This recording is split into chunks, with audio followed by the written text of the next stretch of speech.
this Raw stream, and I hope that everyone is well. Hope everyone is having a good Christmas time. Obviously, we are getting close towards 2026. That's the time that I think everyone is going to be looking forward to get into. Obviously, there is been a lot of frustrations about 2025. So the big hope is that 2026 can be the reset that everyone is looking for. And we can go into that year with some optimism. We know there's a lot of call-ups from NXT that are apparently happening as we speak. We saw a lot of vignettes and we saw a lot of activity on Friday. But we're here for Raw. So let's have a look and see what they've got lined up for us today. I believe we're back to it being live. Over the weekend, they started doing live shows, live events. So they've been out and about doing live shows. So I think this one's live. I'm pretty sure it is. So this is what we've got. We've got Stephanie against Nikki against Raquel in a triple threat. Title is on the line. Then we've got AJ Styles and Dragon Lee defending against the Usos. And then we've got Rey against Theory and The Vision are going to kick off Raw. So we've got a bit of a lineup here that looks okay. We've got title match in there. Obviously, we're going to see a bit more of Austin Theory. In fact, we've got a couple of title matches. That is for the tag titles as well. So a couple of title matches. Theory in action. Vision kicking off the show. I don't know in regards to like CM Punk. I'd imagine he will be around. Maybe just a little bit of a lack of star power. You know, we don't have like John Cena, of course, or Roman Reigns. No Seth Rollins because he's out injured. They haven't said CM Punk, but I am expecting him. So, you know, we got Rey Mysterio. We've got Nikki Bella. So, you know, maybe star power just a little bit down. But, you know, it looks okay. Again, it's Christmas. I'm not going to be angry about whatever we get served up at this time of year. Even though technically we're kind of back now. But, yeah, I'm not going to be angry about whatever they give us at this time of year. I was very chilled last week. My chilled approach is going to continue this week until we actually get into probably that January 5th show. Until we get to that, I'm going to be pretty chill about everything. Because for me, this is just, if there was a down period for wrestling, if ever there was going to be an off season, if ever there was going to be a little break where they're like, right, we'll see you like in a few weeks, this would be the time I believe we would do it. Because this period right here is very quiet. Everyone's with their families. Really, the only thing that comes out of this time of year is that live tour that they do, that holiday tour. That's the only thing that I think would suffer, really. Before, we've done best of the year type episodes and things like that. So, yeah, for me, kind of expectations are quite low at this time of year. But as soon as we get to that kind of January 5th show, that's when my expectations rise. So, yeah, I hope everyone's good. Hope everyone has had a good Christmas time. I've seen a couple of messages. I've seen a lot of messages, but a couple of super chats. So, Keep the Dream said, how would we improve SmackDown? How would we improve SmackDown? Well, to be honest with you, I don't think it's just SmackDown that needs improving. I think that it's both shows that need improving. And I always think that it's worked best when both shows have had their own identity. So, for me, I think if you're going to put the big hitters on Raw, on Netflix, which would make sense. And actually, because, you know, if you can keep Netflix sweet, then, you know, that's great because I think they would like to stay on Netflix. It's got a fantastic reach. They're making great money. There's really no reason for them to want to fall out with Netflix. So I think Netflix, you want to keep them sweet if you can. They make more money from Netflix than they do from USA Network. So I think, like, make Raw the A show, which it's always been seen as the A show. It's always, you know, been referred to as the A show. And I think I'd give that like serious star power and make it like, you know, the absolutely unmissable show. And then on SmackDown, that was always kind of the land of opportunity. That was where the best wrestle, you know? That's where you're going to see, like, fantastic matches. If Monday is star power and is aura, then Friday is hard work and great matches. So I think both brands having a bit of a difference in identity would be useful. At the moment, I can't really tell you the difference between the brands. Genuinely don't know. But both shows have been underwhelming in 2025. Both have got same amount of star power. There's not really a great deal of difference, to be honest. I mean, one is going to be 3 hours long. The other's going to be 2.5 hours long. One's red, one's blue. Obviously, there's different superstars on both brands, but could you really say one has got more of an identity than the other? Because I don't think I could make that argument.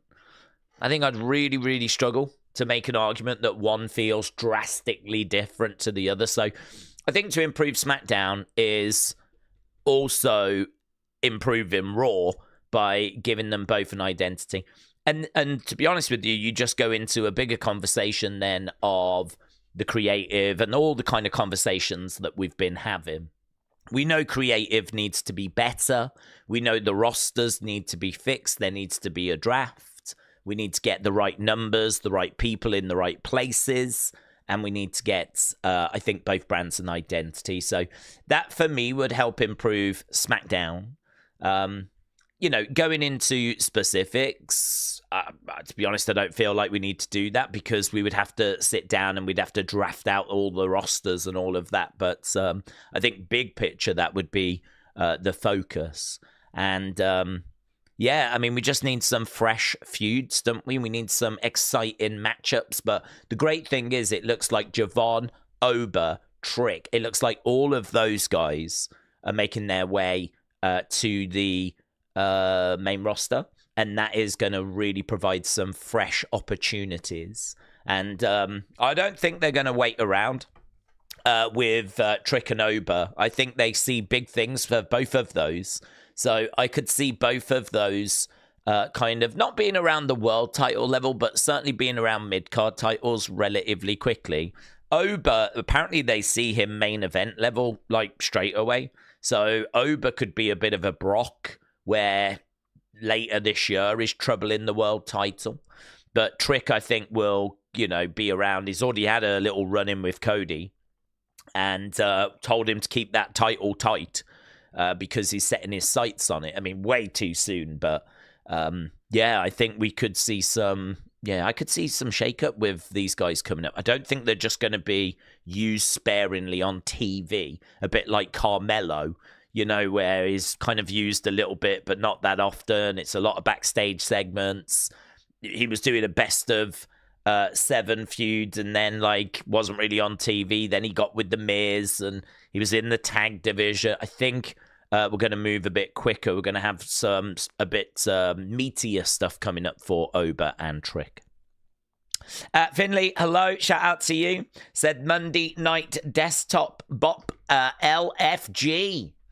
Finley, I hope you had a good Christmas, buds. Do we think Ricky Starks or Saints will be a main eventer, said Flame Fist? I think that he will be similar to LA Knight, is my answer. I think he's a similar size.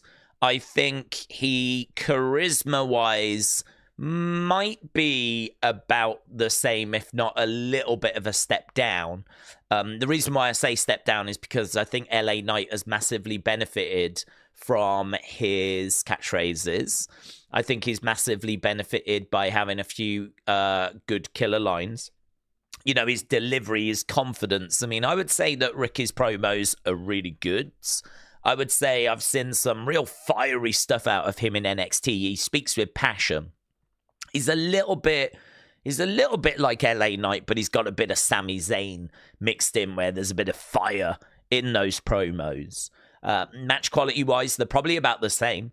That would be a criticism that I would have of LA Knight, is that his matches are 3.5, 3.75. I don't think they're like 4-star plus on a regular basis. If he's in there with the right person, they can be. But that's the same criticism I'd give to Ricky as well, is that I think a lot of his matches can be 3.5, 3.75. Promos, he's very confident. He's got a swagger to him. I think, though, he is someone that you can get somewhere with if the stars align, right? And you want to get somewhere with him.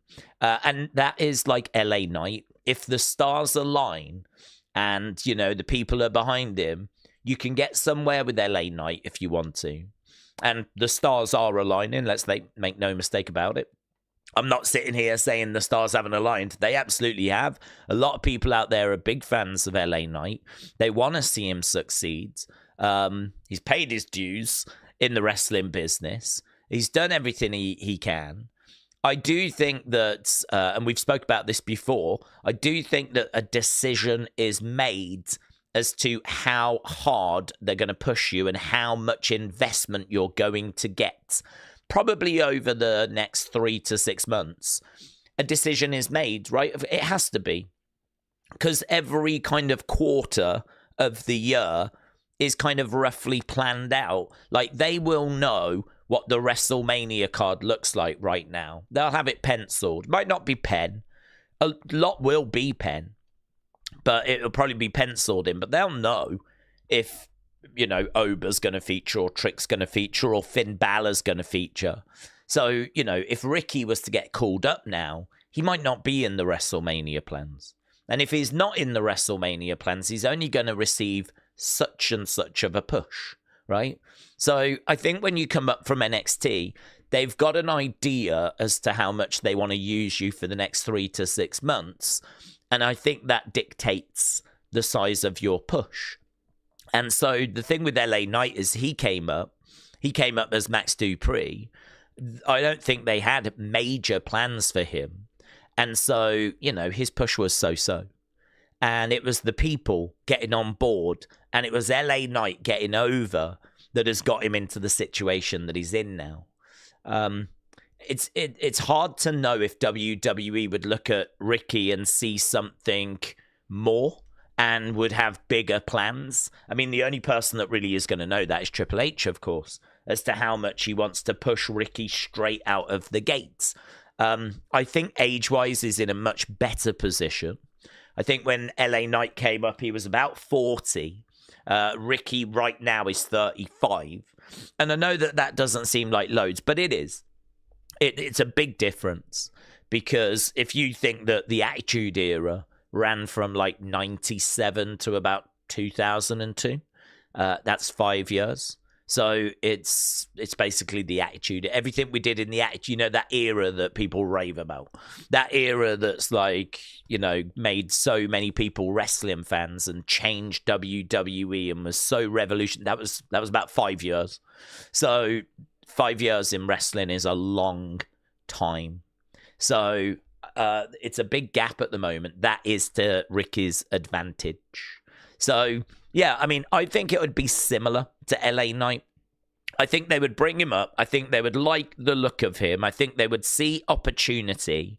But I think they would just keep him, you know, mid-cards, have him around there, see how he goes, see if he connects, see what needs tweaking, have a look and see what the numbers are like, and then basically take it from there. And if things start looking good, you can move with him. If they don't, you can keep working on why. And I could see it being something like that for Ricky. Rent-free, hello. Hope you're doing well. Daze, have we got any hopes for tonight's Raw? Not massively. I don't really go into any of these shows with massive hopes for these next couple of weeks, or I should say last week and this week. I think that January 5th show, which I think might be next week's Raw, actually, that's where I think we're back. So, yeah, this week, no. I mean, tonight, no.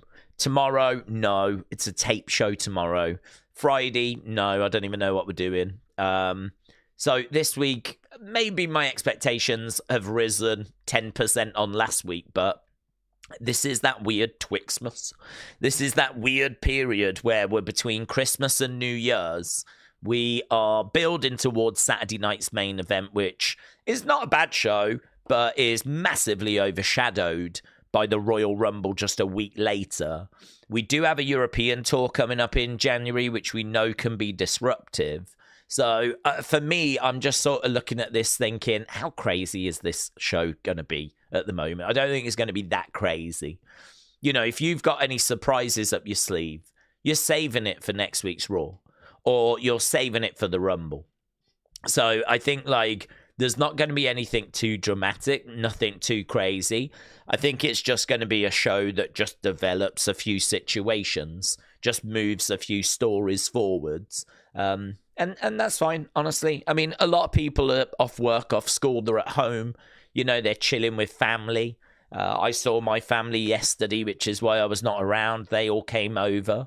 And, you know, we were catching up and having a few drinks and everything. So, you know, that was me yesterday. I'm sure there's people doing it today and tomorrow. And obviously we got New Year's coming up as well. So it's such a weird period. I sort of feel like that sort of middle of December to the end of December, you can just sort of write it off, really. And, you know, it's kind of like the world just focuses on a few other things. But, I mean, credit to them, because they did do that title change on Friday. We did get Carmelo winning the United States Championship. So, respect. You know, WWE have tried to put something in there to kind of, you know, shake things up a bit. So, yeah, we'll see what we get tonight. But no, my expectations kind of in check, really. Not expecting anything crazy tonight. But equally, I'm not saying it's going to be a bad show. We got 2 title matches. Stephanie in action against Nikki Bella, Raquel Rodriguez. You know, if we was doing some sort of Saturday night's main event, that might have made it onto that. AJ and Dragon Lee against the Usos might have made it onto that. Ilya against Carmelo might have made it onto that. You know, if you was doing 5 matches on a Saturday night's main event type show, Ilya Carmelo from Friday, the triple threat we're getting here, the tag title match that we're getting here, like those could have got onto a Saturday night's main event. Obviously, the next big title match we got is next week. That probably would have made it to that show as well. So I feel like there's a little bit of a Saturday night's main event that's been just spread out across the next few weeks worth of shows. So they're certainly giving us something here. It's not completely redundant. But I don't know. I'm not expecting a title change. I don't think I'm expecting a title change in either of those title matches tonight. I think Stephanie definitely retains. Paul said, Merry Christmas all on this channel, and I hope you all have a great 2026. Let's go. Shout out to you, Paul. Hope it's going well. Shining Wizard 19 says, morning all. Morning. Is it morning? It might be morning, wherever you are. Hasib said, Daze, thoughts on the Kevin Nash quotes? If you've seen them, haven't seen them, but I don't know. I've not seen any Kevin Nash quotes. You'll have to let me know what he said. Connor said, do you potentially see an ambulance match between Cody and Drew? Well, I did until I saw that Alistair and Damien has been made into an ambulance match. So I know they're going to be on different shows, but it's weird, isn't it, how we don't have any ambulance matches? I mean, I couldn't even tell you the last time I saw one. I mean, genuinely, the last time I saw one, it might have been NXT. And I think that was like Solo Sikoa versus Julius Creed. It was so long ago. And maybe there's been one since. But I'm going back years. So we just don't do them. And now I've heard that an ambulance match is Alistair against Damien. That's apparently an ambulance match. So all of a sudden now I'm like, are we really going to have one of the 3 stages of hell be an ambulance match, if that's an ambulance match? Because Triple H is overseeing both. He will have signed off both. is he going to want an ambulance match there if we're doing one in the 3 stages of hell? I don't know. That I wouldn't. Personally, I wouldn't have 2 ambulance matches, even on different shows, so close together after not seeing one for years. Kind of takes the magic away, doesn't it? Doesn't it? Like, it's not as special if you're going to show me one just a few weeks before you do one.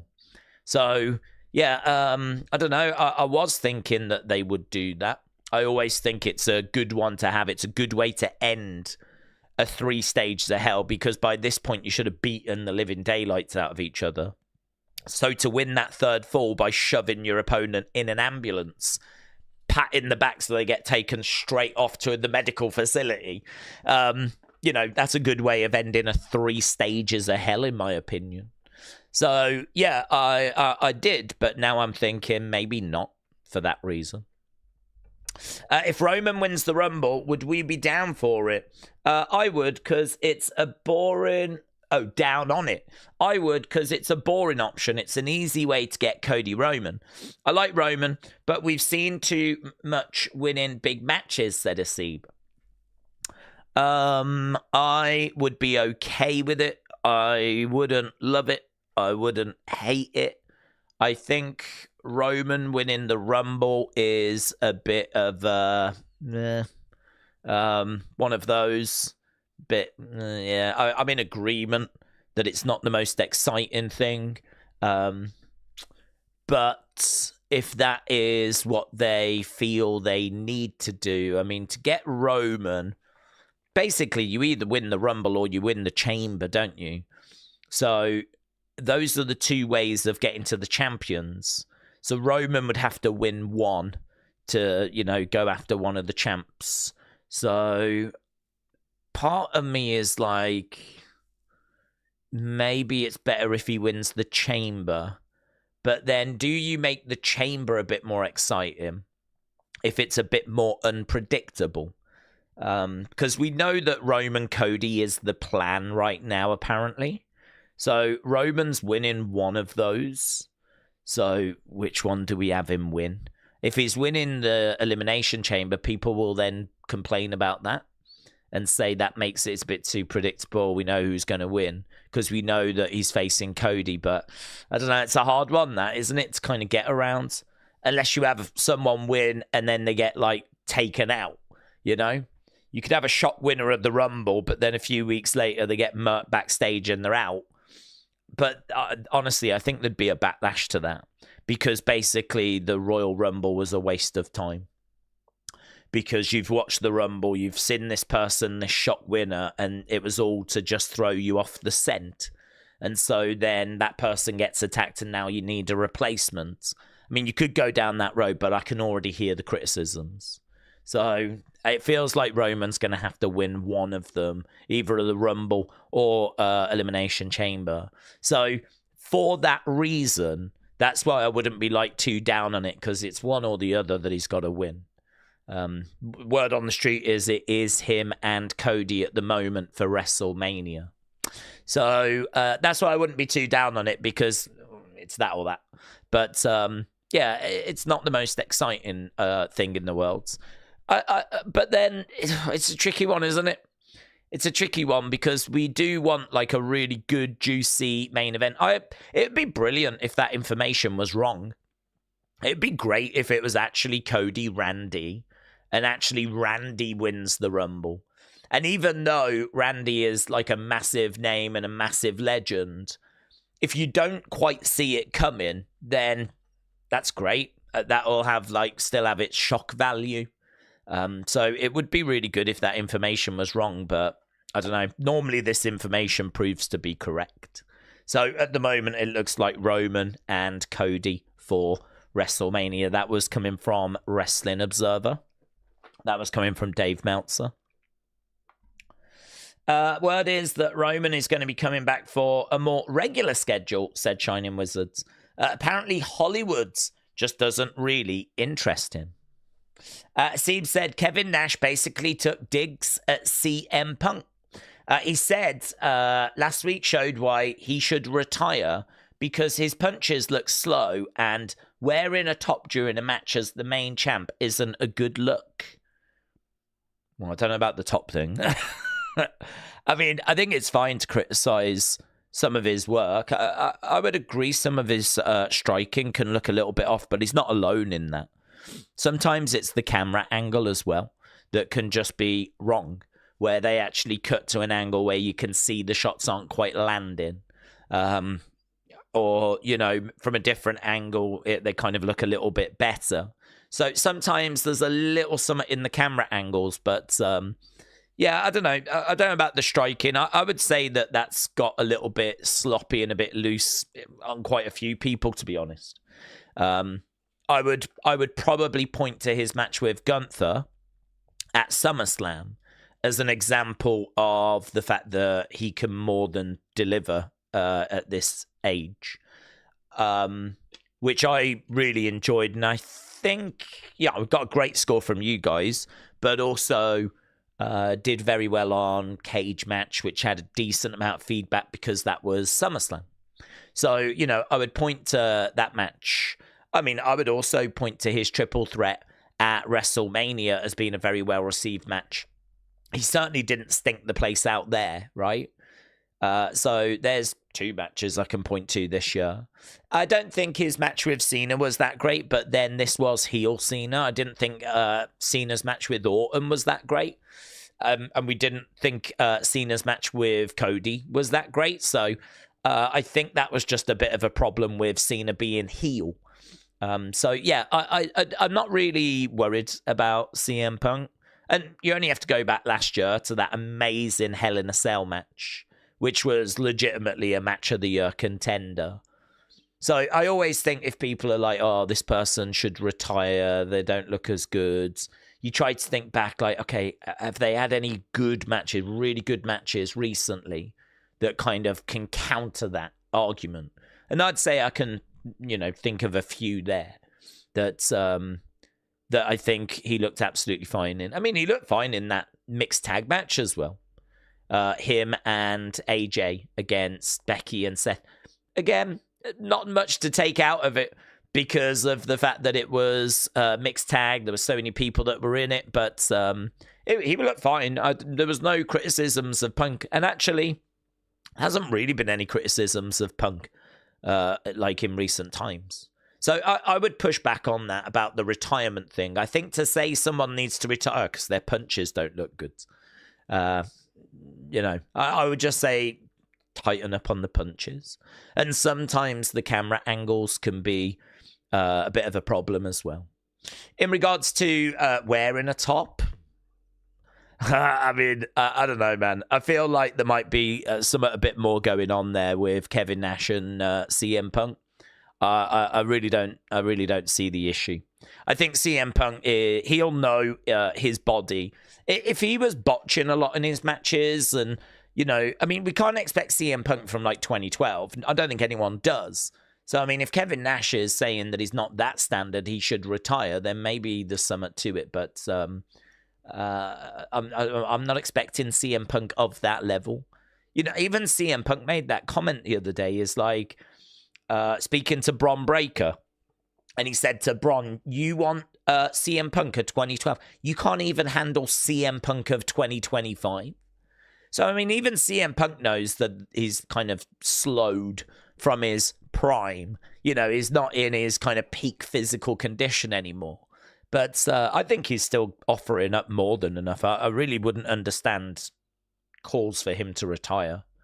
I've not seen enough criticism or anything, or even seen enough that's been wrong during his matches for that. So, yeah, not one that I agree with him retiring. Daze, have you heard that WWE are reportedly big and massive plans for Jacob's return? Yeah, well, I've heard that they are looking to move with Jacob. They were really loved what he did last year. I haven't heard of any specifics like he's going to be a world champion or anything. I mean, I expect him to come back, and I expect it to be a case that it could be him and Randy, to be honest. I mean, I think Randy attacking Jacob makes a lot of sense. And, you know, when we were speculating as to who it was, Randy was the name in my mind. If it's going to be Randy against Jacob at Mania, and that's going to be heel Randy, Cody's going to be maybe champ after Mania, not sure. I could see it being a case where Randy goes after Cody after Mania. Maybe the plan is Cody, Randy, SummerSlam. And maybe Randy is revealed to be the one that beats up Jacob. Jacob-Randy feud would be very, very interesting. I mean, that is a proving ground for if you are main event worthy. I mean, you're mixing it up with 14-time world champ. So you're mixing it up with one of the biggest names in WWE history. And, you know, if it is going to be that way. And then I think that, you know, if that all goes well, you're going to come out of it as a bigger deal. And hopefully you're going to have, like, good matches. I mean, just imagine, like, Randy squaring up to Jacob. And Jacob taking no backward steps, is all gas, no brakes. I mean, you can see how that would be a big deal if that is the road we're going to go down. I'm not seen any reports on that. But going back to when he was attacked, and we were speculating as to who had done it, there was a lot of consensus that it was going to be revealed to be Randy. Some of that, I think, was hope, because we're just hoping for something a bit better for Randy. Randy has just sort of been plodding along, really. I think people want him to do more than what he's been doing, but it's just a shame because physically he's not in a very good position.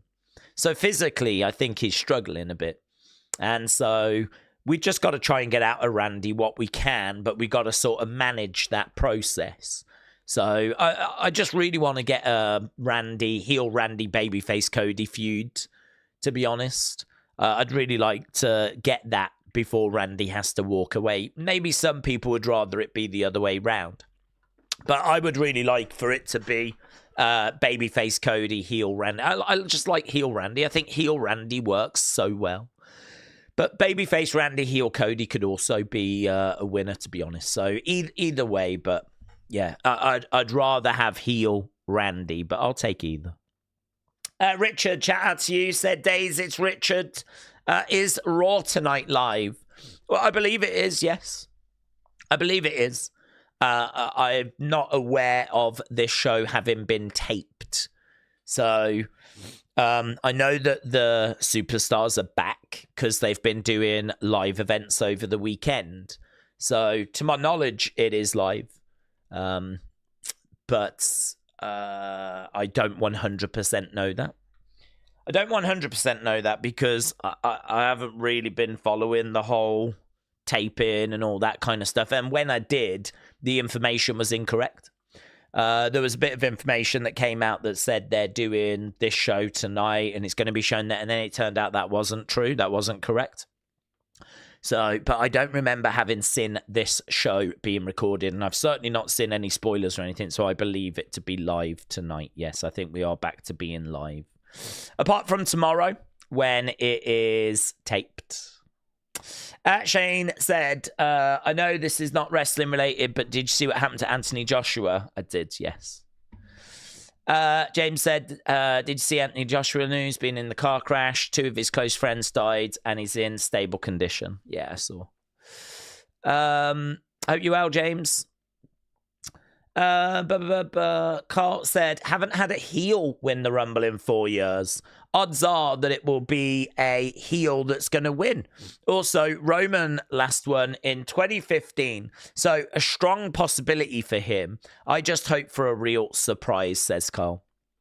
Well, the two favorites are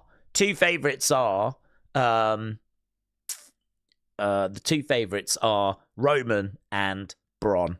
So if you are thinking that it's not going to be Roman and that Roman's going to win the Elimination Chamber, then it'll be Braun that wins. For me, I don't know. I'm thinking Roman is favorite.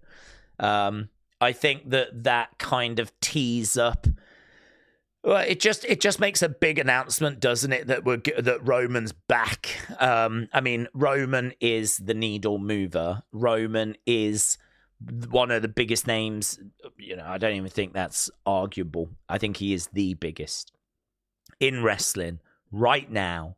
If you do like Google trend searches and all that stuff, like Roman and Bloodline and all of that is what got us to the dance, basically. And I think, unfortunately, he's kind of been on the back burner in 2025. I know that he was involved in something pretty big at WrestleMania, but really that was more of a story of him losing Heyman and who was Heyman going to side with. And I mean, it was more about that. I mean, there was no title involved. It was not for like a championship. It was, just three guys that hate each other. And, Heyman was kind of caught between, two, and then ended up leaving with the third. And so, he does that. And then when he's come back, he's just faffed around with the vision, hasn't he? It's been really uninspiring. It's been rubbish. I mean, maybe the stuff going into WrestleMania and WrestleMania was okay. But, I mean, that's done by April. I think you can throw everything else out the window. I mean, apart from him maybe getting tsunamied by Bronson Reed. Didn't need what we did at SummerSlam.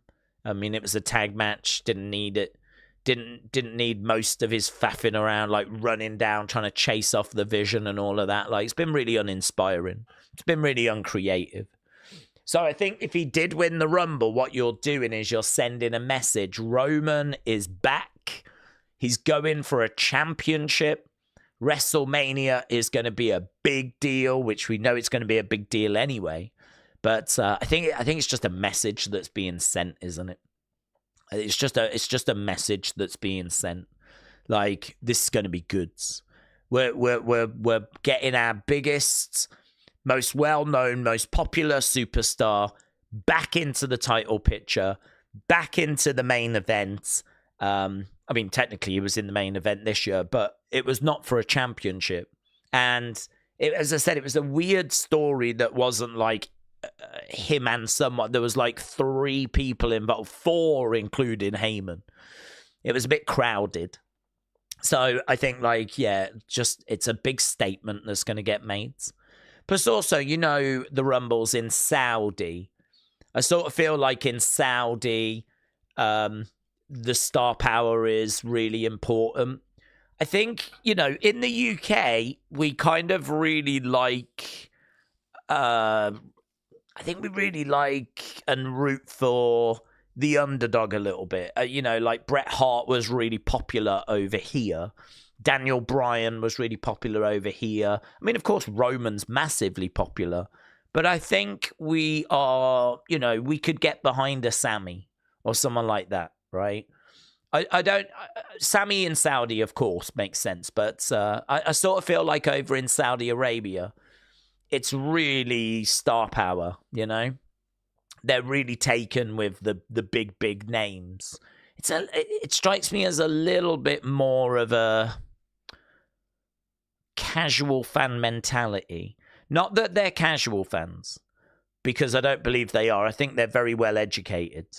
I think they do watch on a regular basis. I suppose I would question how long they've been watching for. I don't know if WWE has been shown throughout like the 90s and, the kind of 2000s. I don't know when wrestling was starting to air over there. I don't know. But I could see going to Saudi, famously when they started doing shows, they did the Greatest Royal Rumble. And the Crown Prince was like, I really want to see Yokozuna. And I really want to see the Ultimate Warrior. And it's like, there is a slight problem there on both of those. And, it kind of suggests that there was a little bit of a lack of knowledge, right? I think that, I don't know if that extended to the fans, because at the time when we first started going, the ringside area had sofas, and all the rich kind of people wanted to be seen at this new event. So, you had kids and people sat at ringside that just weren't bothered. They were on their phones whilst matches were happening. It was awful. right? And then as time went by, we changed that and we got proper passionate fans to go. I mean, you see them, they know their stuff. I am not critical of the Saudi fans at all. I think they are knowledgeable. I think they know their stuff. But I also do question how long they've been watching for. And I do think that maybe because they've not been having WWE visiting them that often, they get, like, you know, a bit caught up with the star power. Which, you know, again, we do in the UK, but we've been fortunate enough where we've been having WWE since 1989. So I feel like we've seen a lot of these names coming over on a regular basis. You know, familiarity means that maybe you don't get quite as, you know, kind of starstruck. So I could see in Saudi, Roman winning the Rumble. And I think that works for it being in Saudi. It's a big, well-known name that I think will go down very well with that crowd. He's got to win either that or Chamber if reports are true that this is what we're doing, you know, him and Cody at WrestleMania. And I also think that, as we said, it's a big message to send that we are getting our big cash cow back into that main event, and not just a main event with a load of other people, but like going after a title. He's going to be a major part of the builds. You know, the good times that were 2023, 2024, they're back because we're going back to that same flipping match. We're going back to Roman and Cody, and we're digging up all that history again. This is going to be good, you know? So I think for me, that would be the purpose of having Roman win it and having him win it in Saudi, and how that would kind of make some sense. Right, where are we time-wise? 47 minutes already. Days, have you seen reports Jericho's contract expires on the 31st? He's not in AEW plans, said Asib. WWE are trying to get him for the Netflix anniversary next week. If rumors are true, how would you book his return? I would book him to come back at the Rumble. I think Jericho coming back is really fun, really exciting. I would book him to return at the Rumble. I would probably have a few little teases. I think he's one of those that you would... I know that people would love for him to come back and for us to not know. But to be honest with you, if he doesn't re-sign with AEW, we kind of know, yeah, that he's going to be going to WWE. And I also think it's very hard to, you know, hide people. They've said, you know, trying to fly someone out to Saudi and actually get them, not out of America's okay, there's loads of airports, but to get them into Saudi, unless you're going to take them to another airport and then drive them over to, I don't know where we are, is it Riyadh? I think it's Riyadh. So unless you're going to take them, land them somewhere and drive them in and go to all those kinds of lengths, it's really hard basically to hide surprises for the Rumble. So I don't think I'd worry too much about it. I think I'd just sort of lean into the fact that people know it's going to happen. And I'd just put little teasers. I think people love the countdown and all that kind of stuff. Just little teases. I mean, you ain't going to know what number he is. And I'd bring him back at the Rumble and, you know, have it as a moment. I mean, I think Rumble returns like Edge. You know, AJ Styles when he made his debut in the Rumble. Brilliant. And we love the Rumble for that. I mean, people are going to want to hear the music. They're going to want to see what he looks like, what he's wearing, what his ring gear's like, who he goes after, who eliminates him, because he's probably not winning. So, you know, who eliminates him? Is that going to be his first feuds? You know, does he say anything as he comes out? All the kind of post-event interviews. I mean, yeah. And, you know, if you tease it as well, it's just going to get people to tune in. I've got to think that it's more important people tune into the Rumble than it is that they tune into that January 5th Raw. I mean, there's blooming 52 Raws a year. You need people tuning into everyone. So, if you get people tuning into that one at the start of the year, it doesn't really make a massive difference. You got to get them again next week and the week after and the week after and the week after. Whereas with ESPN, you're asking people to spend $29.99 a month for these shows. It means that you got to deliver something for the shows. All of a sudden now, PLEs, they are special again. They have to be, because you are charging people money for them. If you're WWE, you've made a lot of money off your PLEs. You've got to make them special. You're asking people to spend money a month. So why should that just be on Netflix for anyone to watch? Why can't it go on to ESPN where you're asking Americans to spend $29.99? Give them some up for their money at least. So for me, I'd put it in the Rumble. Who he feuds with, I'm not sure. I mean, he's going to come back as a babyface in my mind because he's going to get a massive cheer. So I feel like he needs a heel that he can work with that is going to be able to lead the dance. You need a heel that Jericho can beat, because I don't think you want him losing.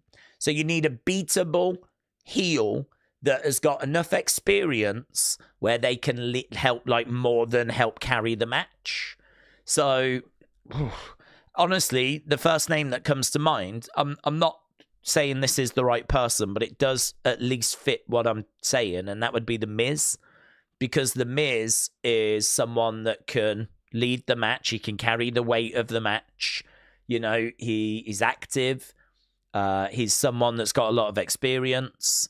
He's someone that is a heel as well. He's someone that's a little bit lost and, doesn't really have a program at the moment. He's doing some stuff with Carmelo. So, but as well, he's beatable. So he can carry the match. He will certainly carry his end and have Jericho do a few bits. Play that heel character well. Miz, I think, is good with his promos. And he's good with his comedy. So, think about those kind of fun moments, those interactions where Jericho is making the Miz look like a fool. Tiny balls and all of that stuff. I kind of feel like Miz is great at that stuff. I feel like he's solid in the ring. He's not going to blow anyone's mind, but really, you don't need to worry about that. Jericho is the one everyone's going to be watching. So, yeah, he ticks that box. He's got the experience, and he can lose. He can lose to Jericho. It's credible. It's understandable. Amazing. Moves us on, and then Jericho can move on to bigger and better things. But it's just a solid way of bringing him back. I'm not saying that's the right person, but I am saying that for me, that would be the kind of attributes that I would be looking for Jericho's first feud back. Because he's going to be at Mania, isn't he? He's going to have a Mania match. I mean, you don't bring him back and then leave him off the Mania cards.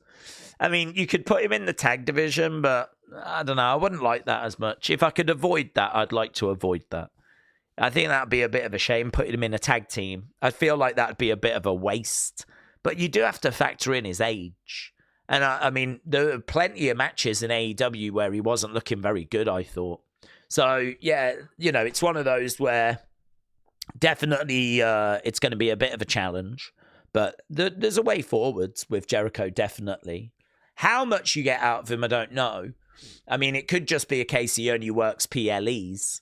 I don't know that you're going to get too many Raw matches or SmackDown matches out of him. I would use him a lot for talk show segments.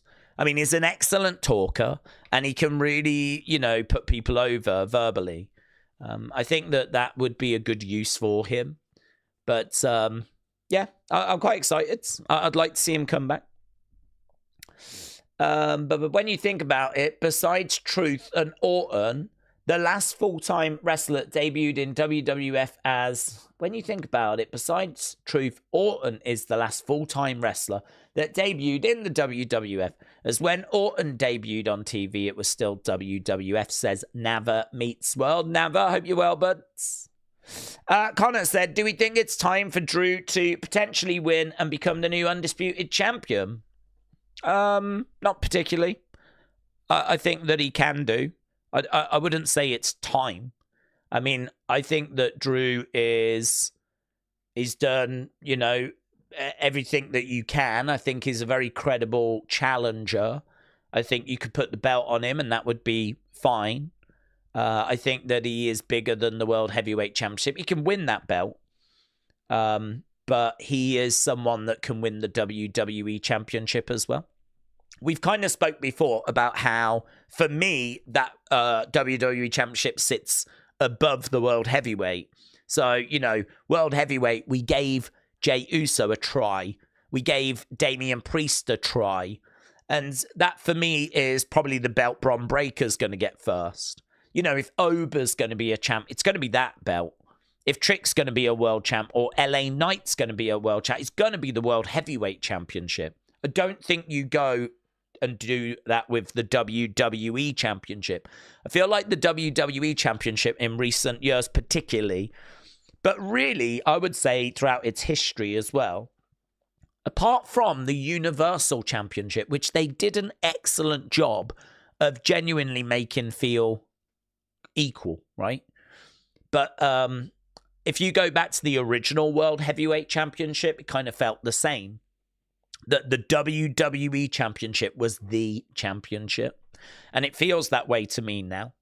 The WWE Championship is the champ. If you've got that, you are the face of the company. So I do think Drew is of a level where he can win that belt. And he's of a level where he can be that guy. But, it's mixed opinion as to whether he should or he shouldn't. There's certainly not 100% consensus that he should. There are a large amount of people saying that he should. I know that it is a very passionate conversation where there's people out there like, no, it's definitely time, Cody's boring, all that kind of stuff. But then there's a lot of people that disagree with that. And a lot of people that don't feel that Cody has had the right creative and that we are trying to find that right creative, and hopefully we find it in 2026. So, you hear about Roman Cody and does kind of make you question, is Drew going to win the title? I mean, if we're doing Roman Cody like the reports have suggested at WrestleMania, I mean, I've got to think that's for the championship. So that would suggest to me that Drew is probably not winning. If he is winning, then that would suggest to me he's probably going to have to drop it back in a few months. Maybe at the Rumble, I don't know. Maybe at Elimination Chamber. So, I don't know. Is it time? I mean, for me, I would give it Drew and give him a proper run. And I haven't seen anything to suggest that that's what's going to happen. So, I would actually say I don't think it's time. I would be much more down for Drew getting it, say SummerSlam or something, and having a proper run with the belt where, let's go. Let's actually invest and let's say this is the guy. If Drew was to get it when him and Cody face, I don't think he's in the WrestleMania plans as champ. So that would suggest to me, as I said, that he would kind of maybe defend it once or twice and then drop it. And if you know that window is small, how much are you going to invest? How much are you going to get behind? How much of the machine are you really throwing behind this guy that you know is going to drop the belt in a few months? So, yeah, no. For me, I'd say no, I don't think it is time. But it's not because he's not good enough. I just don't. In the rumors, I've not seen anything that says Drew is champ at Mania. Benny said, Daze, what Khan is your favorite? Is it Nick Khan, Tony Khan, Shad Khan, Yasmin Khan? Let's go. Well, it's definitely Shad Khan is my favorite because he has to deal with Tony and I respect him for that. James said, Rumble is my favorite, but my excitement level this year is not as high as it normally is. I can understand that. I mean, I think it's in Saudi is a real problem because, the rumors are that the surprise is going to be very limited because they just don't feel like they can sneak people in and kind of keep it, on the lowdown. So, that is what people kind of really look forward to. Plus also, that it's going to be very it's going to be, the Saudi shows tend to be style over substance. So for me, it's more about, the razzmatazz and the pyro and drones in the sky and fireworks. It's more about that than it is about satisfying stories or, really good creative or anything like really deeply meaningful that lives with us. I think the Saudi shows just have that as a reputation. It's the Saudi shows where we did like Goldberg, Undertaker, which again, just, Goldberg, a massive name from the Attitude Era, Undertaker, one of the biggest names in WWE history, them having a match. I mean, there was not really a reason for it, but we did it because it's just like big name against big name. And of course, at that stage in the career where both are, they really needed someone in there that could carry the weight of the match, like I just mentioned with The Miz. If you'd done Miz Undertaker, is it as exciting? No. Would it have been a better match? Yeah, of course it would. If you'd have done Miz Goldberg, would it have been a better match? Yeah, of course it would. I mean, Goldberg Undertaker is one of the worst matches I've ever seen. And actually, it's a minor miracle they came out still both being able to walk. So I kind of look at those Saudi shows as being very like razzmatazz style, big names, fireworks, promo, pyro, just like, it's all big. It's all loud, but like, I don't know, you look at the substance of it, you look at like the quality of it, and that can be lacking. So I can understand why like the Saudi shows don't get people too excited. I think they're good for casual fans. If you're a casual fan that just wants the razzmatazz, just wants the star power, then I think the Saudi shows can be pretty good for that. But other than that, I think if you're a hardcore fan that watches a lot and you want something really more than that, meaningful, something that kind of satisfies on a deeper level, then the Saudi shows I don't think historically have done that. I think they have improved recently, though. I feel like we've had some better kind of matches coming out of them and some proper feuds and actually doing some better work. But I mean, it's still been, even recently, the stupid Crown Jewel Championship, which is champion versus champion. The winner gets a belt that we never mention, lives in Saudi Arabia. No one cares about it whatsoever. Who this Christmas raced out and, wanted a flipping Crown Jewel Championship replica? I don't even know if they make them, to be honest. Which would be crazy if you think about it, if this is meant to be the absolute pinnacle. It's the World Heavyweight Champion against the WWE Champion battling for the ultimate prize in WWE, which is that Crown Jewel Championship. I mean, it would be crazy, wouldn't it? I don't think they do. I don't think I've seen a replica of it. So, yeah, for me, that's nail on the head. It is just show. It's just spectacle. It's just this fake facade. We like that kind of real gritty, hard work, feud, matches, battling away, skills, and, we like to dig into, like, promos and match quality and watch builds and all this kind of stuff. Like, but really, Saudi is just, it's all show, innit? It's all show. You end up with something like a Crown Jewel Championship that has got no real meaning. No one wanted it. It doesn't represent anything. It's just, if you're a casual fan that doesn't know what's going on, you might fall for it. But the real wrestling fans, the real like WWE fans, don't give a flip about the Crown Jewel Championship whatsoever. So even now, there are still things like that happen in Saudi. And you do just look at the Royal Rumble and go, oh, what are they going to do with that? What are they going to do with, this show that we love? Like, yeah, it's going to be a big spectacle. It's going to have loads of pyro and fireworks, but I wouldn't even notice if it weren't there, to be honest. To me, that's, I don't tune in for that. Oh, I hope I get to see fireworks. Hope I get to see pyro. We're tuning in to see the feuds and, eliminations, who's eliminating who, surprises, maybe some names from the past. It's always good when a Hurricane shows up, or an X-Pac, or a Rob Van Dam.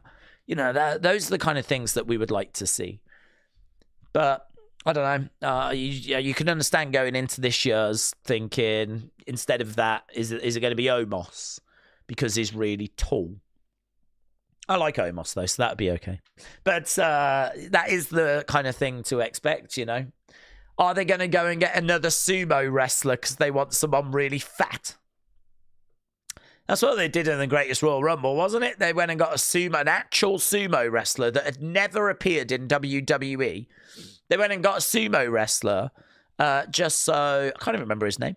But they wanted Yokozuna, who's dead.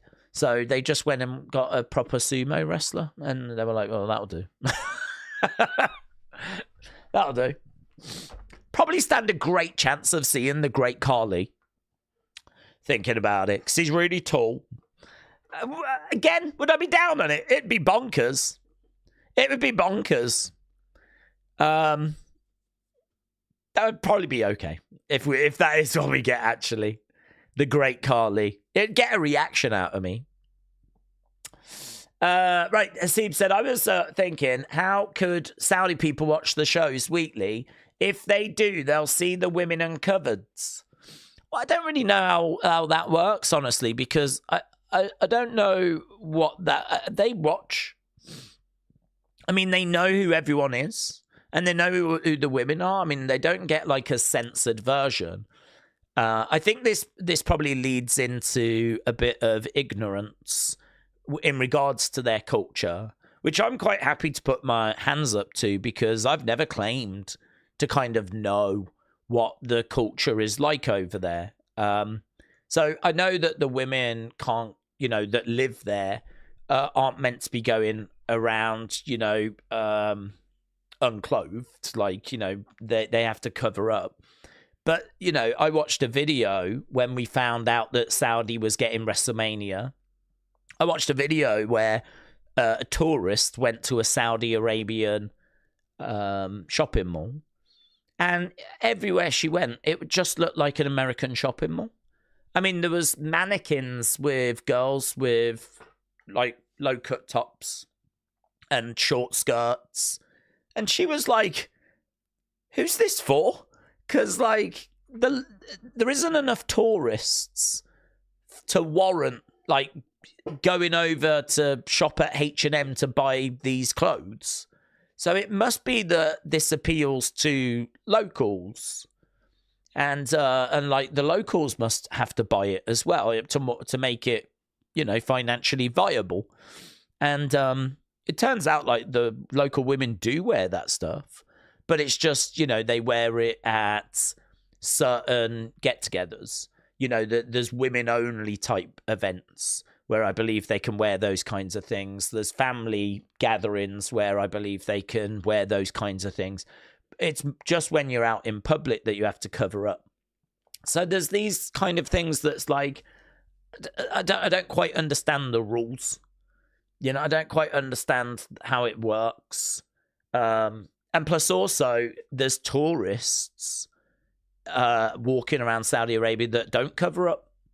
If you go there as a tourist, there's no one. The girl that was filming said, "Look, no one has spoken to me about what I have to wear.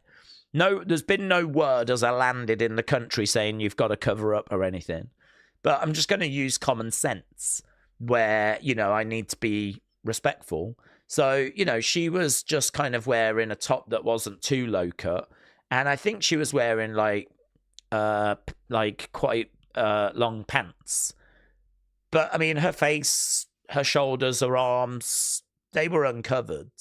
Her chest, this bit, like, here. I mean, it didn't go, like, low or anything. There was no cleavage on display or whatever. But, there was still more being exposed than what you would normally see from the locals. And She was like, no one has said a word. And there was other tourists around wearing even less, females. So there are people in Saudi Arabia that visit Saudi Arabia from other countries that walk around in, normal attire. So, yeah, it's one of those where probably they can watch it and it's okay. It's not that it's in their, it's in a different country. It's probably more their culture that if you live in their country and you're walking around, you have to cover up. The women, I know when they wrestle, they obviously request that they kind of, wear more. I wonder if very soon you'll see that kind of get pushed back as well. I mean, we have kind of been taking steps. I sort of feel like the journey that we're on with it, it's a bit like, can the women wrestle? No. Okay. Can the women wrestle? Well, yeah, okay, they can, but they need to be covered up. Okay. Can the women wrestle and now uncover a little bit? Well, yeah, okay, they can, but just the arms. Okay. Can the women... Do you see what I mean? I feel like WWE are probably asking the question because at the start, women didn't even appear. They didn't even wrestle on these Saudi shows. And I think as time has gone by, there has been changes with the Saudi culture. Like the women weren't allowed to drive, and the women are allowed to drive in that country now. So don't get me wrong. I mean, as from what I've read and what I've seen, there's still human rights issues, of course. What you would hear from them is, okay, so you're telling me that the UK and America is perfect as well, right? They would throw that back at you. And, could easily list some stuff where you go, yeah, okay, fair point. Our countries aren't perfect either. But, obviously everyone can see that Saudi Arabia, because of their culture, is very different to UK and the US. So I'm not defending anything, but I'm just kind of telling you the kind of pushback that I've seen from Saudi Arabia. So I think it's more just gradual over a period of time. We're seeing change. I wouldn't be shocked if a little bit further down the road, the women start wrestling and they don't have to wear kind of full bodysuits. It's just where we are right now. But it is a country of what's the word? Contradiction. There we go. Contradiction. It's a country of contradiction, where you've got locals covered up and then you've got tourists that aren't. And then you've got people coming over, putting on a show that have to cover up, even though there's tourists walking around that aren't covered up. So it is a country of contradiction. I would never claim to fully understand it, sit here and try and defend it or anything like that. I don't know. My only exposure to Saudi Arabia has been these wrestling shows and the things that I've seen and read as a result. But I can see there being some movement on things as we move forward, because we are seeing that in their culture. And we've seen it in wrestling as well, where the women, as we said, weren't allowed to wrestle and now are allowed to wrestle and allowed to feature a lot more. And I think eventually you'll start to see that they can, whether we'll ever get to the point where they can wrestle in next to nothing, I don't know. But, does it need to be that they're completely covered from head to toe? Well, chest down. I could see some movement on that in the future. Certainly not going to say this year or anything, but I would imagine that's something that they know kind of bothers people. I think Saudi wants to be very welcoming to the world. Saudi, I keep seeing adverts now for Saudi. It isn't. Well, I don't know where Yas Island is, but that kind of part of the world, you got Abu Dhabi as well, haven't you? That's trying to reach out for tourism. Riyadh season, trying to reach out for tourism. They know that the oil is not going to last forever, and so they're investing a lot in trying to make it a tourism hotspot. Yeah, a lot of what they're building is to try and attract tourism. So you really need to remove as many barriers as you possibly can. to make people feel comfortable and welcome to come and visit. So, I think there is something in the argument of, the women having to cover up on wrestling sends the message that women are not very welcome in your country, because you're basically saying we'll allow them in, but they have to cover up, right? And that obviously means that the women maybe feel like they don't have the same freedom, which is obviously a big criticism, of that culture, that the women don't have the same freedoms. And so is that a message that you want to send out to the world when you're trying to attract tourism? It's probably not a great one. So, I've got to think at some point they're going to see that and understand that. But, part of it is, I believe, to be religious based, of course. And so as a result, it's very difficult. I kind of feel like it's part of their culture. We know that. And we, if being WWE, have agreed to go there because of a load of money. It's hard to kind of criticize the culture, because that is their culture, and it is a very difficult one. I mean, that's their culture. WWE is going there for the money, and that's the reason why they're there. So just don't, if you don't like it, don't watch or don't take the money. Simple as that. The fact that they're paying all this money and they have to change their culture, like, they don't have to. I just think from a tourism point of view, it'd probably help if they could, again, show some more movement. Because I think it's a bad message to send out to women that, you don't have the same freedom. If you come to our country, we want you to come over, but you don't have the same freedom. But then I watched that video from that woman that was a tourist, and she was, she said there was no trouble. No one spoke to her whatsoever. And, she had her arms out, top of her chest out and everything. And she was like, I only wore this much because I thought it would be the respectful thing to do. No one made her wear that. And she had seen other people wearing less. So even if you are a female and you do go over there, I don't even know that you have to worry about, like, having to cover up. I would say definitely look at it in advance if you are going. I doubt any of you are. I'd say definitely look at it in advance. But look, it's a country that's far from perfect. I think that's understatement of the year. But there's a lot that you can dig into with Saudi Arabia. So we'll have to see. But we have seen some good movement. Hopefully we see more. Hannah said, Daze, even though this is the last Raw of the year, it's still epic. There is a three-way between three heated Latinas for the gold. And what is next for Austin Theory, who is going to have a good 2026? Well, it looks decent. I'm not down on tonight's show. I think that a couple of championship matches, my expectations are pretty low, to be honest. I'm just kind of going into it just what will be, will be. And, for me, we're back next week, really. I sort of look at this week as being like a weird one again. It's weird because we've got New Year's Eve. New Year's Eve, a lot of people go out. New Year's Day, a lot of people are hungover.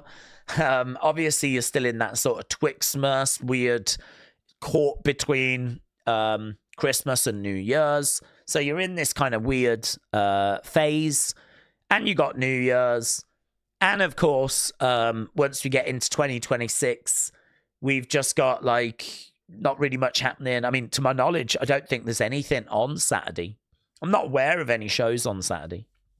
So, I mean, I need to have a look, but normally that Saturday is quiet. So, when we get into the year, normally Saturday, it's like trying to figure out what to do and what not to do. It's like, I can't do all of these shows. Which one do I pick? I'm pretty sure this Saturday coming, I don't think there's anything on. So we're still in this sort of really weird phase. But once we get to next week's Raw, so in 7 days' time, that's where I feel like the year really starts. That's where we're doing that big show, the big kind of Raw, the big anniversary on Netflix. And that's where I feel like we're really underway then. So then I think like 2026 has really begun. So I think it's going to be another week really of a bit of weirdness. Another week where, I mean, thankfully I don't go out New Year's. So I'm not going out New Year's. I'm not doing anything New Year's Day. I'm kind of looking forward to this weekend to just get myself set up, really. I've had like a lot of disruption over this past week, with family coming round. But this week, hopefully I can get kind of caught up with anything that needs catching up with, get some unseens going again, of course. And then at the weekends, just get like set up for anything that needs to be, I can really dedicate my time to like, yeah, let's do this, let's do that.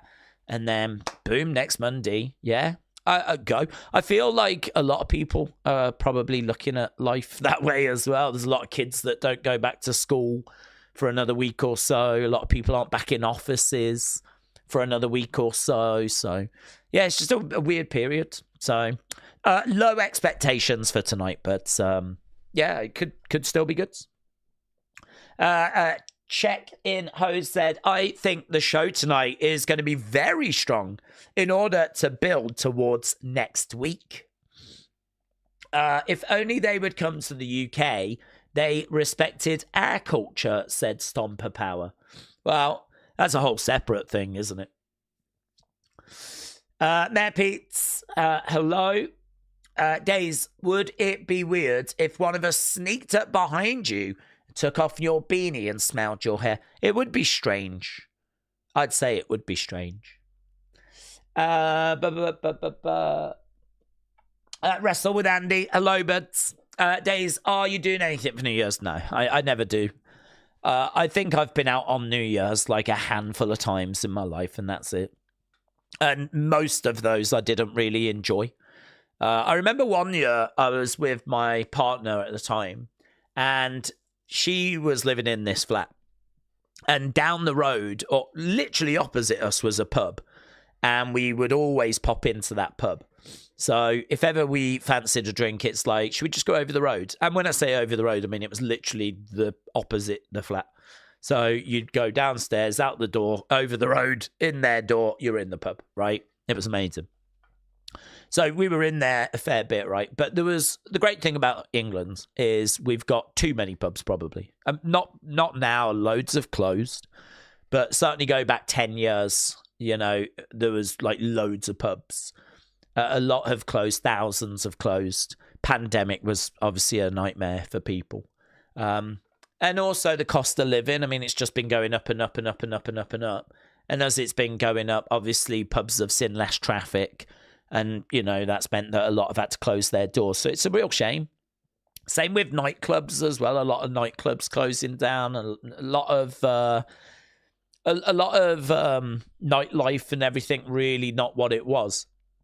I don't think the kids these days are as into it because I just don't think financially you can be. Anyway, that's a whole separate thing. But there was a pub down the road which was not opposite, but was like a bit further down. It was only about a 5-minute walk, but when you got one opposite, you just go there, yeah? So for New Year's Eve, we were like, should we go to that pub, right? They've got some on. Let's go there.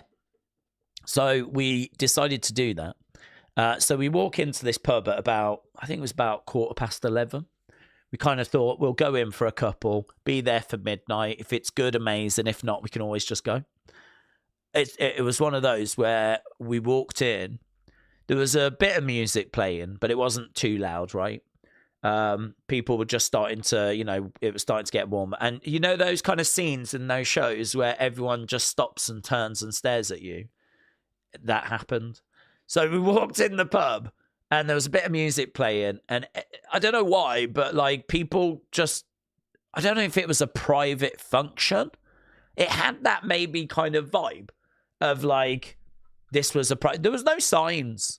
We even looked after. There was nothing to say, you can't enter, it's private function or anything like that. But we sort of walked in and like everyone's like turns and stares at you and you're like, okay.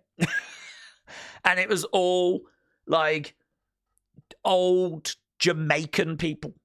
I mean, it was just like completely, the music that was being played was reggae. And it was all these like older Jamaican people, or I believe Jamaican. Certainly they seem to be from the Caribbean. And it was just like, okay. And we stayed. We had a drink. Went up to the bar and we had a drink, and like everyone like eventually turned around, carried on like, you know, their conversation. But there was this sort of period where you walk in and you're like, oh well, this is interesting. I mean, it was one of the, if no one had turned around and it hadn't been as awkward, you would have just been like, okay, wow, this is a good vibe. I love reggae music. So I mean, amazing. We stayed. We ended up staying. It was great. Music was great. Everything was great. But it was just that moment where you walk in and you're like, whoa. I mean, it didn't matter that they were Jamaican or Caribbean or whatever. It was, you know, it could have been just a load of white people in there. But it was like that moment where you walk in and everyone turns around and stares at you. It's very like... I feel like maybe, because this was Birmingham, I don't want to say that race played a part, right? But maybe it was a bit of like, this is where the Jamaicans go. And maybe white people don't really go there or something. I don't know. I genuinely don't know. No, there was no trouble. And as I said, we stayed and had a couple of drinks and it was absolutely fine. And the music was great. And yeah, there was no trouble or anything. But it was just really... the pub opposite us, it's just a pub. Do you know what I mean? There's white people, black people. It's just a pub. Everyone goes there. It was just so weird that we'd not been into this one. And I think me and my partner were the only two white people in this pub. And it either felt like it was a private function, or maybe it's just like, I don't know. Perhaps, I don't know. Perhaps it was just like a hardcore reggae night or so. I didn't know any of the reggae tracks, which made it better actually, because I was like, this is brilliant. So yeah, that was a great New Year's Eve. That one goes down as actually a great, very interesting moment, but a great New Year's Eve. There was another New Year's Eve I had in Birmingham again, which was just in the city centre. That was just at one of the clubs, and it was just amazing. It was just electric. It was expensive, the drinks and everything, but everyone was just having such good time. And I don't know why, but you could get served so quickly. It was so good. I really enjoyed it. So those two have been two of my favourite New Year's. But then I've had about another 3 or 4 where it's like rammed, expensive, hard to get served, hard to get into the spirit of it, you know? Just kind of hard to like enjoy it. I mean, the great thing about that pub story I told you was that, as I said, the night was really good, easy to get served. Once we got past the awkwardness of everyone staring at us, the music was great because it was like deep reggae cuts, and that was just down the road. So that was great. The night out that was just like everyone was on it. People were just having such a great time. Again, it was easy to get served. That was great. But then there's been others that are just like, oh man, and it's every year just got more and more expensive. And I don't know, I feel like you can find some really bad places. I think you can find some like real rip-off places on New Year's Eve. So to be honest, I sort of feel like you probably stand a better chance of having a better night out on most nights that are not New Year's Eve. Because New Year's Eve, it's all more expensive. More people go out. It's more rammed. Unless you find a real gem. Unless you find like a real good place to go. It's just not like... It's not it. So, yeah, for me, I just tend to stay in and not really do much about it. So, I know it's a massive thing in Scotland, though, isn't it? Hogmanay and all of that is like a massive deal. It's big in England, but it's not as big, I don't think. It's big, but, like, in Scotland, do you even have an option about going out? I feel like in Scotland, you just go out. But in England, like most years, I've just stayed in. So, yeah, no plans. I'm just going to stay in, honestly. Just stay in and just treat it like another day, really. And yeah, for me, like the 28th that I've just done, like yesterday was the big one. That's where the family came round. I still don't feel 100% because of like sleep. Definitely could do with another few hours sleep worth of sleep. So I feel fine. I feel like we can sit and we can chat about wrestling, but I'd like to have a few more hours. So I think, like as I said, this week just sort of get back up to speed with everything. Catch up at the weekend with anything that's not quite there. Bang, we're back next week proper, and hopefully we've got a show that's worthy to it as well. Dawn said, I don't really celebrate New Year's. My birthday is a few days later. Dean said, I remember I was riding my bike home and I was really drunk. Luckily, the police didn't pull me over. Dean, shout out to you.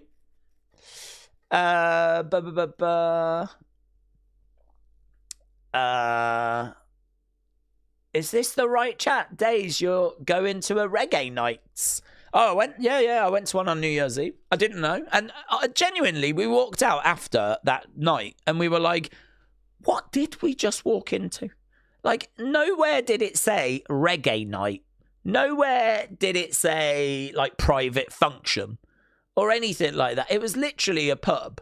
I think it was called the King's Crown, right? It was on the corner.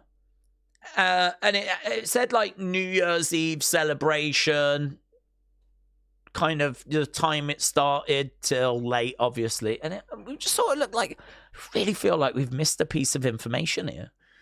Don't know what that was. But it was, I'll tell you what it was. It was brilliant. That's what it was.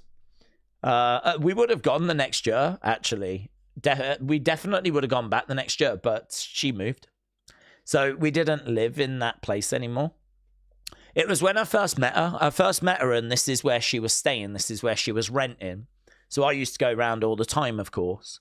And we would, as we say, go to the pub over the road. And that pub was fine, but it was just a bit like further down the road. That's the only reason we didn't go. So for New Year's, we were like, let's go. And then we had that, and it was a good night. So I'm sure we would have done it again the following year, but yeah, she moved just to a different part of Birmingham. And sadly, there was no pubs that were that close when she moved. Sucked.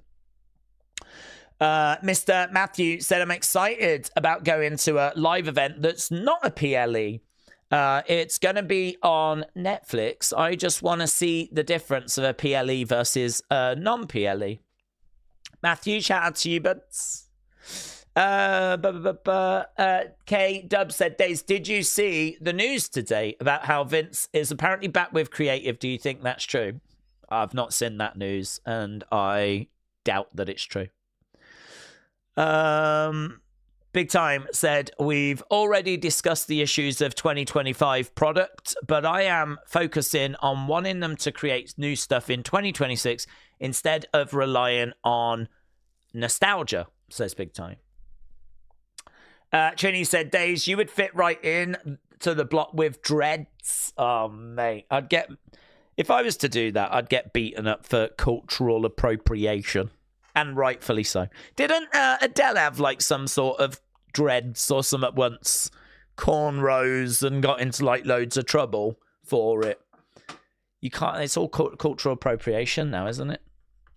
I think if I was to go over to the Caribbean, I'd have to go with a bowler hat, a cane, an umbrella, a dicky bow. Yeah, I'd have to go full on Englishman, right? Anything else, and you run the risk of offending or causing some sort of trouble. I'd have to go like Jeeves from Ask Jeeves when that was around, you know, like this. I'd have to become quite snooty.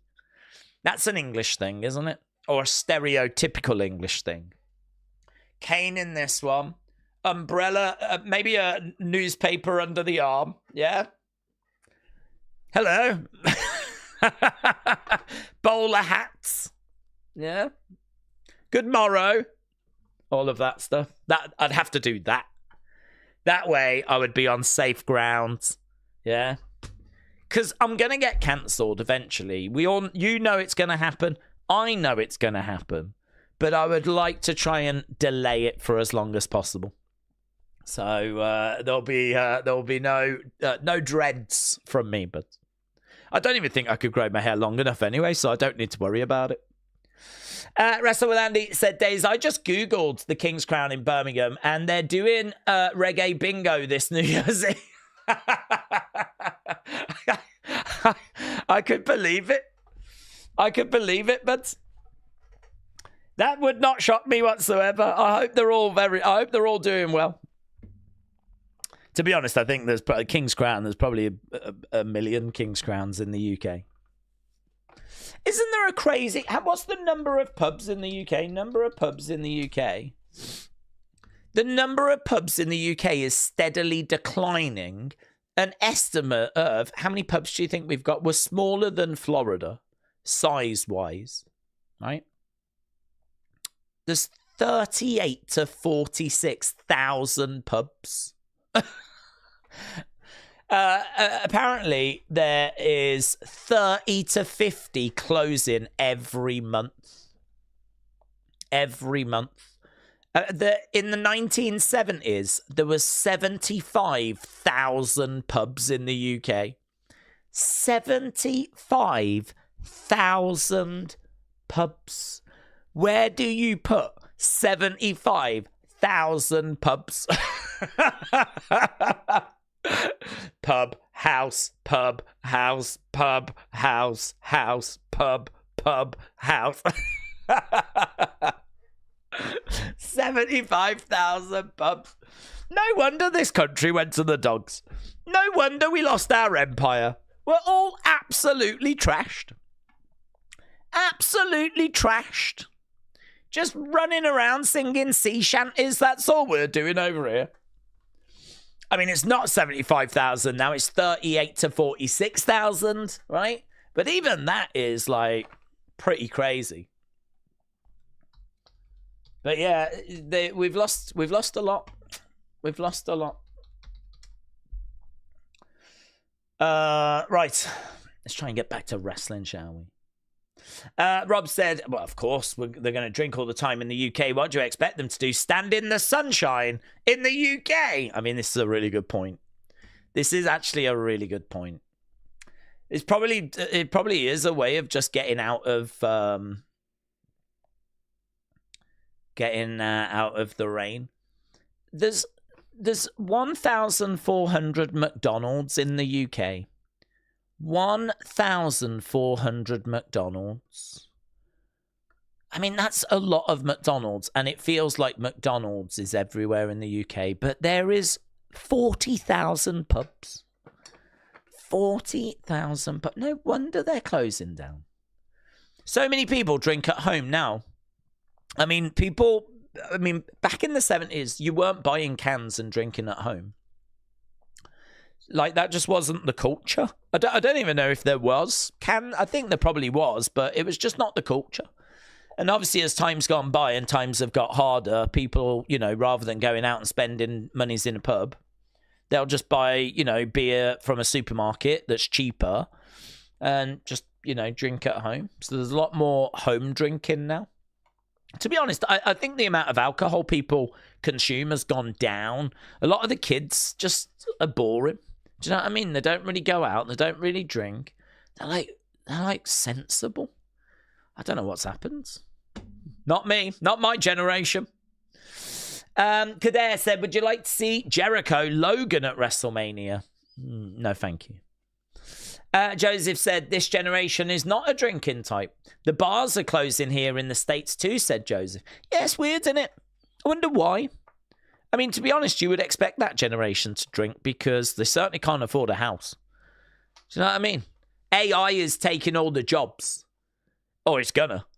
And you've got, like, blooming... The world is dying.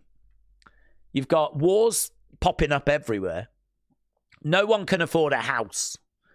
If any generation was going to turn to alcohol, you would think it would be that one. But apparently not. Apparently they're not. Fair play. Respect. Respect to the youth. Yeah. This is why I don't mind 6-7. I mean, they've got to have some.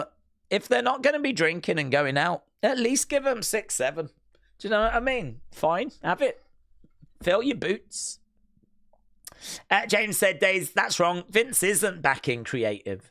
That report was made about Mania 39. It's not that big of a deal, said James. Right. I didn't think I'd seen that news. I mean, that would be major news, wouldn't it?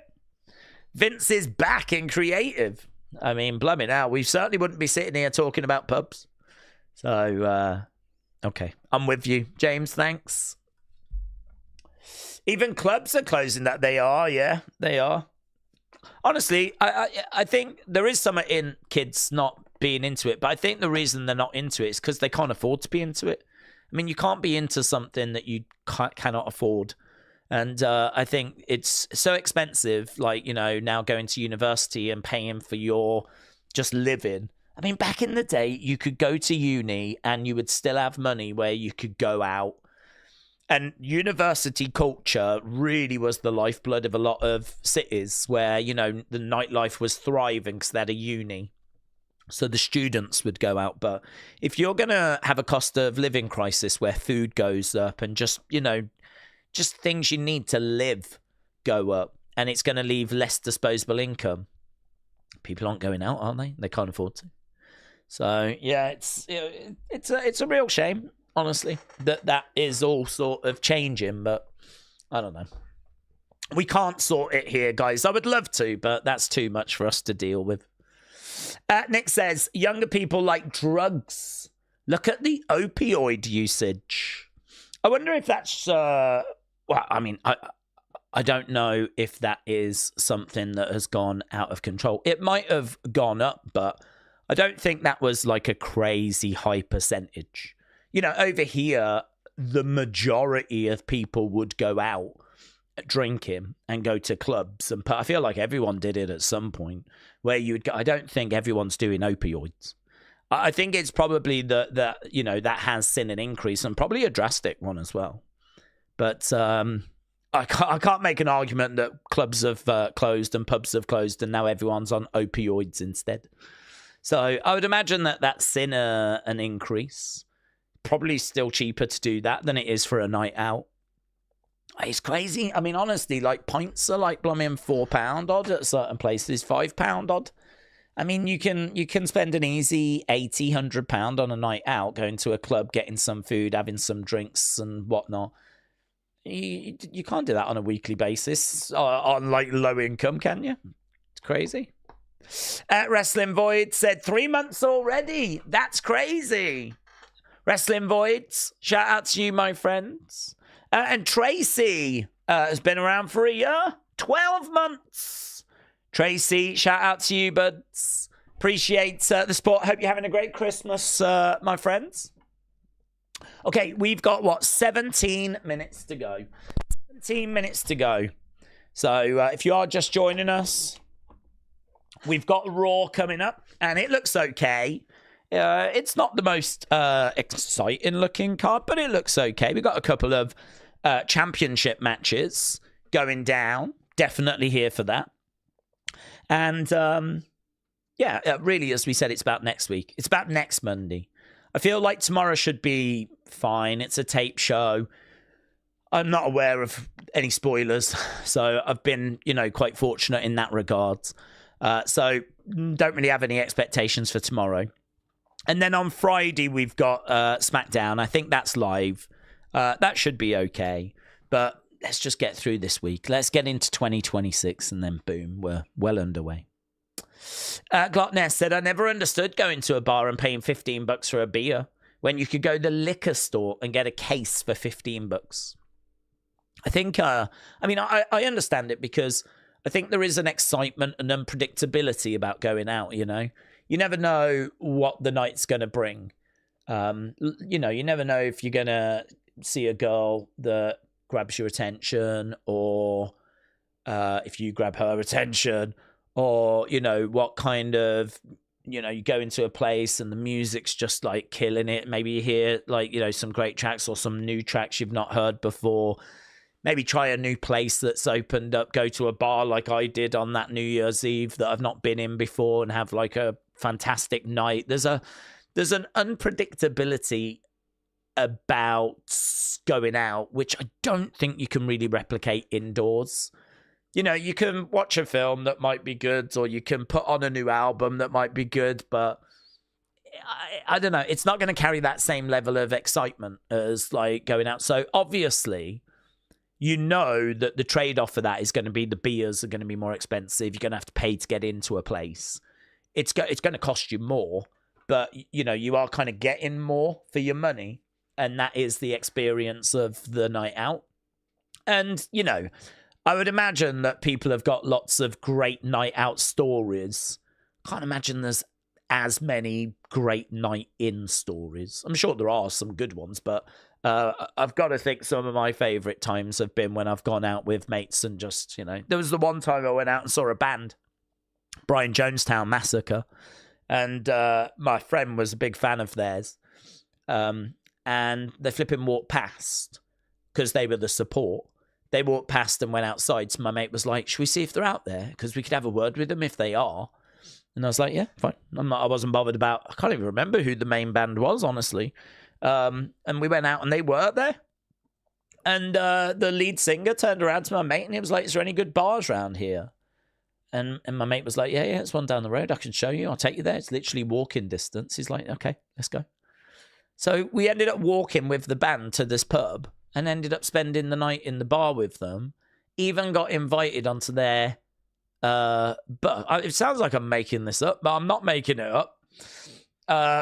They, like, you know, they were really cool. And we were chatting with them about their music. And they, you know, were just loving it and just having a good time in this bar. And we showed them a good bar. And they were like, do you want to come on the bus?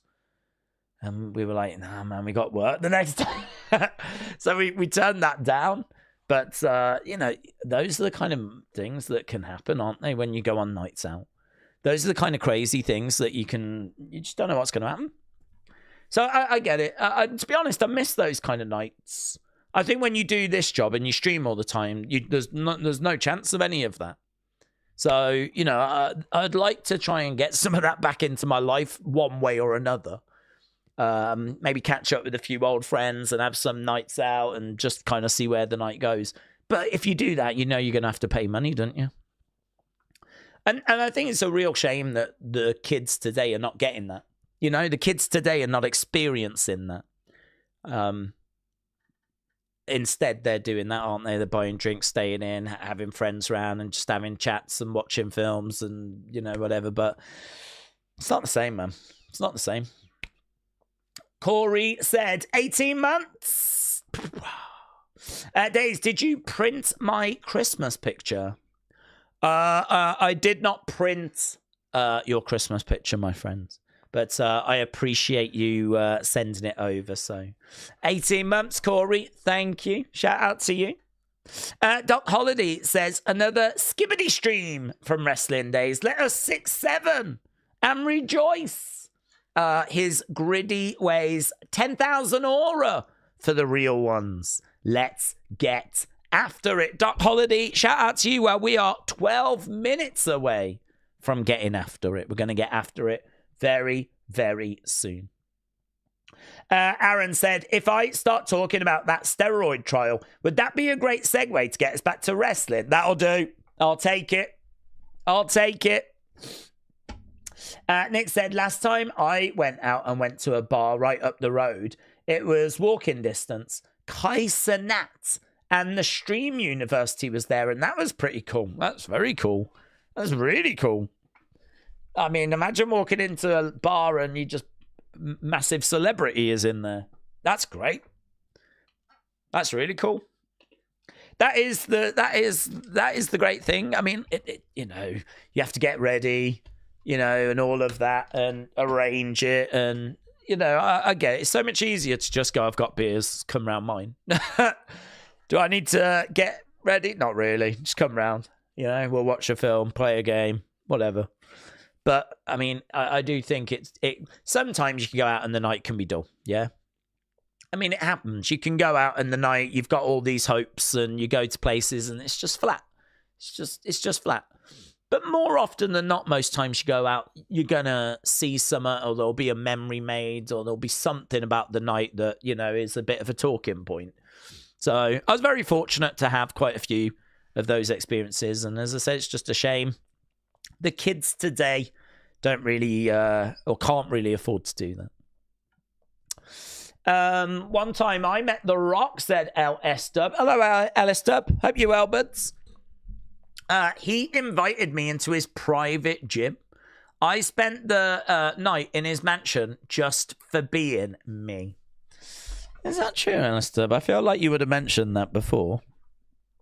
Did you get chatted up by The Rock?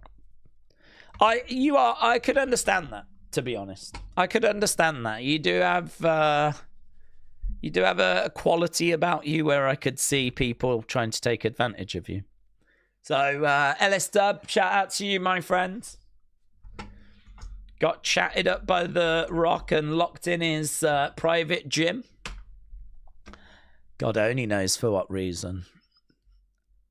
I mean, look, we're all thinking Epstein, aren't we? We're all thinking Epstein. No one wants to say it out loud, but this is where we are.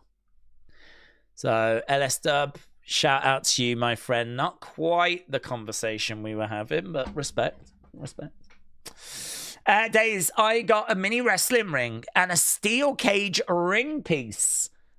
Well, I'm sorry to hear that.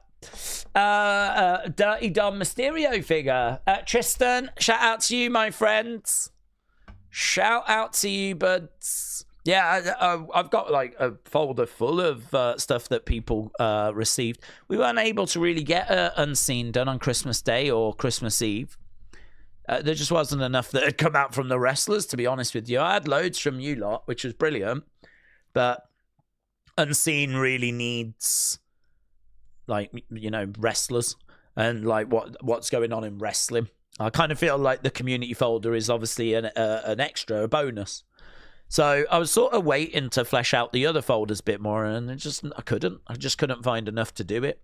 So it got delayed, and then unfortunately my family are around on the 28th. So I had hoped to get something done on the 27th, but it just wasn't enough time. There was a few dramas that kind of went down. My cousin is in hospital. He's got his appendix issues, and, that's all a nightmare. They delayed his surgery, and now it turns out that poison has got into his bloodstream because they should have operated sooner. So that's all a bit of a nightmare. He's on antibiotics, and the hope is it's all going to be fine. But, there's just been, like, little family things like that have gone on. People not coming round that then are coming round, trying to find, food, last minute picking up food. And it's just been a nightmare. So 28th is a bit of a problem for me. It's good to have that in the rear view mirror now. That's done. And now I can just kind of come back and focus on this. So, yeah, we should be back up and running now. Right.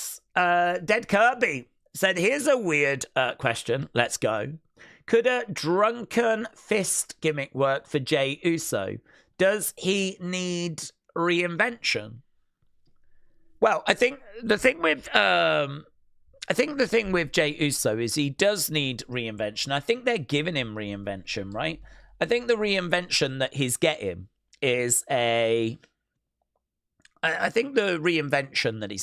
is one of frustration where he's teasing a heel turn. I don't think like a drunken related drunken fist or anything is the right path. I think that it's interesting maybe where this goes, right? Because I sort of feel like put him in the Usos and give the Usos a run in the tag division. I think that makes sense because it would be good to see the tag division strengthened, yeah? I think tag wrestling had a lot of success on SmackDown in 2025, certainly in the first part. And it was getting well received. And it was showing how it could really be of benefit. I mean, normally you get to like a tag match and it's like teams that you haven't really seen much of. They haven't really got much chemistry. The match is so-so. It's really hard to get that excited. The finish might be exciting, so at least it ends on a bit of a high. But to be honest, tag wrestling can be a chore. I mean, anything that's going to be a bit of an afterthought, it's very hard to present that as being something that you should be really engaged with, you know? Either invest in it and make it meaningful, and then the results should be good, or do what WWE have largely done, which is a load of undercooked teams in undercooked feuds, having matches that are given a bit of time, but really you can tell it just fills out a show. And that's largely how tag wrestling has been presented in WWE. Obviously, there are exceptions. I mean, you can point to the Hardys, you can point to Legion of Doom, you can point to the Dudley Boys, you can point to New Age Outlaws, right? You can point to periods like the Attitude Era, like when we had New Day and Usos. There's periods where tag wrestling has been really good. But there's periods in between that are quite big, where I would say not as good. And I think that when we did actually invest in the SmackDown tag division early, like this year, it was really good. A lot of praise, that TLC match, people loving it. I would say what they're doing with the women's tag division right now is interesting. I'm not a big fan of singles matches when you're dealing with tag teams. I wish these were tag matches, right? But actually, the way I'm seeing this is it's a little bit like we're going to show you all the wrestlers. We're going to show you what they can do. We're going to put a bit of a spotlight on them. We're going to put them into teams. And we're going to have a women's tag division that's going to cook. Right?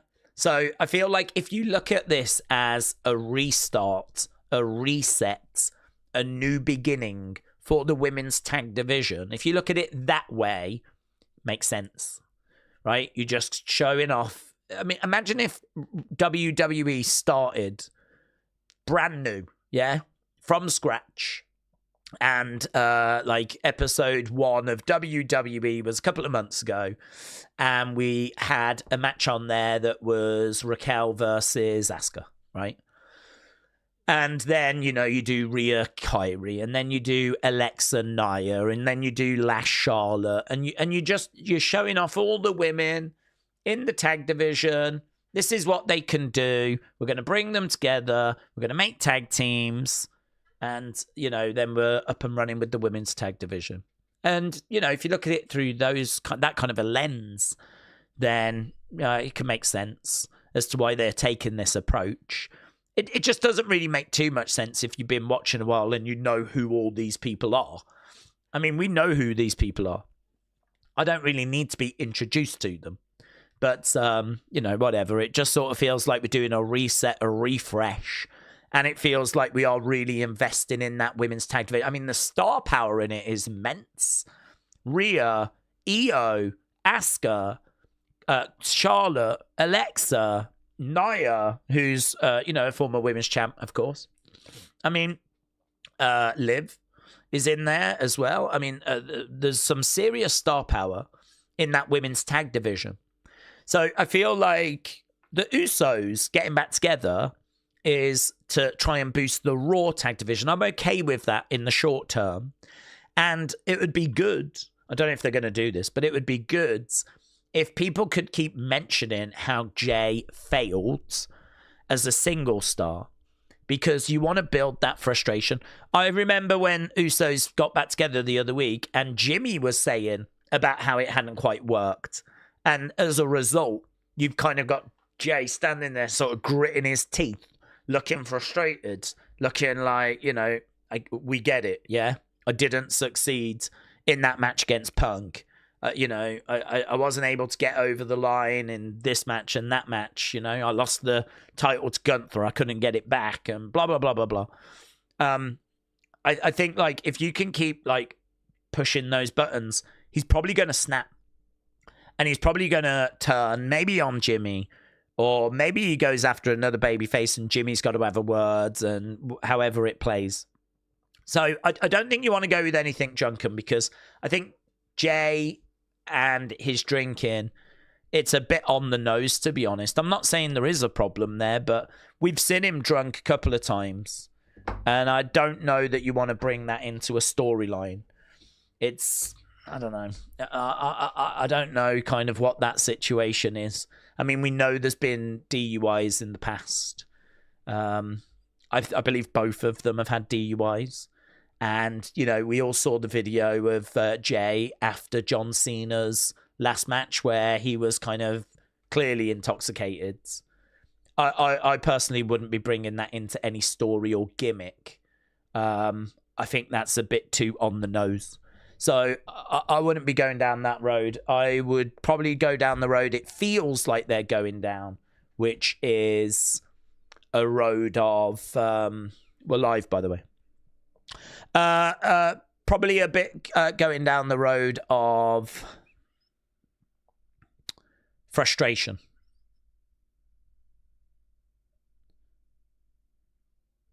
Okay, here we go then.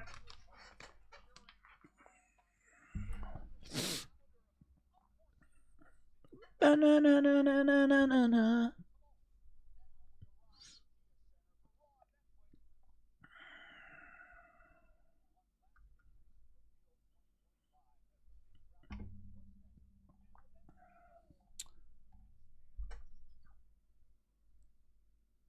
Okay, they're just talking about the masked man and us knowing the identity of that masked man.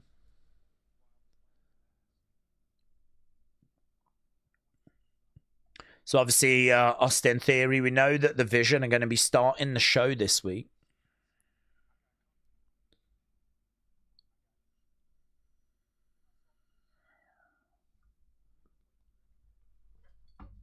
I got comfortable. I got injured, but then I saw the Vision.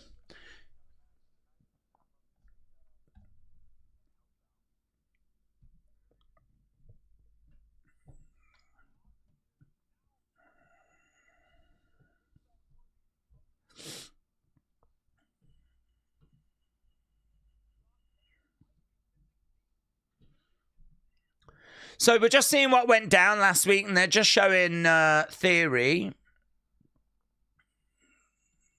Curb, and getting the win.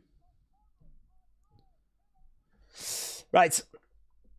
Drew used Sheamus's weight gain for the Burger After Burger promo, and now Sheamus is in best shape of his life, says Brian.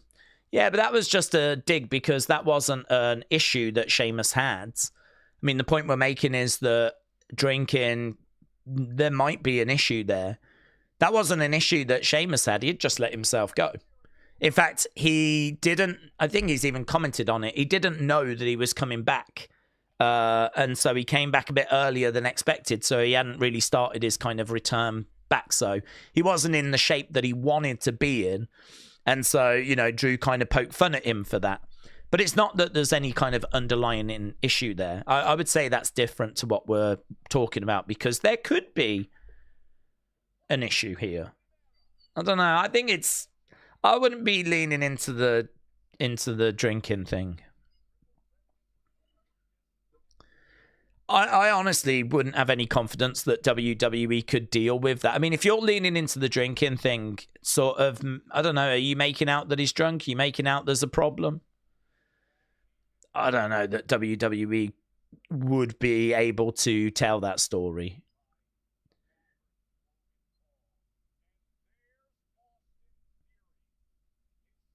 Here's the Vision.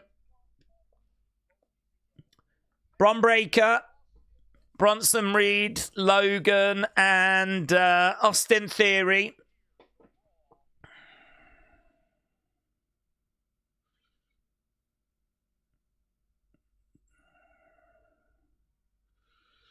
Okay, they're making their way down to the ring, going through Gorilla.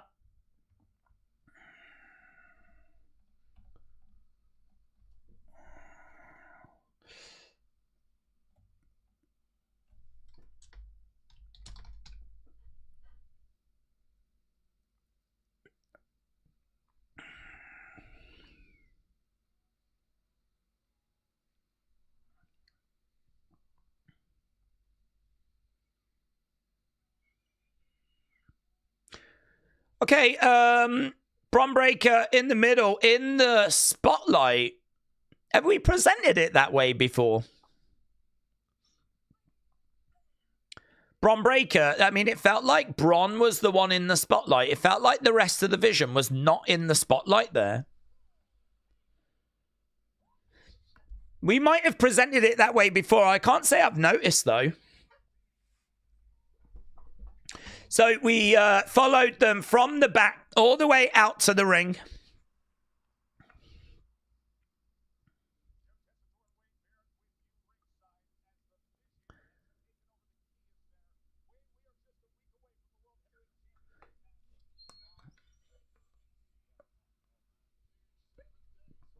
Okay, Vision are in the ring.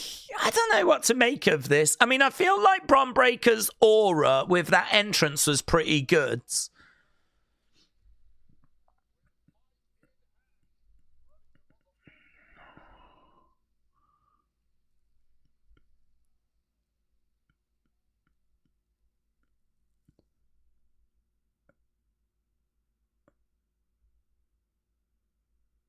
Okay, barking from the crowd for Bron.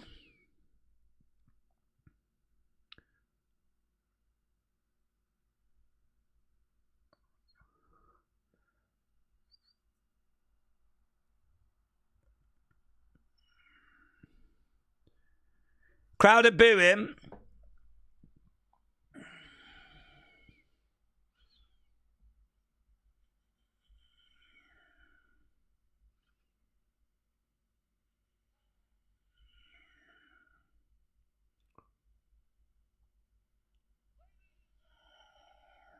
CM Punk chants breaking out. Amble said they have everything in the vision. What a motley crew, says Penny, for your thoughts.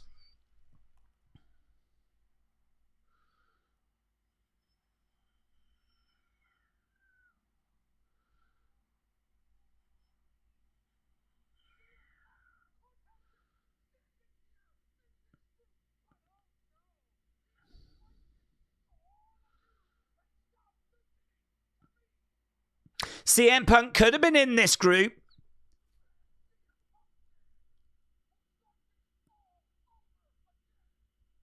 Paul Heyman's a bit upset, isn't he? He not a fan of those CM Punk chants. That's only going to fire the crowd up more, of course.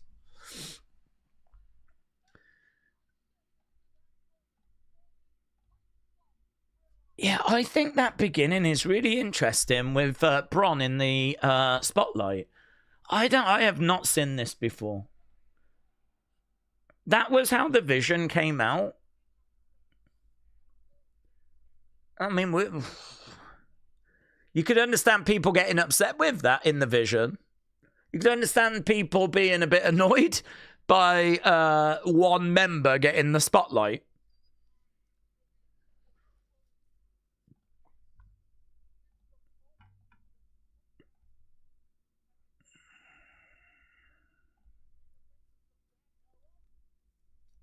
OTC chant breaks out.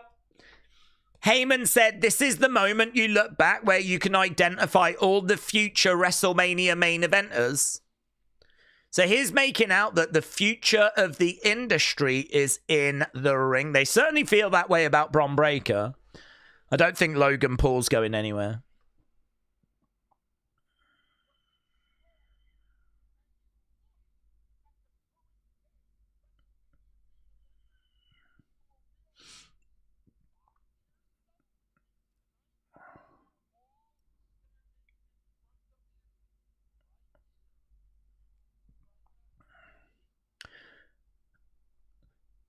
So in 5 years, when you look back at who's main evented the WrestleManias, you'll realize they're all standing in the ring with you right here, right now.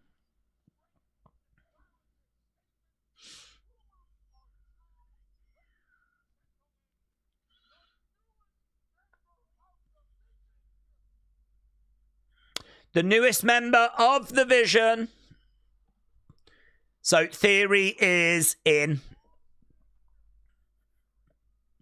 Austin Theory then is getting his hand raised as the newest member of the Vision.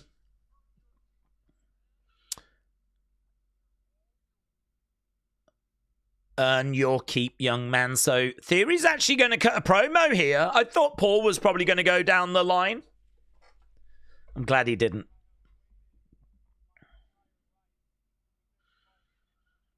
I have waited my entire life for this moment. How's this promo going to go?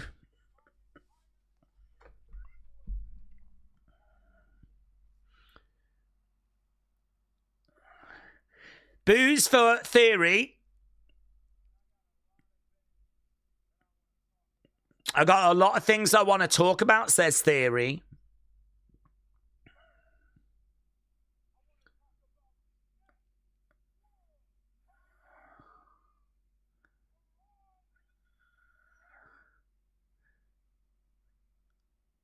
So Theory wants to talk about Braun. Wise man.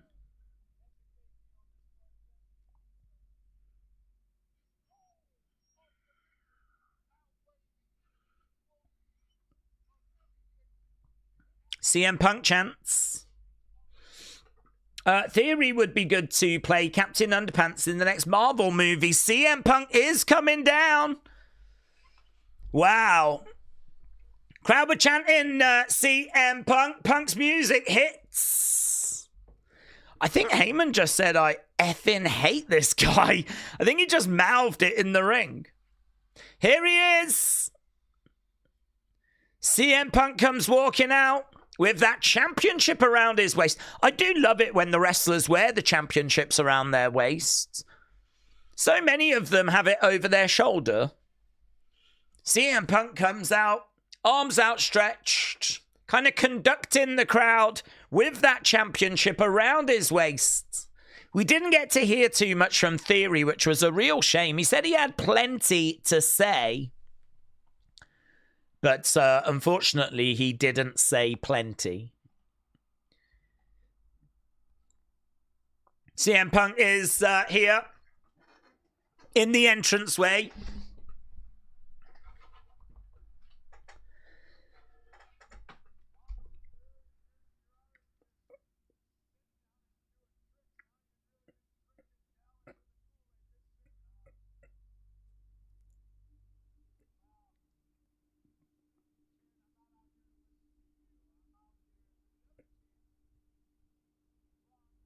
Kid, I'm not out here to listen to you. I'm out here for the other kid, Braun Breaker.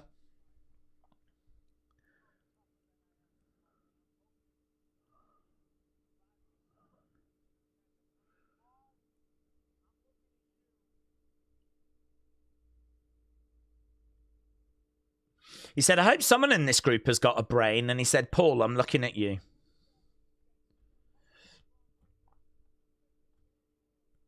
Yeah, match is set. We know the match that's coming up.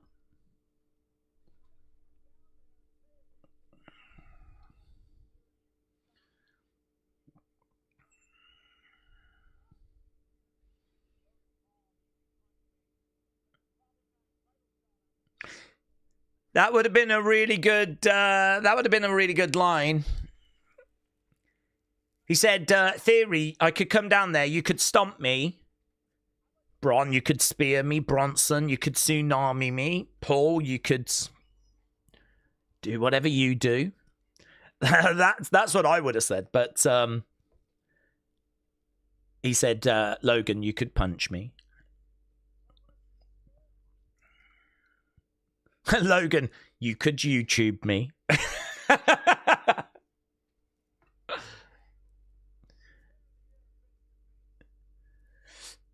Okay, so Punk said, look, I'm going to come down to the ring because none of you are going to do anything, because if you do, there won't be a match.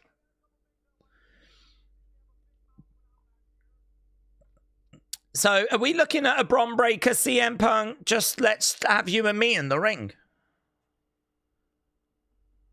Yeah. So CM Punk's climbing up. He's getting in the ring. I think the other members of the Vision might be exiting. There's a sign in the crowd that says Ren QCC.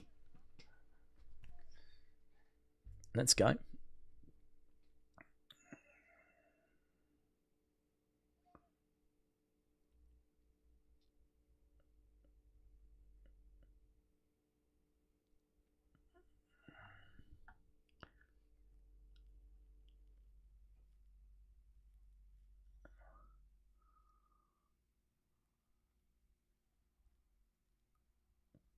Okay, loud CM Punk chants.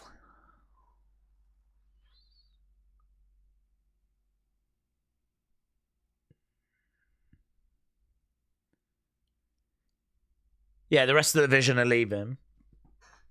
Usos are definitely going to make the save here if anything physical goes down, said Alex. Brony said, what am I watching? So it's different.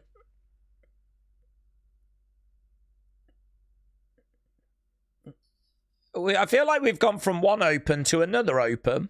We've gone from a Vision open into a Braun CM Punk confrontation.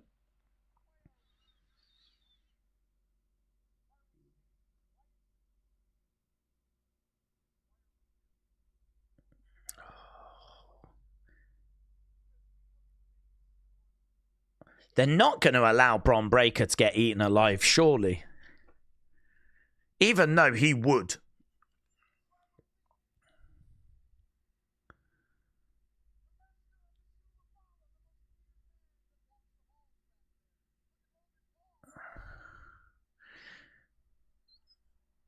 Okay, so right now we've got Braun actually introducing the members of the Vision.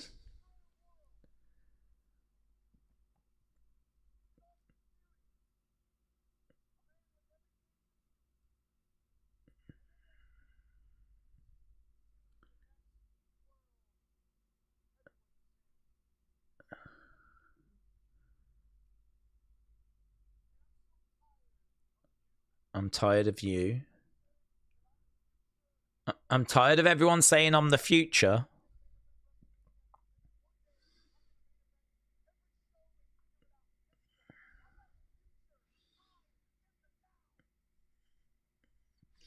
I'm not the future, I'm the now.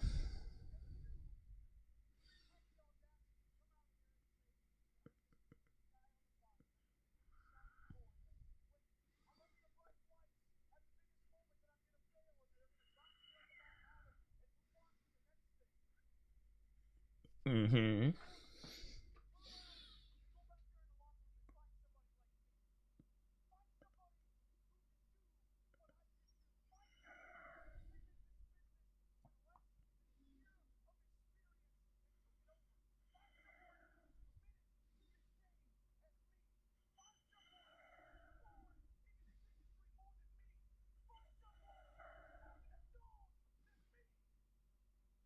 He does have his voice squeak, doesn't he? That little voice squeak showed itself again. Only a flicker of it this time.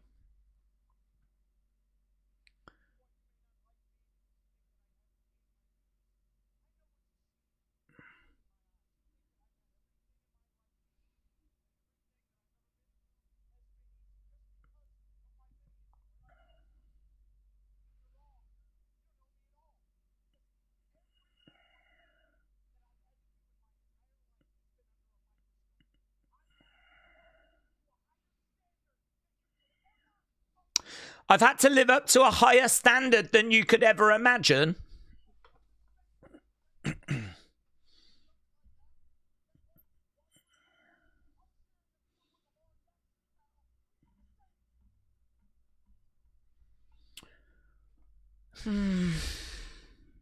It's fine. Oof, I feel like that microphone was shaking a bit as he just held it up there.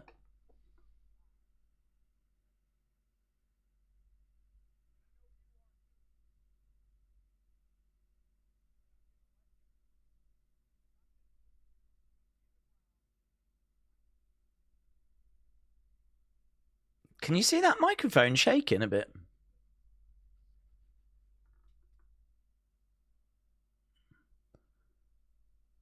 Oh, that's a great comeback for Punk. If you are what you say you are, why is that microphone shaking so much? You're scared. You could probably use that. I mean, I don't think you can because they don't want to bury Braun Breaker, but...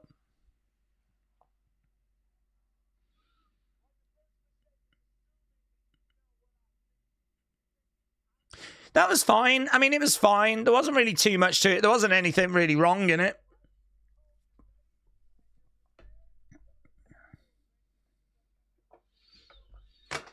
CM Punk says, yeah, you're ready. You're more ready than anyone I've seen.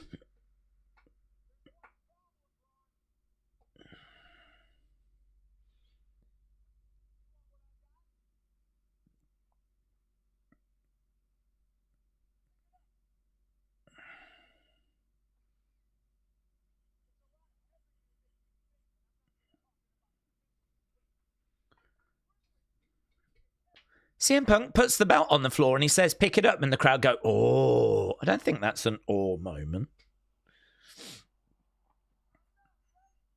CM Punk's basically saying he's not ready to give the belt up. He's not ready to stop being the champ.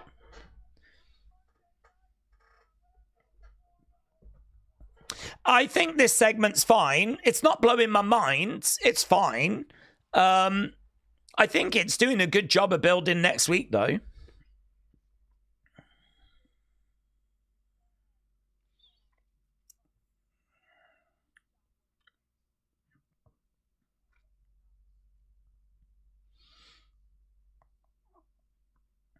CM Punk says, you're right. We're not the same because one of us is CM Punk. It's the one that's talking.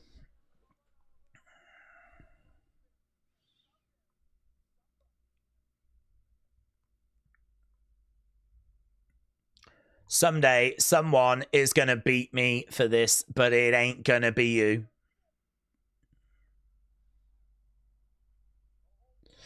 There we go. End of that promo. What did you lot think? Did you like it? Did you rate it? That's 22 minutes of the show done. I think it builds next week. I think it does that job. And really, that might be the only job it needed to do. Do we think Stephanie is going to win? Yeah, I think she retains.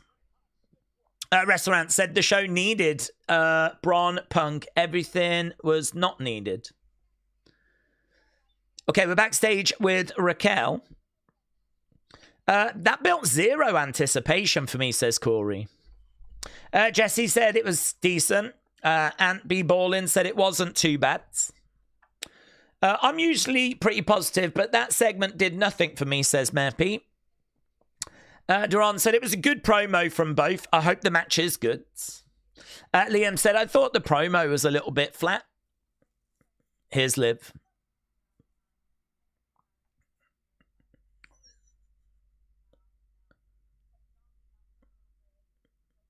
Okay, Liv's just having a word here with Raquel. You're a champion.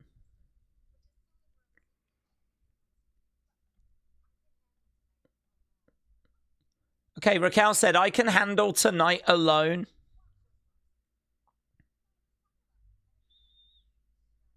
Here's Roxanne.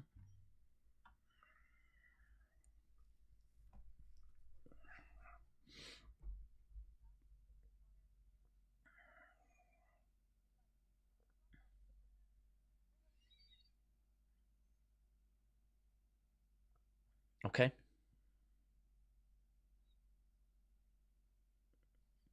But you can't touch. Okay, Nikki Bella coming out. So it looks like we're going to that women's triple threat. Right, Nikki versus Stephanie versus... I don't think we're getting a new champ here. The fact that we're opening the show with this as well makes me think even less that we're getting a new champ. We can do a poll, see what you lot think.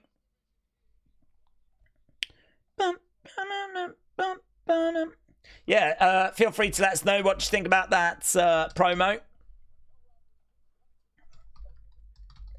Stephanie, Nikki, Raquel. Boom.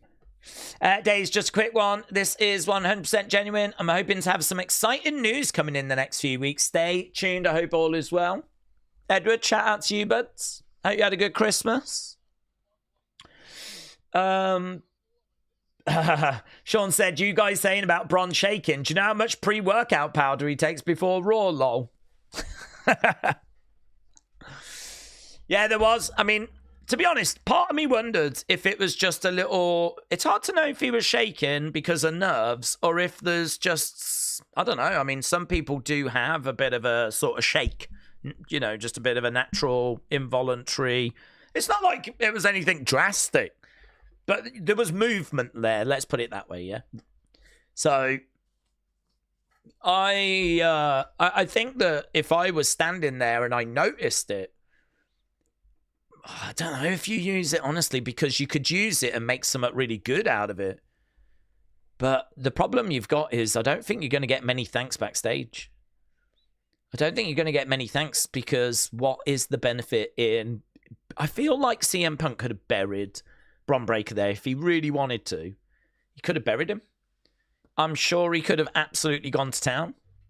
And the shaking thing just, you know, looked like one thing that if we noticed... I've got to think if he's standing there and, you know, there's not loads you have to focus on. I've got to think CM Punk noticed it. It's very Cena Rock when Cena pointed out how The Rock had his promo notes on his wrist. And, you know, that is just a bit of a no-no. You know, to cut a good promo, part of it is that you just spit in it, you know. To actually have notes there to remind you of key points you want to make is a bit like, you know, I don't need my promo written on my wrist like you do.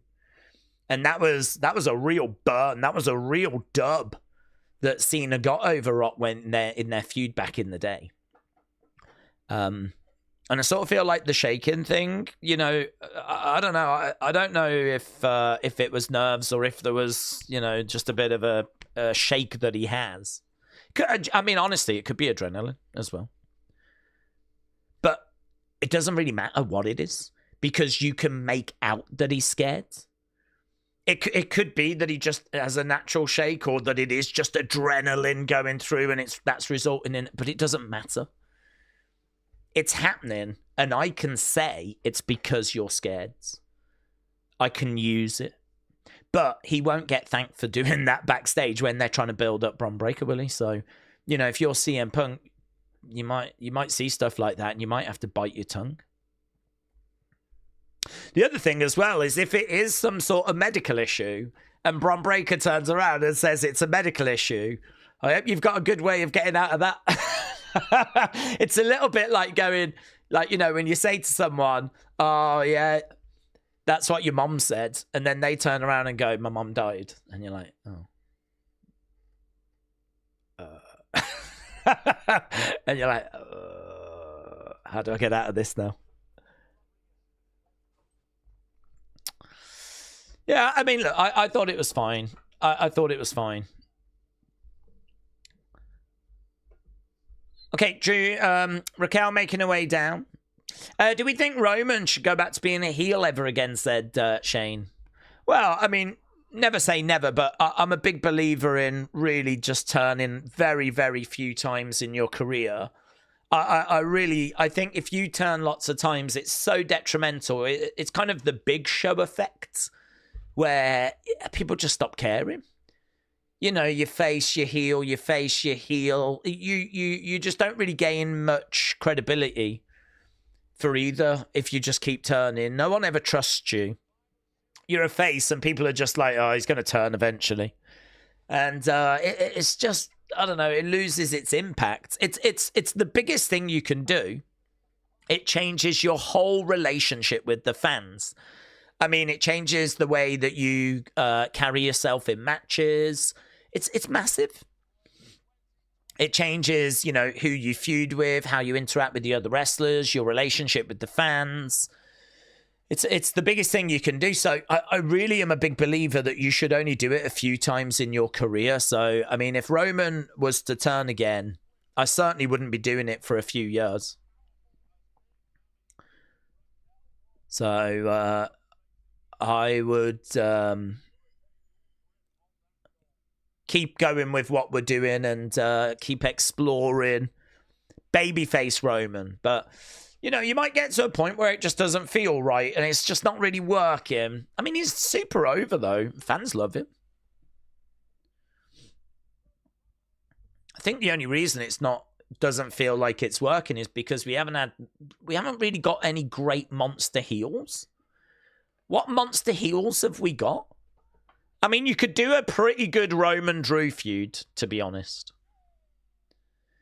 And obviously we've got Gunther, so you could do something there. But we're not blessed with lots of great heels. I've been on a mic in front of 800 people. If it is a medical thing, a brace can help, said Joseph.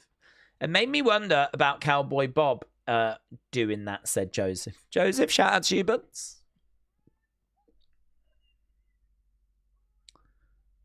I think my brother's got a little... I mean, it's fine. But just, if he was to hold a mic, I wouldn't be shocked if he had a little, like, shake.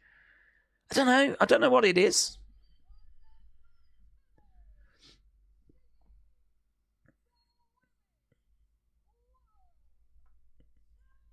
Okay, right now we are just getting all the intros. This is going to be our first match.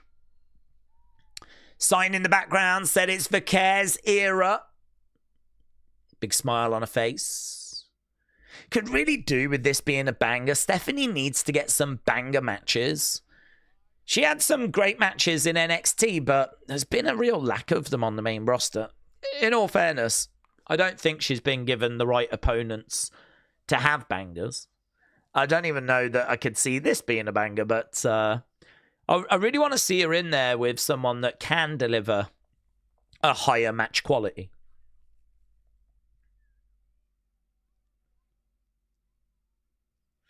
Okay, Nikki comes in. She pushes Raquel and Stephanie. Raquel grabs Nikki. Elbow coming in by Nikki.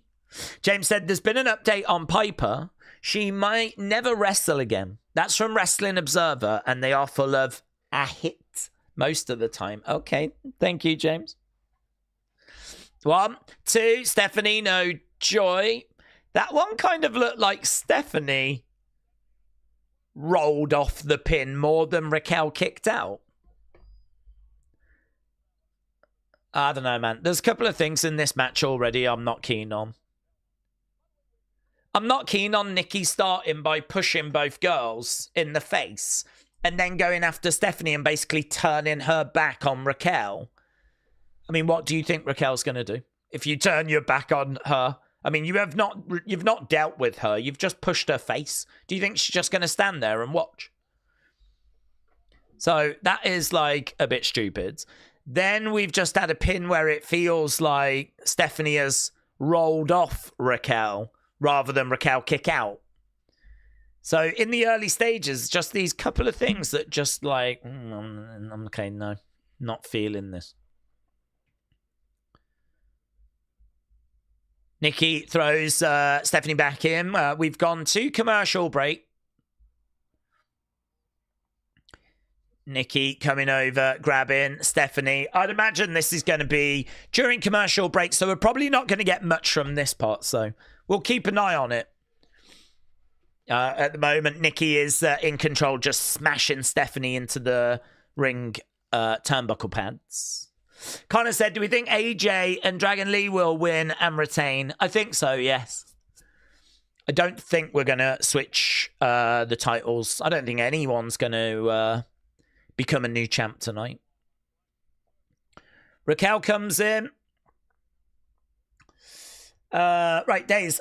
Who are the favourites for the female Mania titles? Bianca is one of them. I think Bianca should win the Chamber. Should WWE have Bianca win the Rumble? Well, Liv and Bianca are the two favourites. So Roman and Braun are the two favourites for the men. I believe Liv and Bianca. That one doesn't feel as set in stone. I mean, Punk Braun seems to be a direction. Even though we're doing it in January.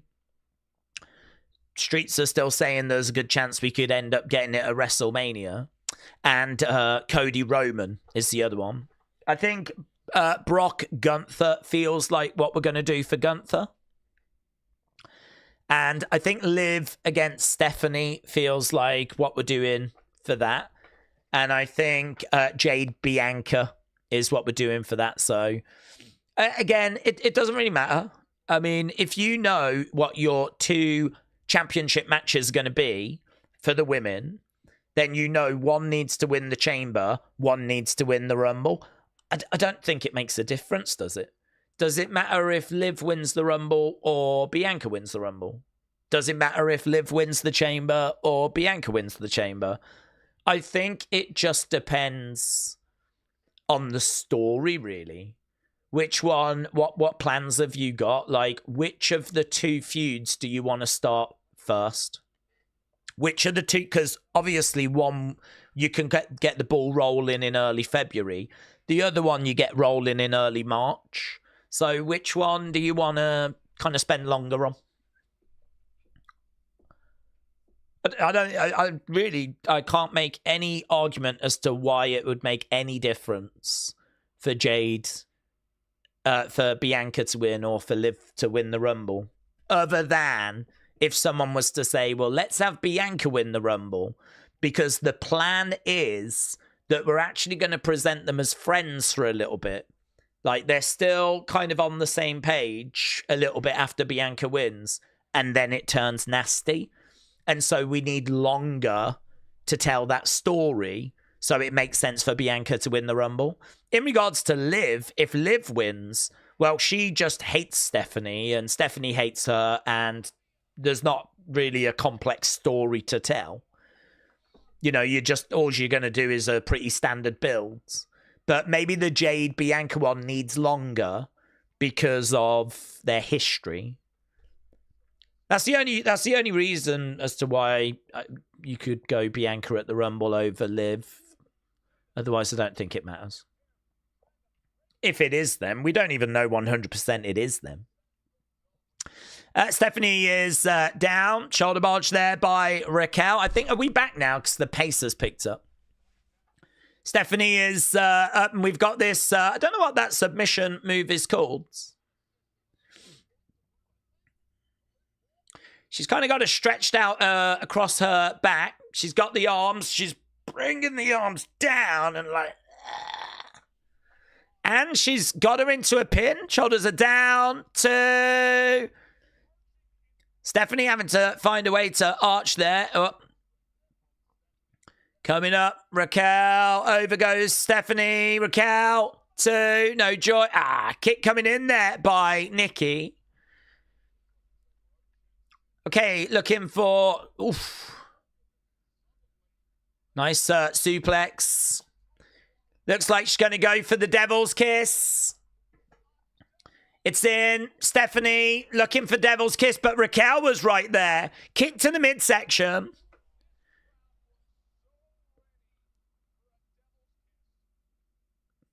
Nikki Bella goes to the outside. Raquel coming over to Stephanie. Stephanie in the corner. Raquel's in, and big forearm shot. No sell there by Stephanie, which was weird. Big forearm, and Stephanie just took it. Didn't even react.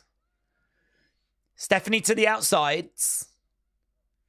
Face first. Headbutt coming in there by Stephanie as Raquel goes down. Stephanie going up.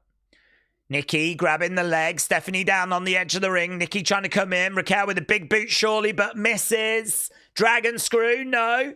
She does pull on the leg, though, Nikki. So, Raquel hobbling around. Big splash. Crossbody by Stephanie. Nikki comes in. Stephanie goes into the corner. Nikki grabbing Raquel. Okay.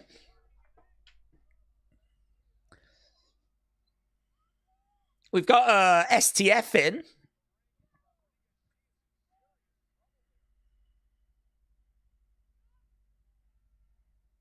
That has prompted thank you, Cena chants.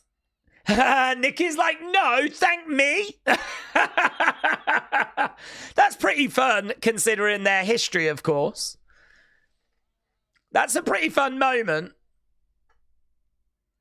I like Nikki yelling out to the crowd, thank me. Okay, so we've got, that's interesting. We've got a Devil's Kiss. That's a really interesting way of getting it in. Nikki was tied up, so Nikki couldn't do anything. Stephanie was hitting the Devil's Kiss on Raquel. That was a really fun spot as well. We've had 2 fun spots in a row there. And that's woke this crowd up. I think this match has been a bit flat, honestly. I think it's been a bit off. But 2 good spots in a row with the STF and then that Devil's Kiss. Dragon Screw as well. And Stephanie does that so well. It really looks brutal. The concern is it is brutal. And it is going to actually result in some damage at some point. I'd love to know how bad that move actually is to take. It looks brutal. Raquel's just had a word with the referee there. I think she's okay. Nikki moving out of the way. We need to get rid of the pole. We don't need that anymore.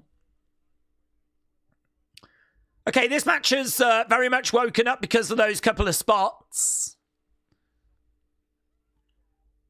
Clothesline. Stephanie goes down. Nikki goes down. Couple of clotheslines there by Raquel.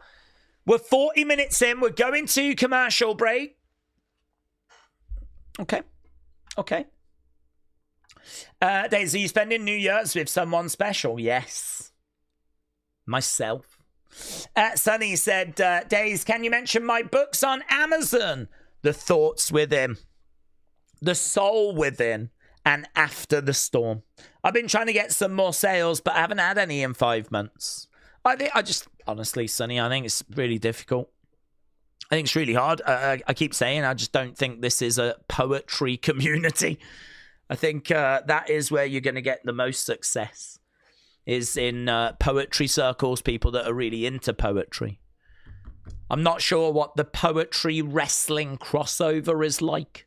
So I can kind of understand sales being a bit sluggish. I don't know, Matt. I really think getting into poetry communities, getting into poetry group chats, seeing kind of what's going on in the poetry world, speaking to other people that write books. There must be some sort of trends as well. I mean, I don't know enough about poetry, but like most things, music and, most things, like there's trends. There's things that are quite fashionable. I don't know if that would be certain topics. I doubt that, but there might be like poetry styles or something. I'd be interested. That's where you start getting into, the detail of poetry. Oof. Nikki going face first into the edge of the ring. But kind of interacting with those people. I've got to think that would be the best way of boosting sales. That would be my approach. Kicks coming in as Raquel goes straight into Nikki. I think, are we still at commercial break here? Raquel is coming down onto Nikki, going for the cover. 1, 2, shoulder up. Robbie said, shout out to Nikki and her 22-year-old boyfriend, Cooper DeJean, says Robbie. Sure, shout out to them. Raquel going over. Big Time said, Daze, what's your thoughts on Joe? His voice sounds very unenthusiastic and he lacks energy. Most week it feels like I'm listening to a taped Raw and SmackDown. Well, I think Joe does fine. I think as a lead commentator, he provides the play-by-play. I don't think he's as good as Michael. I think that it can come across as a little... not a phony is not quite the right word, but sometimes I find the things that he's saying and the enthusiasm that he's adding to it to maybe not be that believable. But I think I don't mind his tone of voice.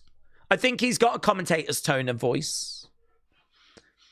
I think, he came from commentary, didn't he? But sometimes I can hear that he's saying stuff and I don't quite believe that he's excited as what he's kind of making out to be. But I'd say my criticisms are minimal. I prefer Vic Joseph, though. I really like Vic Joseph. Nice powerbomb there to Raquel. Suplex to Stephanie. Nikki going for the pin and a shoulder up. It does feel fake, said Jacob. It seems like they filled the spot with randoms that want to do other things. Simple Simon said, did you enjoy your Sunday with your family? Hello, Simple Simon. It was yesterday, actually, but Saturday was kind of prep for it. But yeah, it was good. It was a late one. We have a nightmare around here trying to get taxis. So we had real trouble. We were trying to, from like 1:30 till 3, like for an hour and a half, we were just calling different taxi companies. 1, 2, because my house is not that big. It's not big enough to accommodate like loads of people sleeping over. But there's a hotel not far away. So family tend to book in there. So trying to get a taxi from here to there. Blimey now. So, yeah, 1:30, we were like trying to call taxis. They ended up going at just after 3. Right now, we've got Stephanie. Double knees there by Stephanie. Going for the cover. 1, 2. Raquel makes the save. Stephanie down. Nikki down. Raquel down.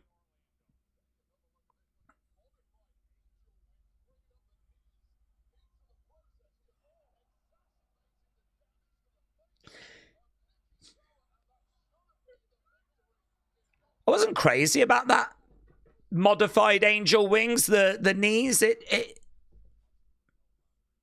was worth a try. I could see some people being impressed with it. I wasn't blown away by it. Raquel coming over, grabbing Stephanie. Jawbreaker by Stephanie. Super kick coming in, going over against the ropes. Round the houses. Looking for a suplex. I'm glad that got turned into a pin because it was looked messy. It looked like Raquel was trying to get her up, couldn't quite do it. And it looked like she was flipping over and then it got flipped into a pin. I don't know if that was intended or if they just saved it. But it went fine. If that was saved, that was a really good job. Clothesline looked a little bit sloppy. Stephanie just sort of flopped down. There's definitely some moments in this match that needs just tightening. Nikki is in there going for the pin. 1, 2. Stephanie. Says that was a 2. Was that a 2? Was that a 2?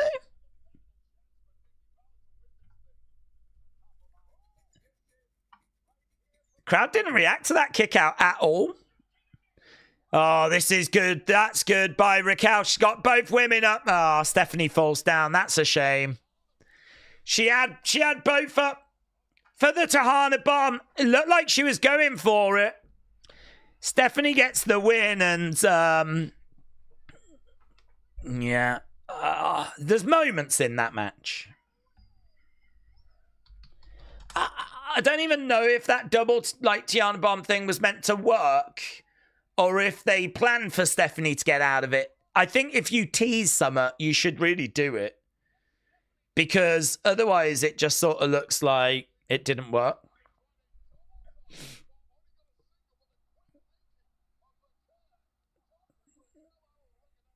I mean, maybe they didn't want the double because it is out of that Stephanie gets the win, you know? Stephanie wins. No shocks about that. There's Gunther. Gunther is backstage. Okay, we're 50 minutes in. Get your votes in.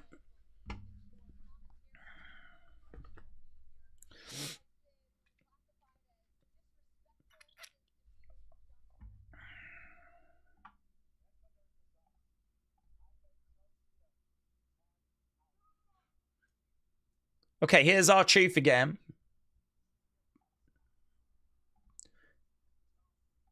You made John tap out.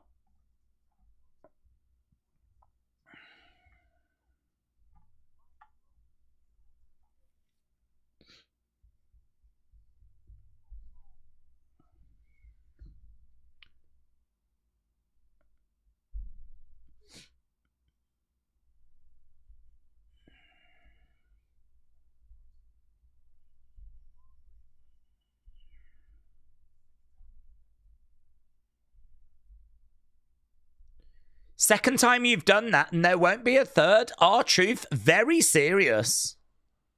Gunther laughs at him.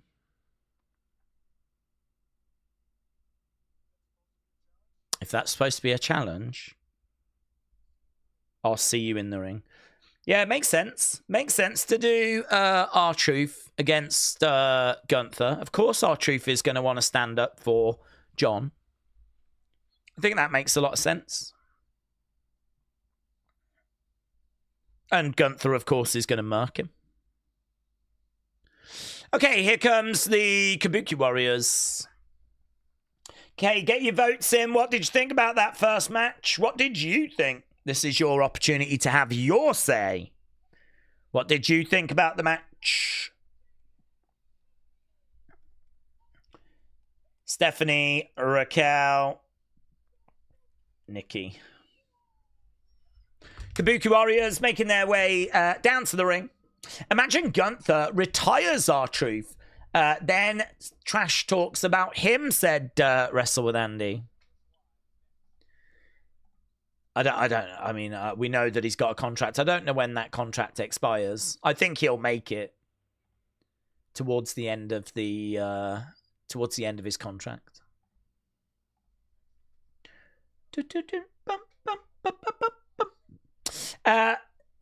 Spanter Crow, shout out to you, my friends. Welcome. Appreciate the support. Daze, how about a quick shout out to Grim? He's going to go for his 79th world title, calling out Chris Denker for golds. Always happy to shout Grim out. A real inspiration to me and Tommy Toy Travel. So nothing but love and respect to Grim's Toy Show. Wrestling Little Right said, Daze, in my opinion, Seth, if he does come back at WrestleMania, the only thing currently I think would be a tag match. If Theory is working Double Agent, really hope he gets a new gimmick, said Wrestling Little Right. What is a kabuki, said a kid? That is a good question. Let's have a look.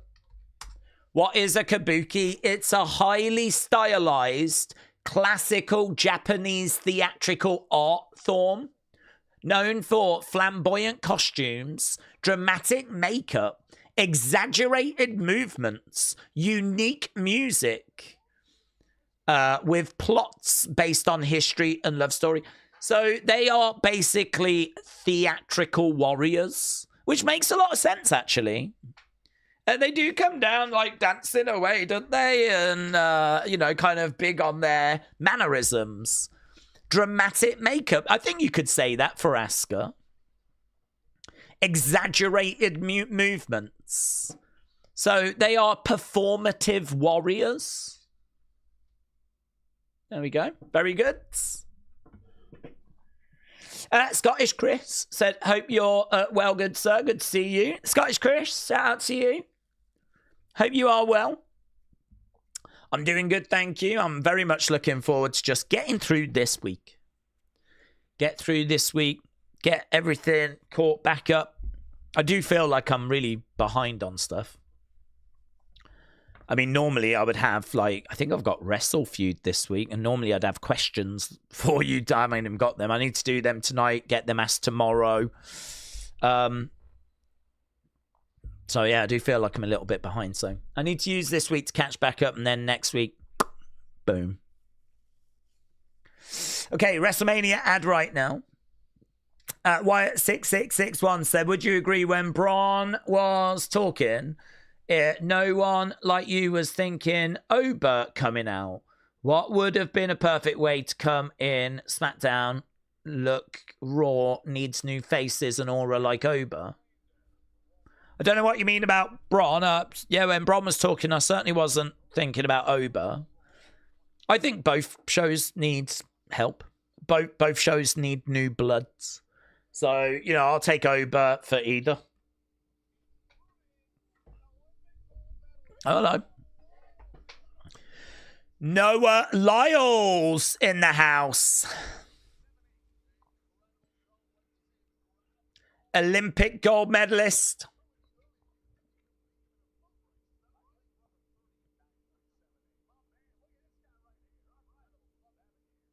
Okay, this is going to be a promo by the looks of it from the Kabuki Warriors. Asuka and Kairi are in the ring with microphones.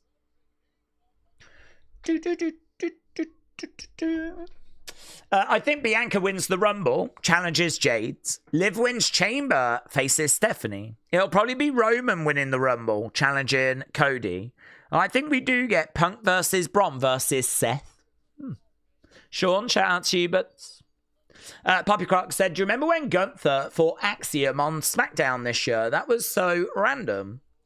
Was that in Spain? I think that was in Spain.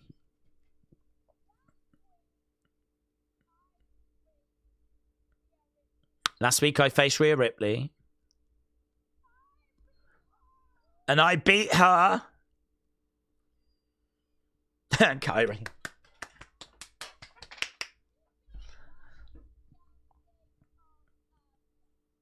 You still think Mommy can take on Asuka?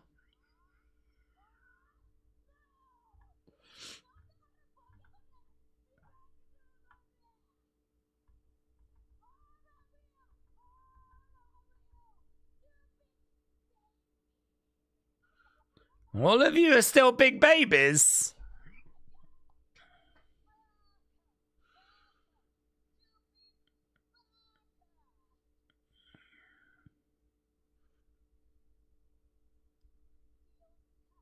EO. EO Sky.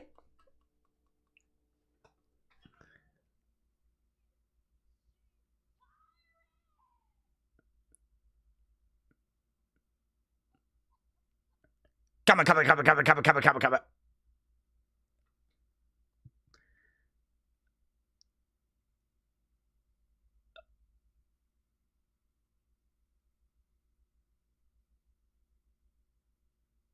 Crowd are chanting for Rhea.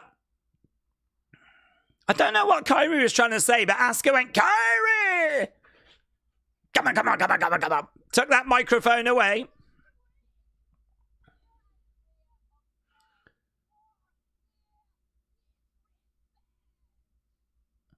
Last week they paid for their disrespects.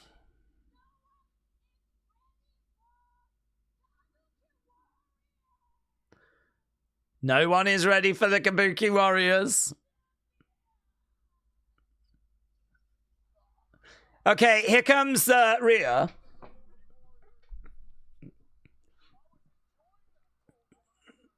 I feel like it's so cartoony what they do.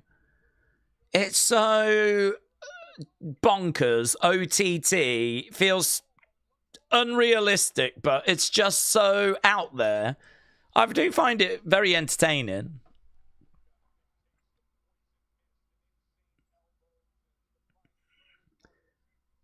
It feels like Asuka and Kairi live in just a different universe to everyone else in the they live in like a universe probably similar to the Wyatt Six. It's just so different from everything else.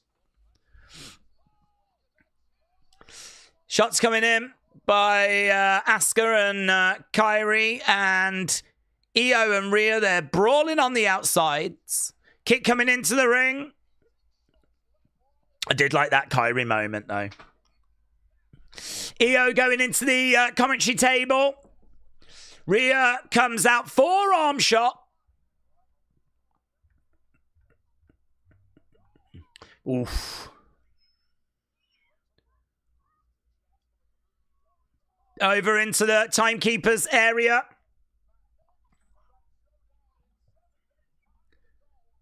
Goes EO. Rhea about to get chucked back in the ring. Kabuki Warriors are in control. They've done well here, actually, the Kabuki Warriors.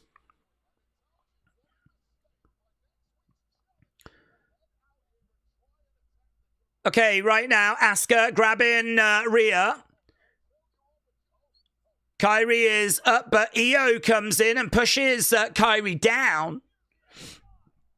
Kick coming in there by EO. Kick coming in there by Rhea. Riptide to Kyrie. Oh, no. Back elbow. Kabuki Warriors down. And on the outsides. So it is EO and Rhea that stand tall in the end. Just a bit of a brawl there. Not really too much to that. Kabuki Warriors grabbing those tag titles.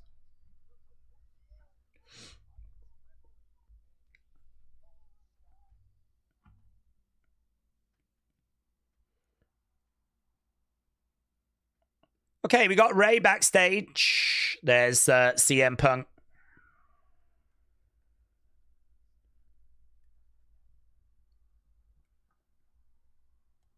It's a bit quiet sound-wise. There we go.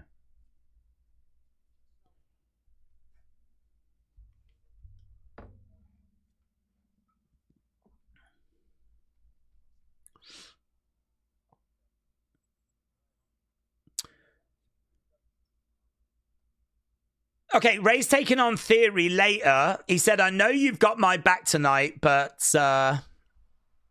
Heyman's not the only one in the favor business. I'm covered tonight. Who's that going to be? Dragon Lee, maybe, or someone. Here's Gunther. Dun, dun, dun, dun, dun, dun, dun, dun, dun, dun. Bum, ba, ba, da, bum, bum, bum.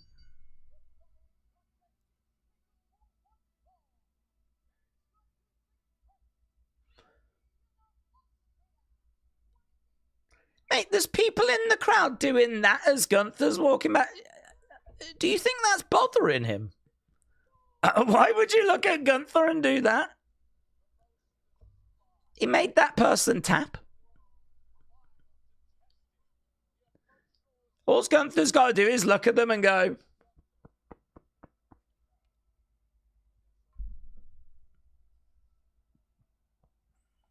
And then that person can go, well, that's not the first time you've tapped, is it, Gunther?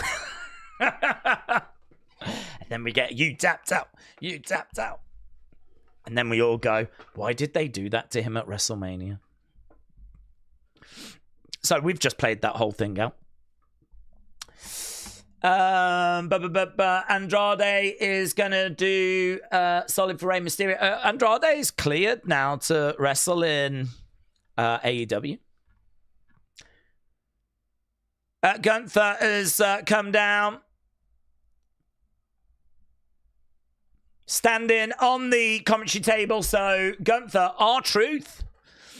Gunther is ready to wrestle. This is going to be the first time we've seen him wrestle. Takes his jacket off. He's got his tap like a shirt. And there is an image of him putting out John Cena's career. And the crowd start chanting, you tapped out.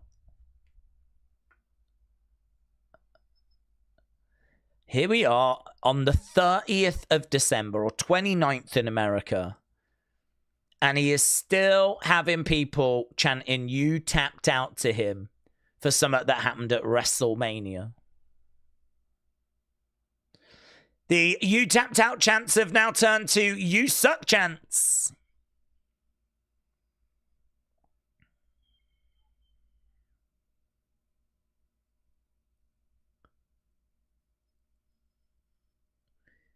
Gunther grabbing that microphone.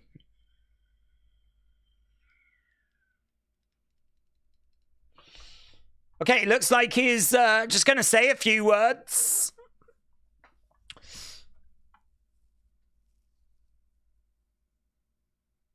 Sign in the crowd said, Gunther ruined my life. Gunther ruined my life.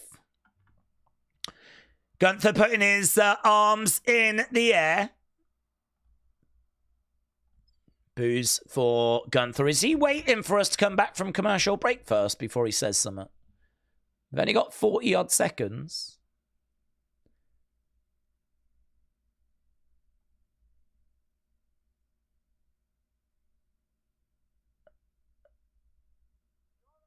No.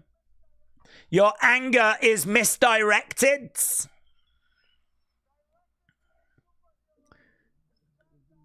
Direct it to your superhero that tapped out.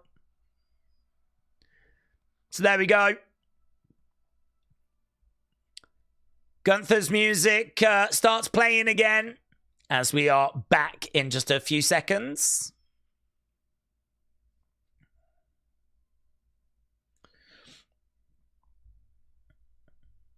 So Gunther just having a few words with the crowd during that commercial break. I like there's a non-title story that could be told with Roman and Cody. Roman would need to show up more, though, to build it and explain it, says AKF. Days, are we bringing back football days? No, buds. No. That took up way too much time. If we did that, then, you know, the only thing we were able to do was the watch-alongs. And that was the reason as to why it went away, so... It was a moment we all loved and we all enjoyed, but it is dead. Here's R-Truth. What about World Cup watch-alongs? There's no plans. I mean, the thing is that with all that stuff, anything that I do that's not wrestling related will take me away from wrestling. So if I do World Cup watch-alongs, then it means other stuff on the channel will not get done. You know, I mean, that might have to be like member streams would have to get put on holds and scenes would have to get put on holds. It would literally be me sleeping, streaming football, streaming Raw, NXT, SmackDown. Even then we'd miss some games because I'm sure they're going to clash because they're in America, aren't they? That means that there's going to be games on at the same time as Raw, SmackDown. The good thing about Qatar was the games were on in the day and then wrestling was on at night, and then I just had to find a way of fitting sleep in somewhere. I don't think it was Qatar. I can't remember which was the one we did. But no, I got no plans for any of that.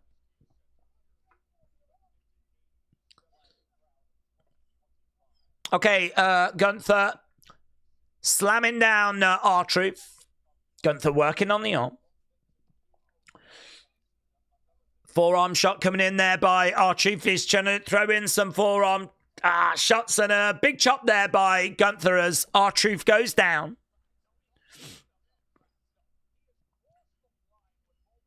Smile on his face.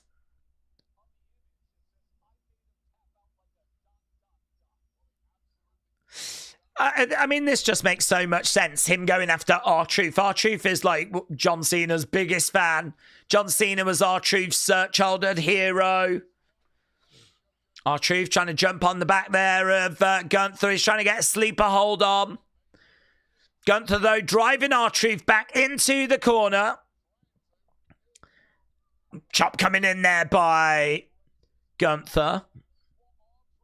R-Truth goes down. We are into the second hour.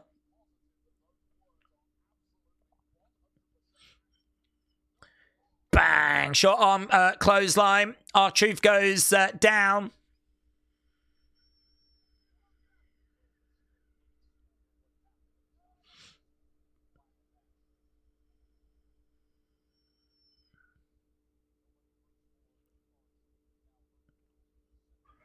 Gunther against the ropes.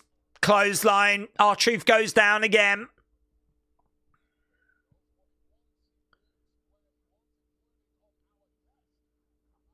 Gunther going over to R-Truth. Looks like, I don't know what's happened to R-Truth's hair.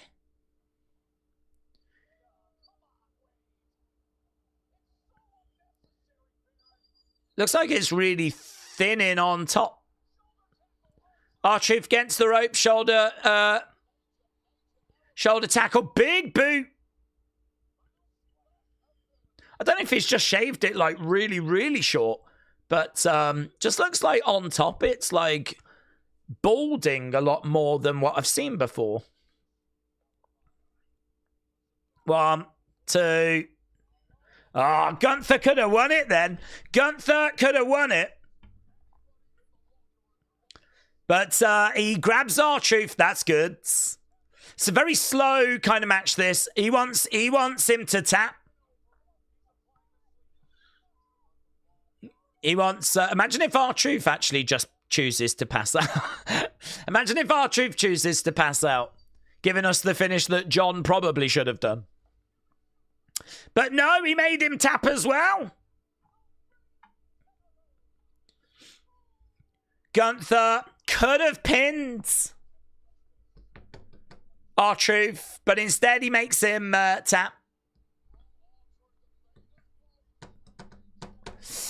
Dub for truth for trying, says Ampy Ballin. That was a bit pointless, said Corey. The Ring General, says Brian. It is Gunther that picks up the victory.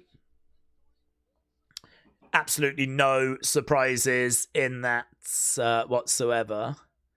Okay, we're backstage with Jay. Let's have a look. This could be interesting.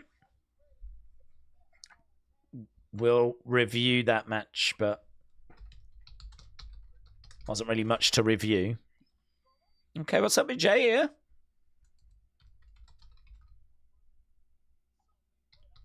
When something ain't right, I need you locked in. Yeah, what's wrong? So much wrong with Jay. Here we go.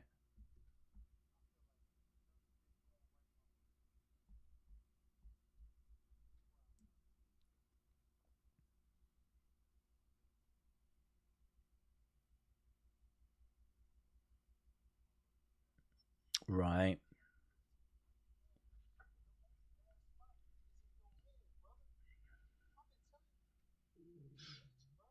I need you.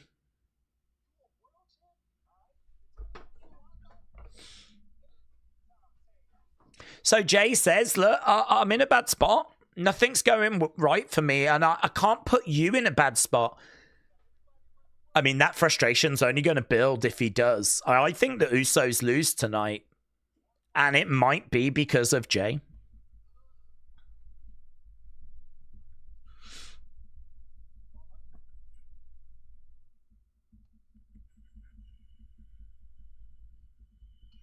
Okay, Jay says yeet, but I didn't believe it. He said yeet, and I did not believe it.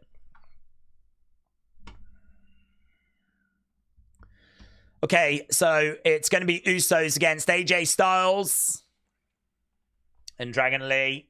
And clearly Jay is struggling as we go to commercial break.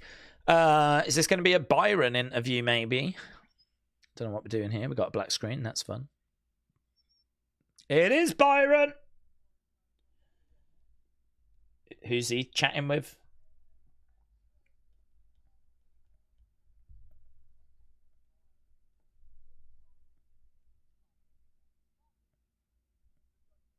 Oh. Byron said we're going to focus on a topic, and that topic is the Judgment Day. Finn Balor is here.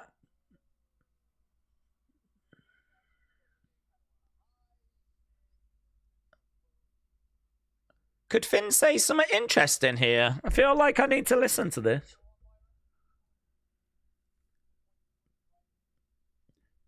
"2025 has been a difficult year."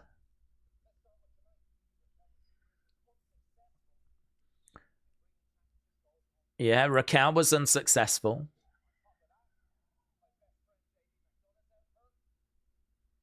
JD's out.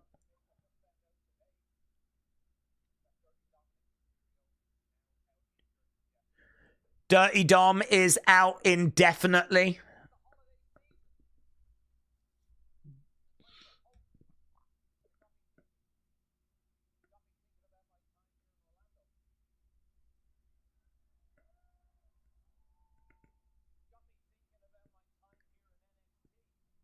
Oh, got me thinking about my time in NXT.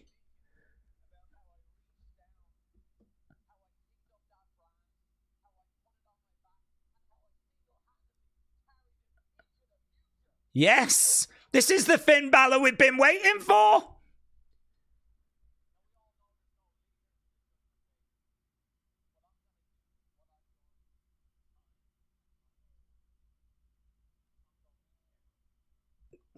That was distracting.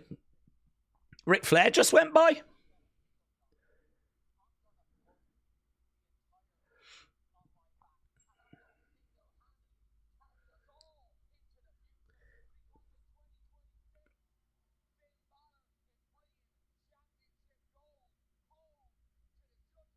Finn Balor is bringing championship gold home to the Judgment Day. Hopefully, that's singles championship golds. Because I want Finn back in that singles division. He's been in that tag division for way too long. We've kept him on the sidelines for too long. I like that. That felt like a statement from Finn Balor. That felt like a statement. Talking of statements, here's Obafemi. So we got this vignette on Friday. That sort of suggested he was heading to SmackDown. Maybe not. Obafemi.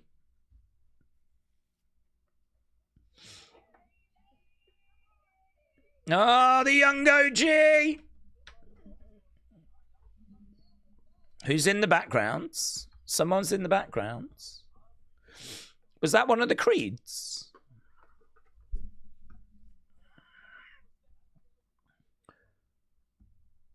Show me the background, you cowards. Who is that? That looks like maybe Julius. No, Brutus. Yes. Creed's talking with Ivy Nile in the background.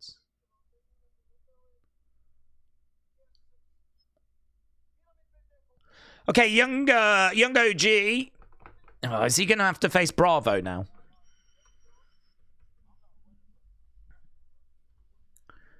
I'm not running from any of y'all.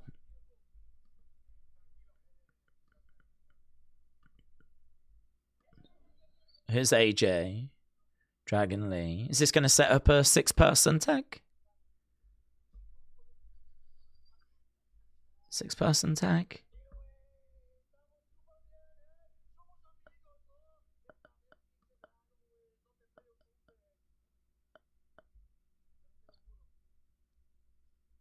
There's so much more Spanish in the show these days.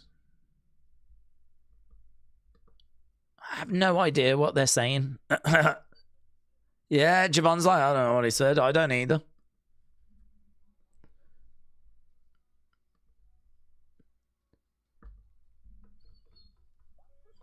Why do they do full segments in Spanish?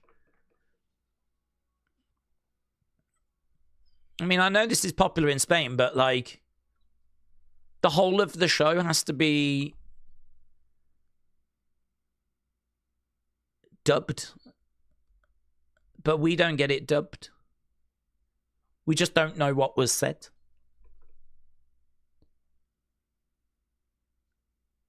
Okay, we got a vision segment. Hang on.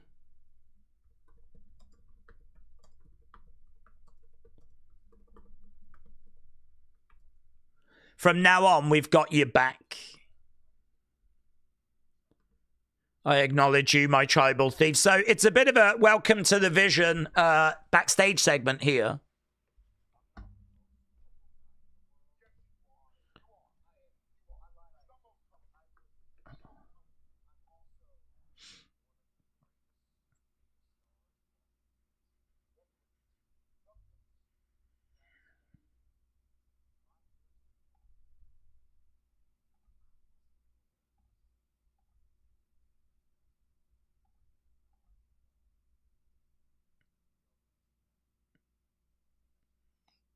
Logan tells Theory, I've got your back.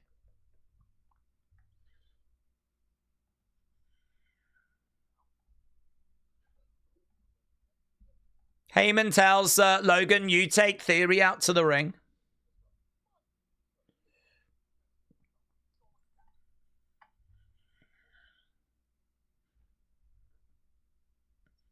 Okay, Rey is going to the ring. It's going to be Rey versus Theory. Right. Daze, WWE is going to start giving people babble with all ticket purchases. Randy, shout out to you, buds. K-Dub said, I think Logan will join Seth. Him and Theory, says K-Dub. Okay.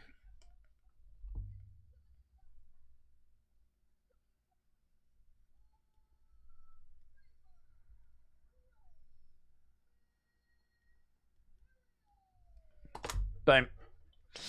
Right.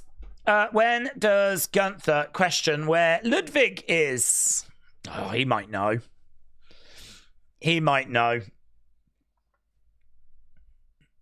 I'm sure Ludwig has clued him in as to what he's really doing at the moment. I acknowledge you, my tribal thief. Are we serious? That was a weak look from Theory, says Wrestle Rants. I'm curious as to who's going to help Rey, says Trey. Okay, Rey making his way down for match number 3. So far, I can tell you, Stephanie, Raquel, Nikki got good 92. Gunther, R-Truth, good 87. So far, we are about an hour, 25 minutes in. And match quality-wise, we are just struggling a little. Okay, Rey making his way down.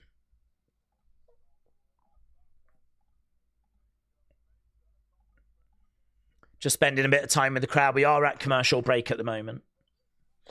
Okay, Raquel and Nikki are going to ask for a rematch, says Lewis. Wouldn't Kevin Owens return early to honor John's last match after loss during Saturday night's main event, says Colm. I don't know when Kevin's coming back. I haven't seen any update in regards to Kevin. His injury is obviously very, very real, very serious. There was even talk of it being career-ending. So, genuinely, I've not seen anything on Kevin, so we'll have to see. I don't know if when we get him back.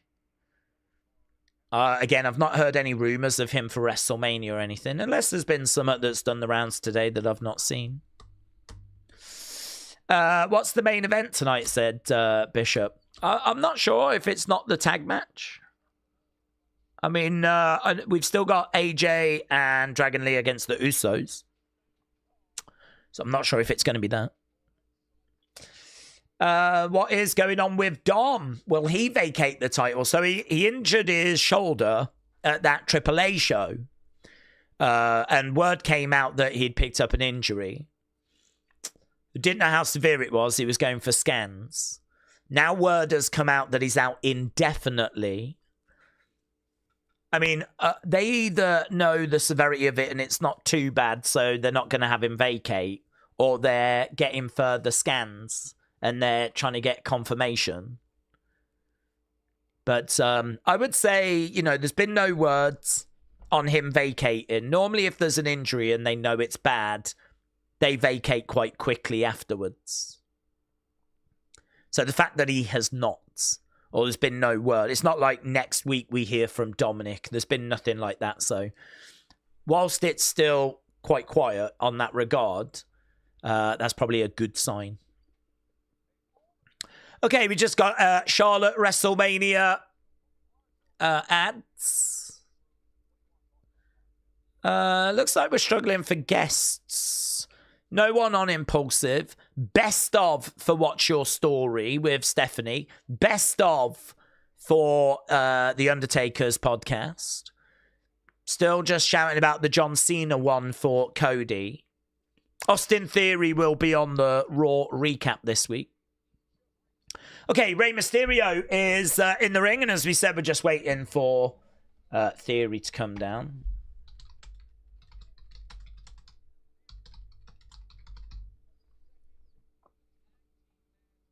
Boom. Joseph said, I've got the same neck issue that KO has. It's very dangerous to do anything physical. One slip and you could be paralyzed from the neck down. I truly hope he just doesn't risk it.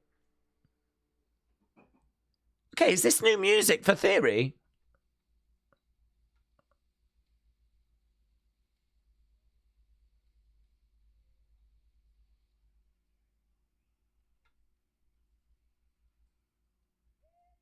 This is me and me alone, says the lyric.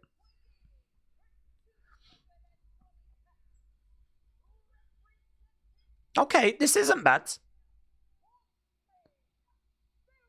It's pretty big sounding.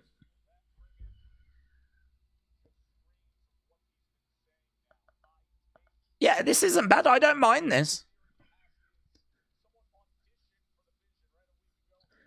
There's a vocal in there that's like... Ba, ba, ba, ba, ba.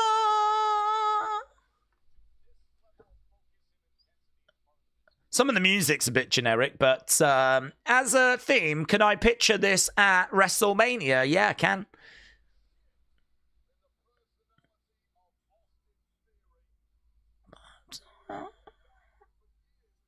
Yeah, I don't hate this.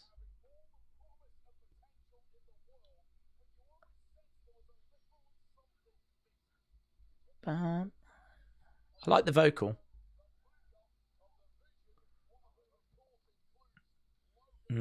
Big upgrade on his old themes.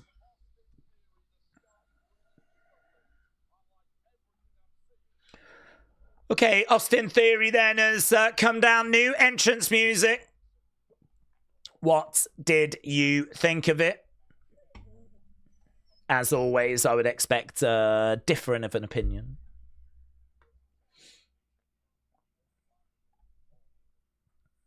Let's do a quick poll on it. New Theory theme is great.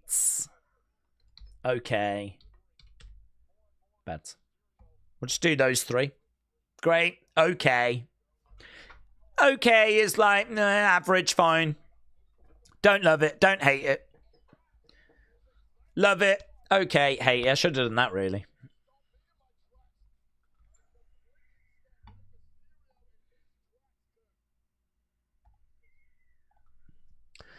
Okay, Theory going over, grabbing Rey. I've got that vocal line in my head.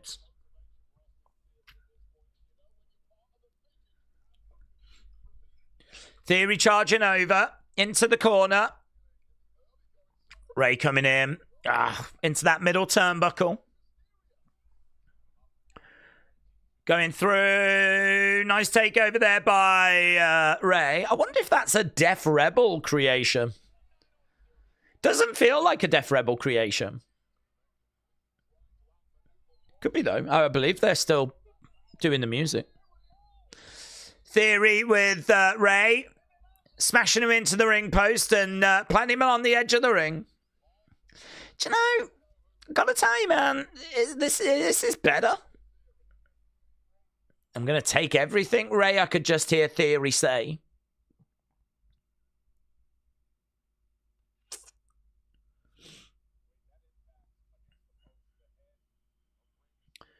Theory in the ring.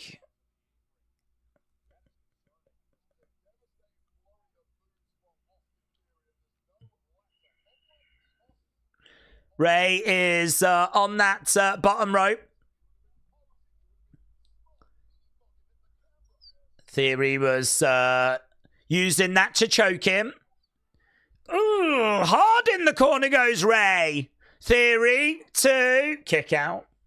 Days early into the Netflix run, that Raw going off varied before going on full 2.5 hours. That being said, do we mind if shows were shorter, lacking talking points? Would we rather have shorter shows and less talking points? I don't understand. I feel like we don't get that many talking points anyway. So, are you saying, like, we don't really get many talking points anyway, so shouldn't we just go 2 hours? I don't mind going 2 hours. We do 2 hours with SmackDown. I think we should be aspirational, where we aspire to put on the best product possible. And so, you know, rather than taking the time down, really we should be more focused on making the show better so that the time works, you know? I'd rather look at it that way. Rather than take the show down in time, shouldn't we just work hard to make the show better? I think that's quite a defeatist attitude, to be honest. If we were, imagine being in creative and someone proposed the idea, how about we just take it down to 2 hours? It's like, shouldn't we be coming up with some ideas to fill the 2.5 that we've got? I think with creative, you've got to have that attitude of, I'm going to make this work, you know? If you get given a wrestler that's a bit limited, you can't really turn around and go, can't we just fire them? Like, that's not your job. Your job isn't to say, your job is to make it work.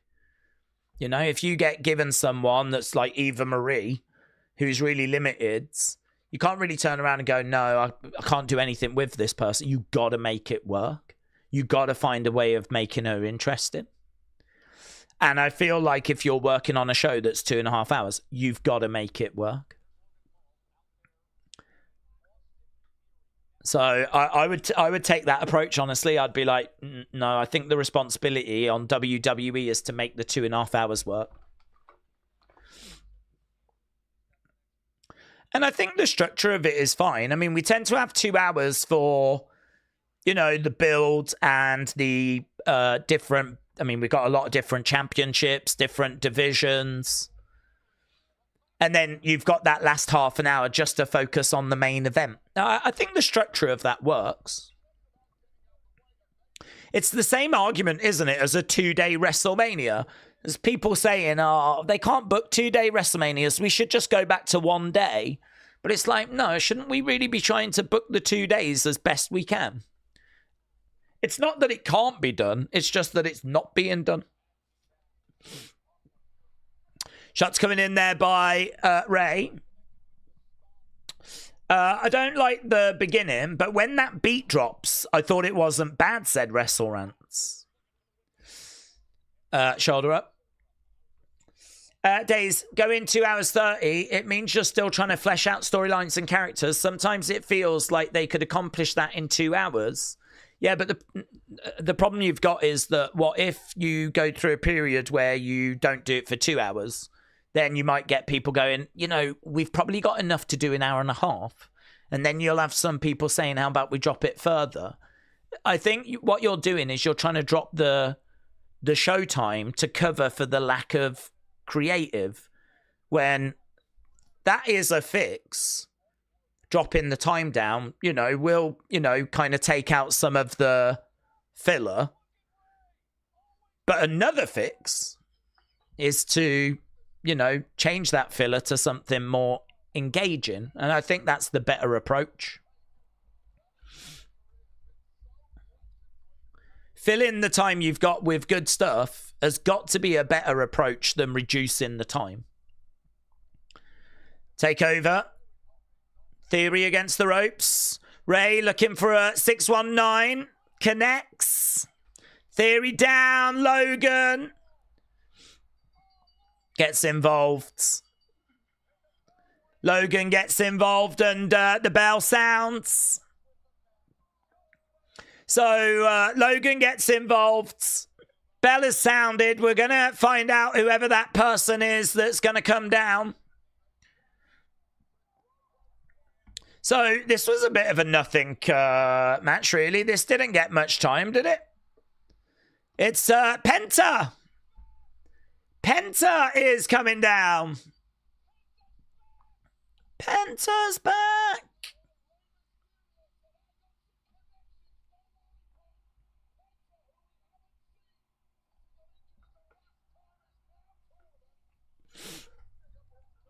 Well, he's not been out that long.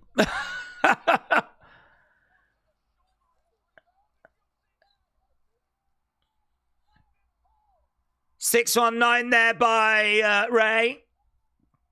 Clothesline by Penta.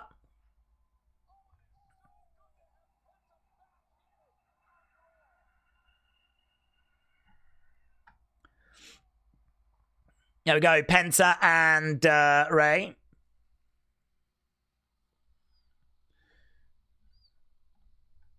Rey Mysterio. Okay, fine. Penta's back.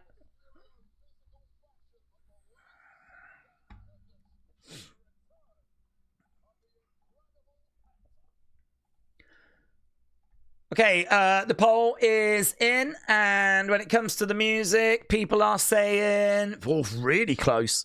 49 said it was okay, average. 43 said it was great. Only 8% said it was bad. And that was over 200 votes. Good. I think it's been pretty well received, honestly.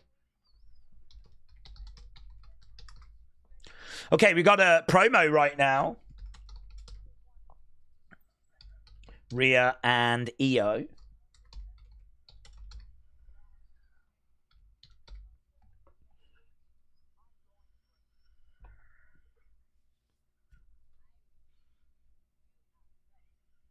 Kyrie, you are lost. You've chosen the wrong path.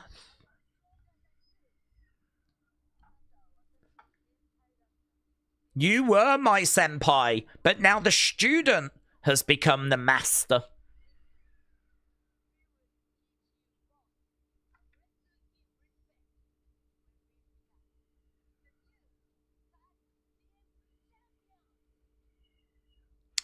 Bum, bum, bum. Bum. Okay, we're backstage with AJ and Dragon Lee. They are just doing some warming up. They're going to be defending their tag titles against the Usos.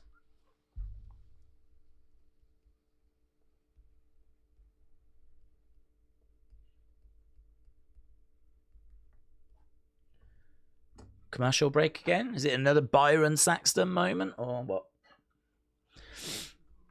Okay, we're just going to commercial break, and it is Byron. Okay, last time he spoke to Finn, I actually thought that was really interesting.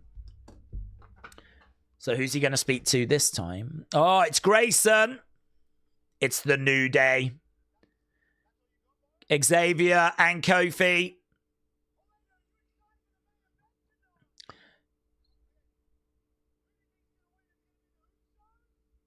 Okay, so Grayson said, are you excited for the main event tonight?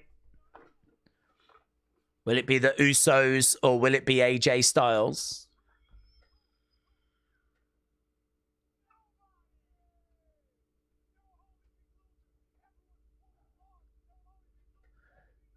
Kofi said there's only going to be losers tonight. There won't be any winners.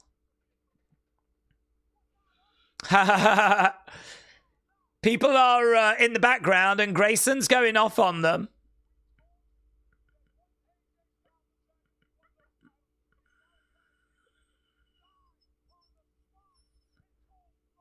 I don't think it's wise to do these in front of people that are walking past, because everyone's walking past, like, making, like, faces and doing gestures. And I'm surprised they aren't doing it up kind of higher up. Now, normally they do it on that first level, and then you've got, like, the crowd below. Here, they're on the ground, with people, like, being able to walk past really close in the background. I feel like you're asking for trouble with this.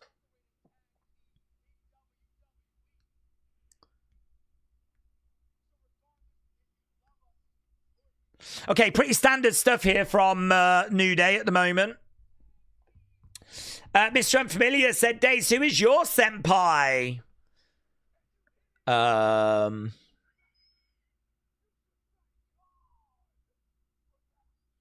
Ronald McDonald. The Burger King. That's my senpai.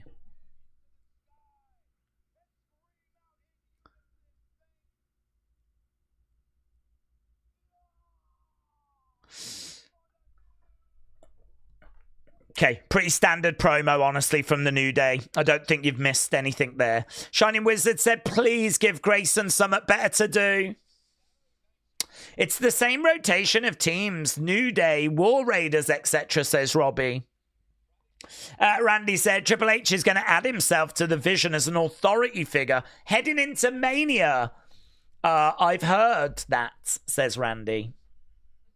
James said, Days, if you was Tony Khan and WWE said, let us have Jericho early and we will forget the Andrade contract stuff, you can have him. Would you take that deal? Yes. Yes, I would take that deal. I would take that deal because I'm not going to do anything with Jericho, am I? Jericho's going anyway. If he's made it clear he's not going to re-sign, and he's going to go to WWE anyway, I might as well, I'm going to lose him, so I might as well just let him go. The upside is that I'm actually going to be getting the person I want to work with sooner. I'm going to focus on me rather than worry about them. So, does that deal work for me? And I think the answer is yes. So, yeah, if I was Tony Khan, I would take that deal. Okay, Maxine has made her way out. It doesn't look like she's wrestling. She's got a match with Becky, hasn't she, I think, next week. So we're probably going to be building that, so...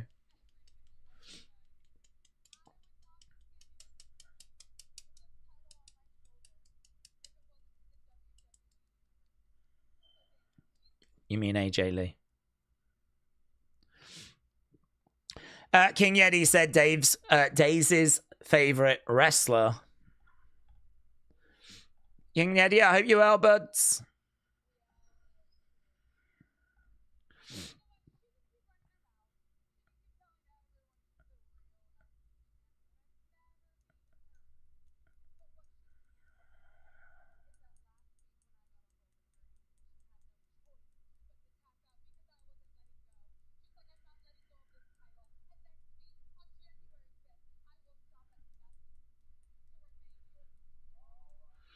Okay, Becky comes down, interrupting Maxine.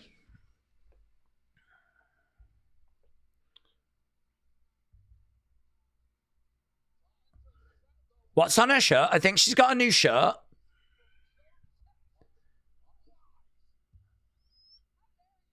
How dare you? How dare you? She was killing ants.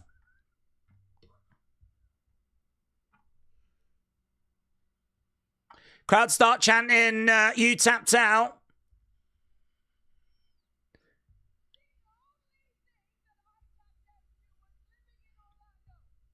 Oh, that's a good line. The only thing I tapped out to was living in Orlando. Don't boo because you lost me. Cheer because you had me.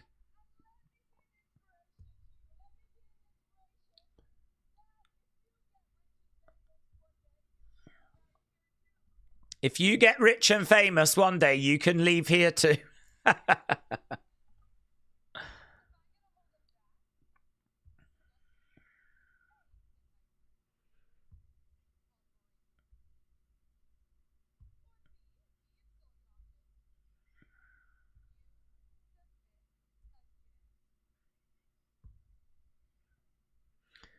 Becky's a great heel, says K-Dub.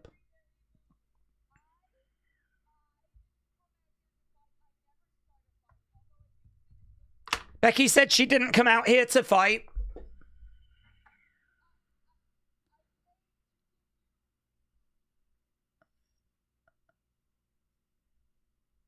Crowd are chanting, you tapped out.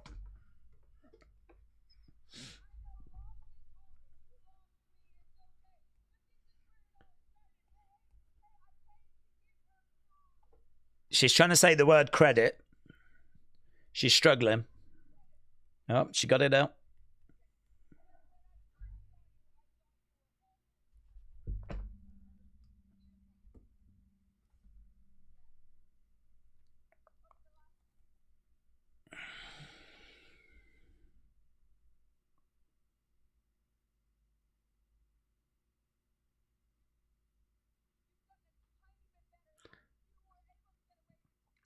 Becky says, you've got a tiny bit better.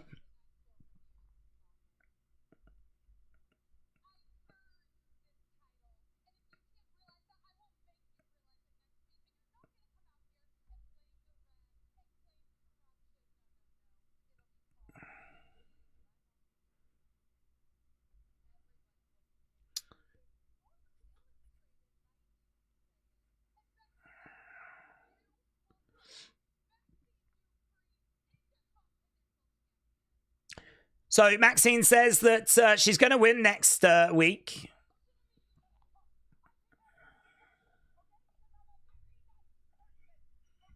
I came out here to be nice because I'm a very nice person.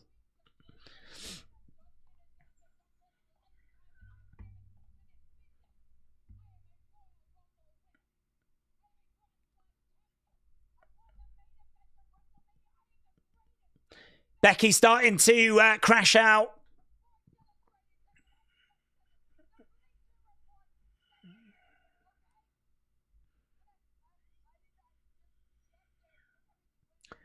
But it must be cold in the arena. It's a hell of a jacket she's got on, isn't it?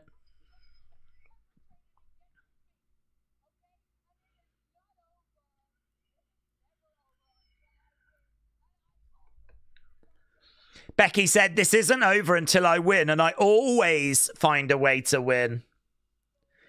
I mean,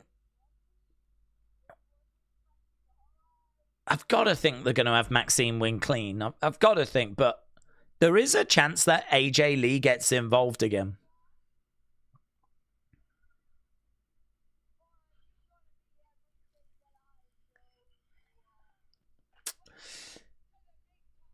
Austin. Hello, Austin.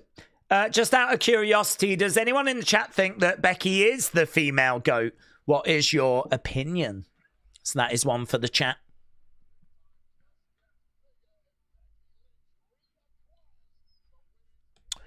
Okay.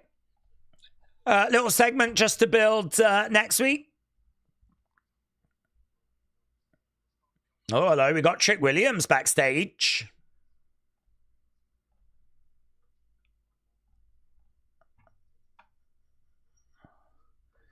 Take your time, but don't take your time. 1-800 whoop that. Here's Bailey.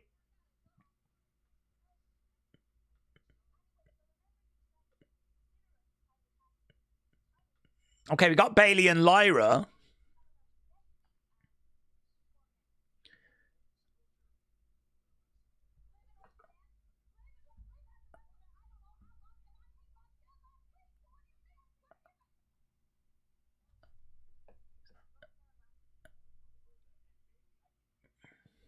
Bailey, I can hear you. I'm standing right here.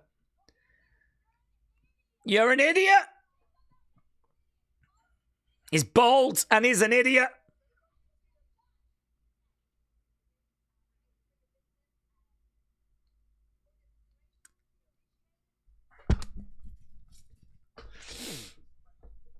Oh, okay. There we go.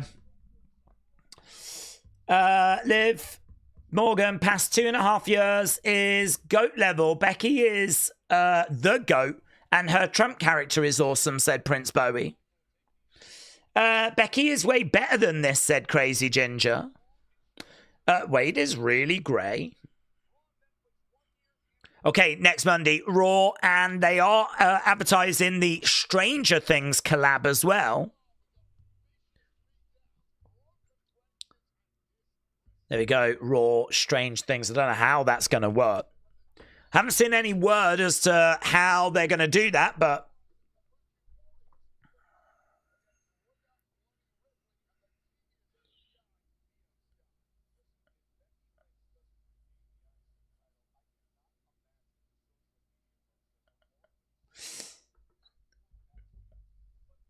Okay, Becky and Maxine next week.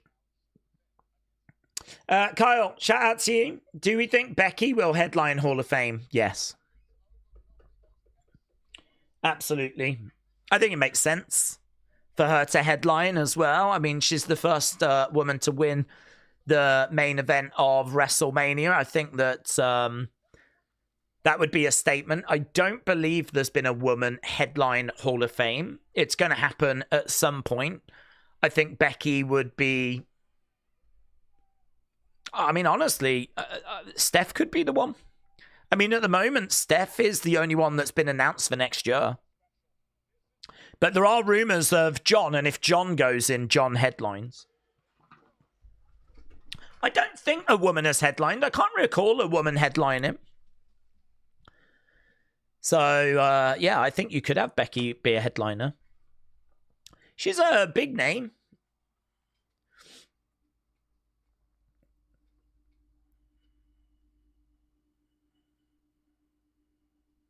Okay, Usos making their way down. And this is going to be our main event. Austin said, I could see one of the four horsewomen being the first to headline. Yeah. Yeah, it's a good champ.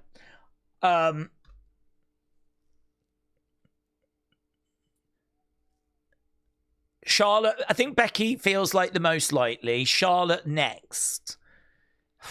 Bailey is tricky because they just don't seem to give her those kinds of opportunities. And Sasha, with her having walked out, I mean, there feels like a bridge clearly needs to be rebuilt there. But yeah, I mean, we're definitely in a period where we can see women, you know, Rhea feels like a no-brain headliner in 20-odd years' time, you know?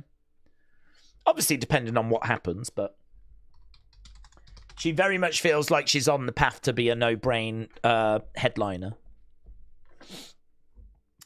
We are very much in a period where that is going to happen, I would say, on a semi-regular basis. I don't think we've had one, even though the Hall of Fame has been around since 1993. And I think we'll get to a point where actually we start getting a few classes headlined by the women.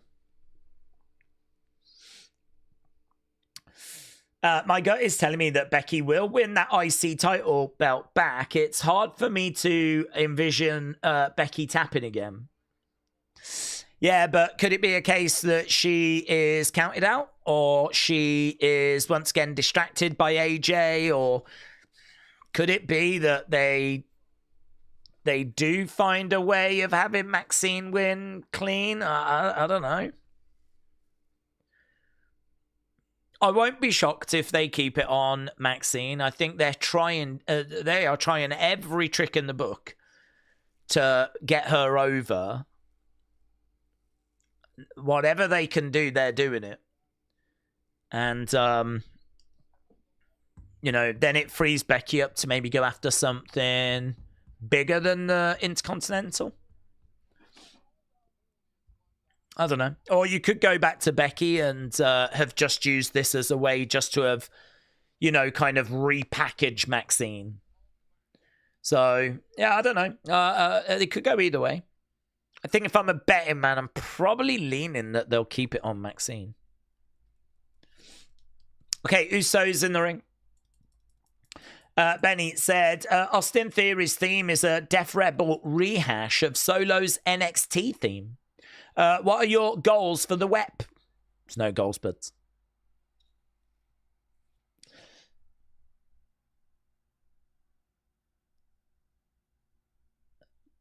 Okay, the crowd want this run back. And that's exactly what they're going to do. Restaurant said, I guess I could see a distraction happening, but do they really want to keep it on Maxine longer than this? I would be surprised, said Restaurants. New Tomorrow said, Theory's theme has potential, but the beginning is a bit weird. Yeah, we are at commercial. We've got 25 seconds, and then we're back. I mean, in all fairness, they're doing this during commercial break.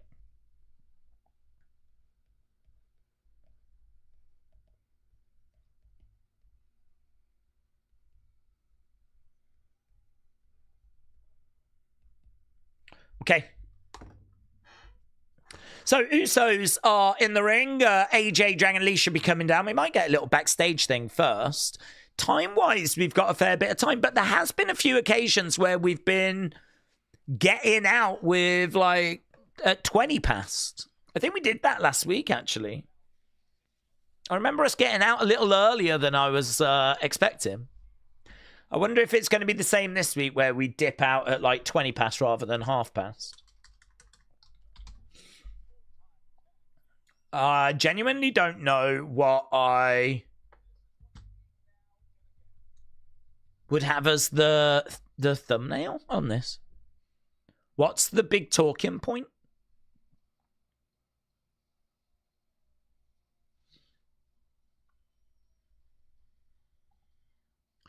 Okay, Dragon Lee has come out.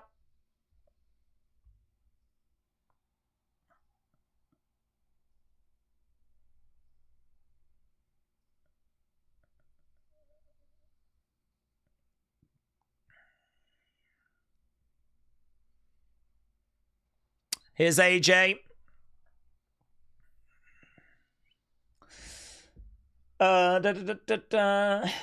Last week was tape, that's why. Remember when last week was only like an hour and 34, says Robbie. There was one, though. Was it? Maybe it wasn't last week. But there was one that was... maybe it was 2 weeks ago. There was one that I remember us getting out early on. Like, and when I say early, I don't mean like an hour early. I mean it ended at like 20 past.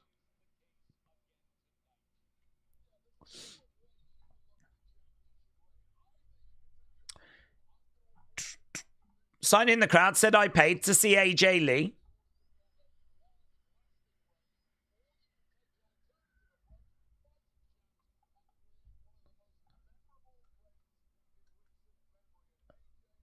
I think they're going to give this some time, aren't they? Big Time said, I'm glad we're back with live streams breakdowns. But could you imagine a podcast doing 1 hour, 50 minutes, Raw and SmackDown review? Could I imagine a podcast doing an hour and 50-minute Raw and SmackDown review? No, well, I mean, that's the kind of thing that JD from New York does, isn't it? I mean, look, I can waffle, I can talk. I just sort of feel like I aim for 15 minutes, about 15 minutes, to try and get through everything. Because my logic is we talk about everything that happens on the shows during the watch-alongs. But unless you're watching the watch-alongs live, a lot of what we're saying are just kind of buried in the watch-alongs all throughout. You'd have to watch the whole thing to get everything. Really, I suppose what the breakdowns are is everything scooped together. Just obviously not the non-show questions, just what happened on the show. Kind of thoughts, reactions. Did this work? Did it not work? Why? And obviously I'm not saying I'm correct. I'm just saying these are my opinions. These are just my thoughts. And, I chuck in what some of you guys have been saying as well. A few kind of the community scores. Just get it all together in like a little 15-minute package. I think that's useful. I think that's there's something to that. And the fact that I can do it live and I can do it straight after the show and just get it out, it's pretty straightforward to do. I think it serves a purpose. I think it really works for premium live events. Imagine when we do that after night 1 of WrestleMania and night 2, where we can actually, I think people would be interested in going back. Imagine if I had done live reaction, like breakdowns for all the Manias and they were in a playlist. I've got to think that would be interesting. Here's my live thoughts about WrestleMania 20, 21, 22. I mean, I don't. You'd only be able to go back as far as YouTube, but had I have done that since 2016, God, what was 2016? Was that WrestleMania 32? Because 2016 is when the channel starts. I think it was. I think it was WrestleMania 32. So I could have had a breakdown for every... I wonder if I did anything, actually. Can't remember. I need to look at that. I surely did some sort of review for WrestleMania 32, didn't I? Don't know. I wonder if I can do some sort of playlist with all the thoughts about the different WrestleManias. That's interesting. But anyway, I think I see the value in doing it. The point in doing it. So I kind of give my thoughts in that, and then your thoughts, you guys, in the opinions video on that second channel. I think there's value to that. But yeah, like going an hour and so, I think that'd be too long in it. You might as well just watch the show. AJ grabbing, who's in there? Is that Jay? I think it's Jay that's in there. We are underway with this main event. Daze, how do we think Strange Things will be incorporated? Well, obviously I'm expecting it to be on the ring mat, on the barricades. I'm expecting there to be a comedy segment, probably with Otis and Akira Tozawa, little backstage thing or in-ring thing. Maybe have some of the actors at ringside. You know, I'm expecting that. I don't know that it'll be any more than that. Okay, we've just gone to commercial break. I can remember you holding a Triple H figure and being upset. Yes. Yeah. That's right. Because actually, my very first video is about Royal Rumble 2016. And I remember talking about who it would be great to see win it. I think Kevin Owens was mentioned and Dolph Ziggler was mentioned. And I remember saying, look, the nightmare scenario will be if Triple H wins. Because at that time, everyone was really tired of the authority. Everyone was really tired of, like, Stephanie and Vince and Triple H. And, you know, like how Triple H, it feels like he tries to take the spotlight now. That's what he did back in the day. Only back in the day, he was a heel. Now he's meant to be a babyface. Well, we're meant to like him and root for him. He's meant to be like, you know, the good guy that does all the great creative. But now, like, you know, Netflix premiere, he's there. The opening of WrestleMania, he's there. Are you ready? And all this stuff. He tends to put himself in those positions. Well, the Authority were like that back in the day. They used to have loads of TV time, and the whole thing used to revolve around them. And it was good at first, but just like most things with WWE, it just like massively outstays its welcome. Just hangs around way too long. Lovely snap suplex there by AJ and kick. Oh, just. So yeah, I remember going, look, as long as Triple H don't win the Rumble, you know, I'll take this person, this person, this person. And then flipping he does, doesn't he? So, yeah, I think my review of Royal Rumble was me just holding up a figure, looking at it, and just, like, pretending to cry. I can't remember if I did one for WrestleMania. I probably did. I certainly wasn't doing watch-alongs then because I was at work. Headlock is in there by Jimmy and his ragdolling Dragon Lee rounds. We are still at commercial break. I do think this show has been a bit flat. I always think when it comes to me questioning, like, what am I going to do for the thumbnail and not really having an answer, I always feel like that is an indicator that this is not been a brilliant show. 14 seconds and we are about to get back. I think this show has been quite missable. I think it has set a few things up for next week.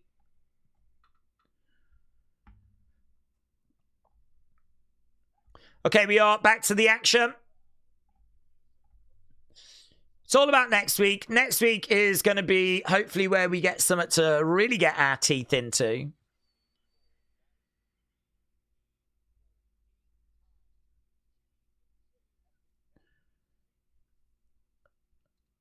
Bang. Stomped there by Dragon Lee.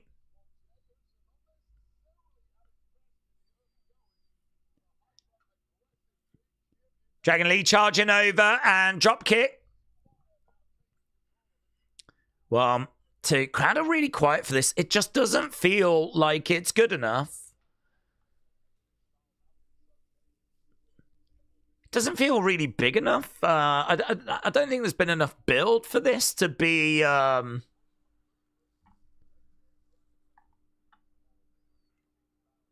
main event. It does make me wonder if there could be a title change. It's one of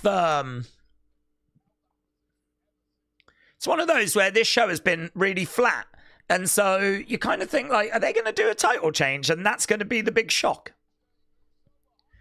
In fact, the crowd are starting to bring the fireflies out.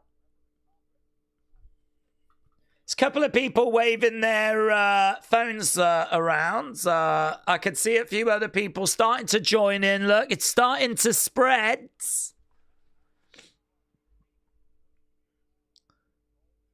Yeah, a few more joining in. The lights are popping up a little bit. It's interesting. It's slow. Blimey now. I feel like the fans getting their fireflies going is same kind of energy as this Raw. It's getting, there's something happening. It's a bit slow. It's not quite clicking at the moment. It might get there eventually. Chop coming in there by Jimmy. Jay going outside. Something's brewing, said that. Something's brewing, buds. Yeah. No, a chunk of them have actually gone now. There's still a couple out there fighting the good fight. Dragon Lee charging over. Randy said Drew, Braun win. Punk wins. Chamber. Drew, Punk at Mania, said Randy. Randy, shout out to you.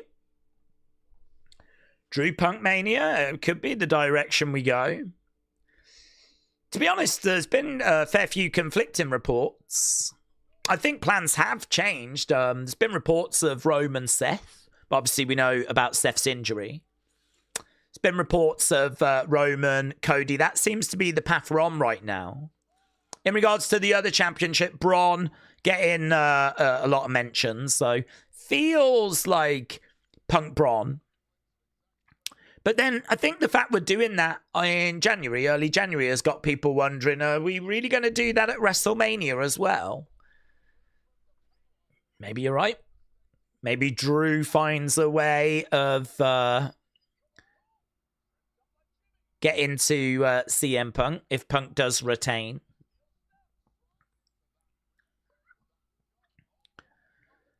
Okay, Jimmy hurling Dragon Lee into those ring steps. Now is stripping the commentary table.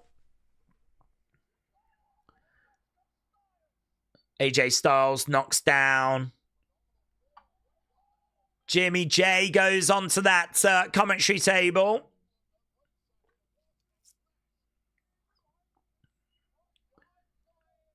Jimmy and Jay. Jay saying to Jimmy, me and you, right? Uso chance. What if he turned on him tonight? What if he turned on him tonight?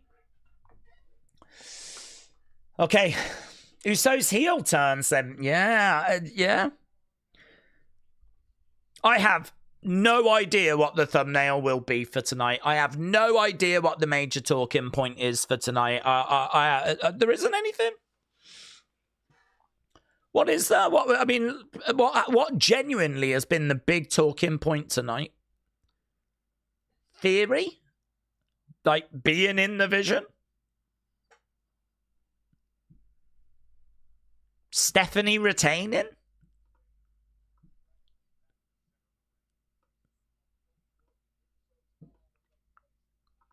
Gunther beating Archer? I don't know. Finn Balor, maybe? Maybe Finn Balor and his fiery promo talking about how he's going to put Judgment Day on his back and Finn Balor's going for gold in 2026. Maybe that's been the big talking point tonight. My talking point is that Kyrie is so fine, said Music. Maybe Theory's new banger theme, said K-Dub. You might be right, yeah. Maybe the Bronze CM Punk promo, said Jaylee. You could be right, yeah. Lord Jubby says the same. Punk's promo. Trey said, I called it earlier. Well, I'm just keeping fingers crossed that we've got, you know, this final part of the episodes. I'm just keeping my fingers crossed we get something here. Definitely feels like a show where we could do with a juicy ending, you know? Jimmy coming over. Crowd really quiet. Got a little AJ Styles chant breaking.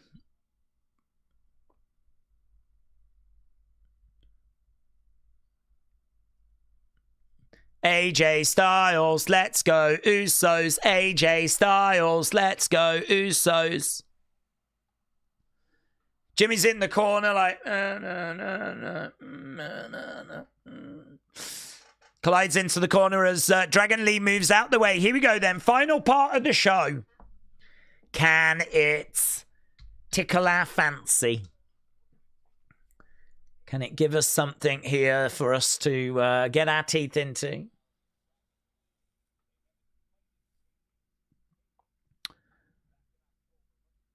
Yeets. It's a guy dressed as Hogan. Gets up. Does a few classic Hogan poses.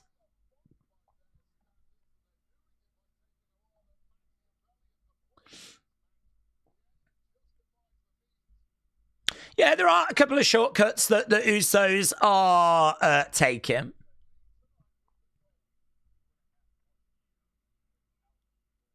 +2.5 years without gold. Jay getting a bit of a cheap shot in earlier. Big Jim is up. Slipping is in a trio. Whoa. Dragon Lee now. Boom. Connects. Big double stomp there by Dragon Lee. AJ Styles on the outside. He wants that tag. AJ wants to get in.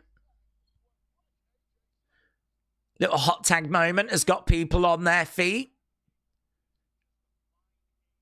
Dragon Lee trying to get over to his corner. Jimmy trying to get over to his corner. They both tag at the same time. AJ, Jay in there. Quick strikes. Lovely work by AJ. Against the ropes. Bang.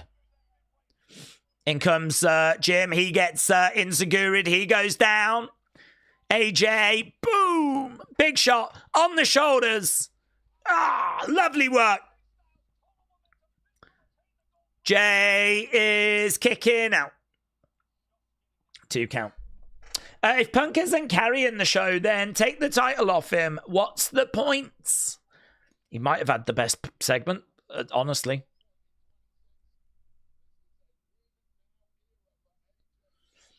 AJ has got Jay. Got him on the shoulders. Kick coming in there by Jay. Dragon Lee goes down. Jay against the rope. Spear there by Jay. Tag being made. Jimmy climbing up. Big Jim. Big splash. Going for the cover. 1, 2. Oh, shoulder up. Okay, this is getting a bit fiery.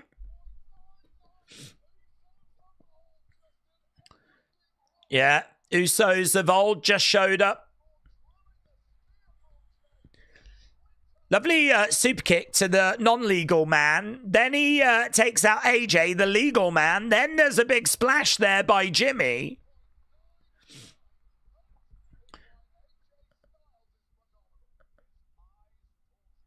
I think the crowd chanting, "Ref, you suck." Right now, we've got Jimmy in there with AJ. Tag being mates. Tag being mates.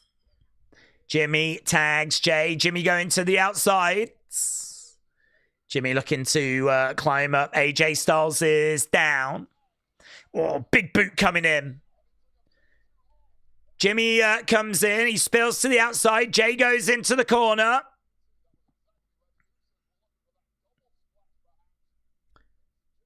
Dragon Lee against the ropes. Over the other side. Bang! Goes through.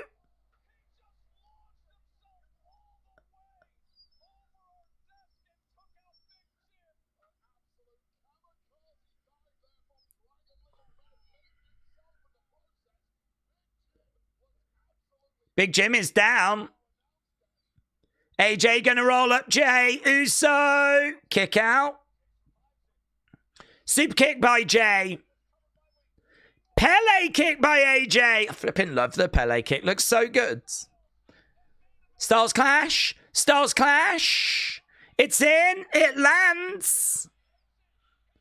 1, 2. Ah! That felt good. That felt like it was the end. That Styles clash, he nailed it. Yeah, okay.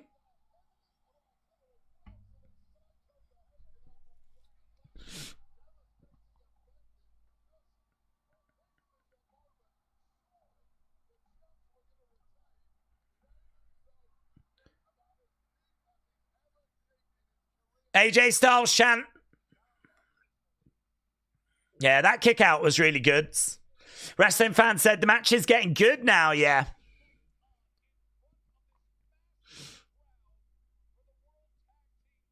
I mean, we shouldn't be surprised, really. But the build for this has been quite flat. The start of it was flat. But now they've got into the rhythm of it. We're in a good spot. Seen that before. Dragon Lee stomping on the back. Super kick there by Jimmy. AJ Styles charges over, gets dumped to the outsides. Lovely. Now, he didn't land this last time. He slipped on the phenomenal forearm. Goes up, lands it. Double super kick. Stereo super kicks. Usos. 1D connects. Go for the pin. 1, 2. AJ. Oh, couldn't make the save. New champs. New champs. Usos have done it.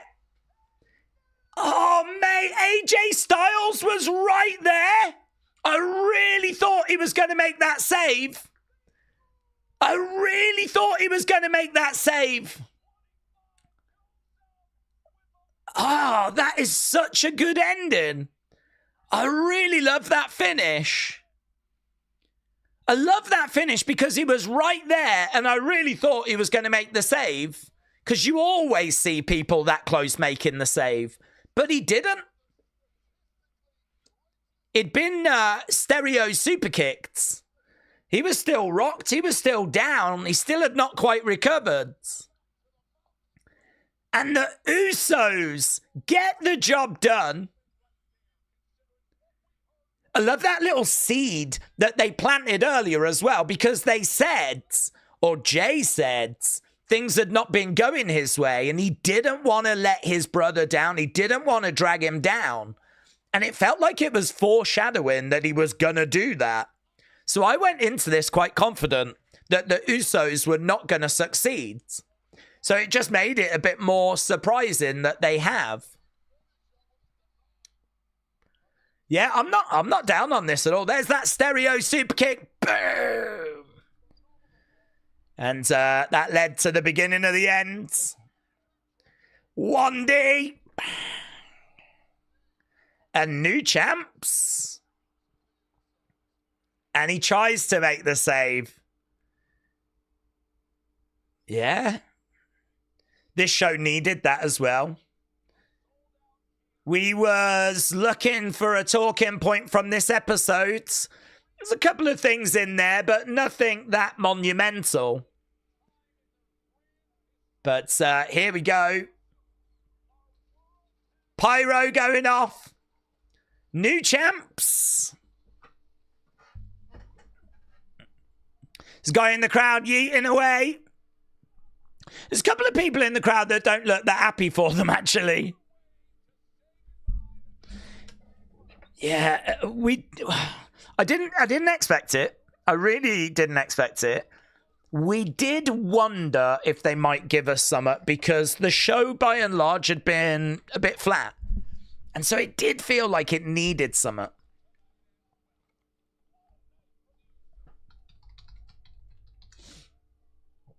Usos, man. New tag champs. And is that going to kickstart this tag division? You know, New Day are around, Viking Raiders around. Looks like Creeds are around. They were in the background earlier. I'm not angry about it. And once again, we do end a little early. We're 22 minutes past. Okay, get your poll in, or your vote in. What did you think about that match?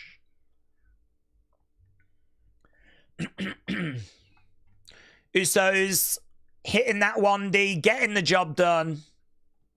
1D. I always hear that from Michael Cole. I think it was at Mania. 1D. 1D.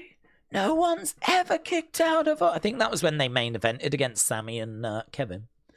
No one's ever kicked out of a 1D. Who'd have thought at the start of the year when Jay won the Rumble, he would end it by winning the tag titles? It's crazy, isn't it? It is crazy. I think there is a story to be told of him letting Jimmy down. Definitely felt like that was being foreshadowed. Actually, it was misdirection. Threw us off the scent. I think that match took a little bit of time to heat up, but it certainly got somewhere. Nice finishing sequence. And the end result is new champs, which gives me a thumbnail. Yes! Guys, great news. Daddy's got a thumbnail. Which I had flipping no idea what I was going to do. And now I have an answer. So that's great news. The real winner tonight is me. Daze, that main event made me jump my score to like 7.5. What would you give it? Oh, I don't think I'd be that high, but I thought this show was lacking, to be honest. I think it really was just building for next week. So I think I'm in the 6s. Without that title change, it might have been 6, maybe 5s. There just wasn't really much here. I mean, Stephanie, Raquel, Nikki, I didn't think was that great. You lot said it was good 92. Gunther, R-Truth, short. Theory, Rey Mysterio was short. Logan interrupted. I mean, really, match-wise, this is being carried by that main event. And then talking point-wise, it's just a lot of build for next week, isn't it? So I don't really think this was an episode that had a great deal if you missed it. But thankfully, it did give us some right at the very end. Definitely a 4.5 for me, said Robbie. Randy said, says about a 6. 6 at best, I think, for me. Well, I don't know. I think it would have been in the 5s. It would have been 6 at best. This probably clicks it over to 6.5, 6.25, 6.5, 6.5, something like that. I don't think I can go any higher than that. Even I think that's fair. Don't know. Days, I'm going to 5.75, said Big Time. I think it was a strong opening promo. Triple Threat was all right. Main event, can't really push my score higher. Main event, got it from a 5.5 to a 5.75. Fair. I think that's fair. I always think was what was on here that was bad to like drag my score down. You know, why does this not deserve a lower score? And to be honest, there's not really anything here that's particularly bad. So, you know, there's nothing here that's bad, which is why my score is not like a disaster or like, you know, a 4 or anything. But equally, you know, we can't really sit here and say this show is a bit flat and there's not really anything that in the way of a thumbnail. We can't really go from that to mind-blowing just because the Usos win the main event. So I think that's fair. 5.75. Stephen with a 6.25. Daryl said 6.25. It was fine. Yeah. We also went in with expectations in line, you know. We kind of went in knowing that this show was not going to be one for the history books. So the fact we got anything out of this is, you know, great. I think next week, though, they've made it very clear they're going big on that show. So you can certainly have optimism going into next week. Okay, great 75 for our main event. Great 75. Okay, I'm going to run away and get started for the breakdown video. Don't forget you can leave your feedback. So, feedback required. What did you score for?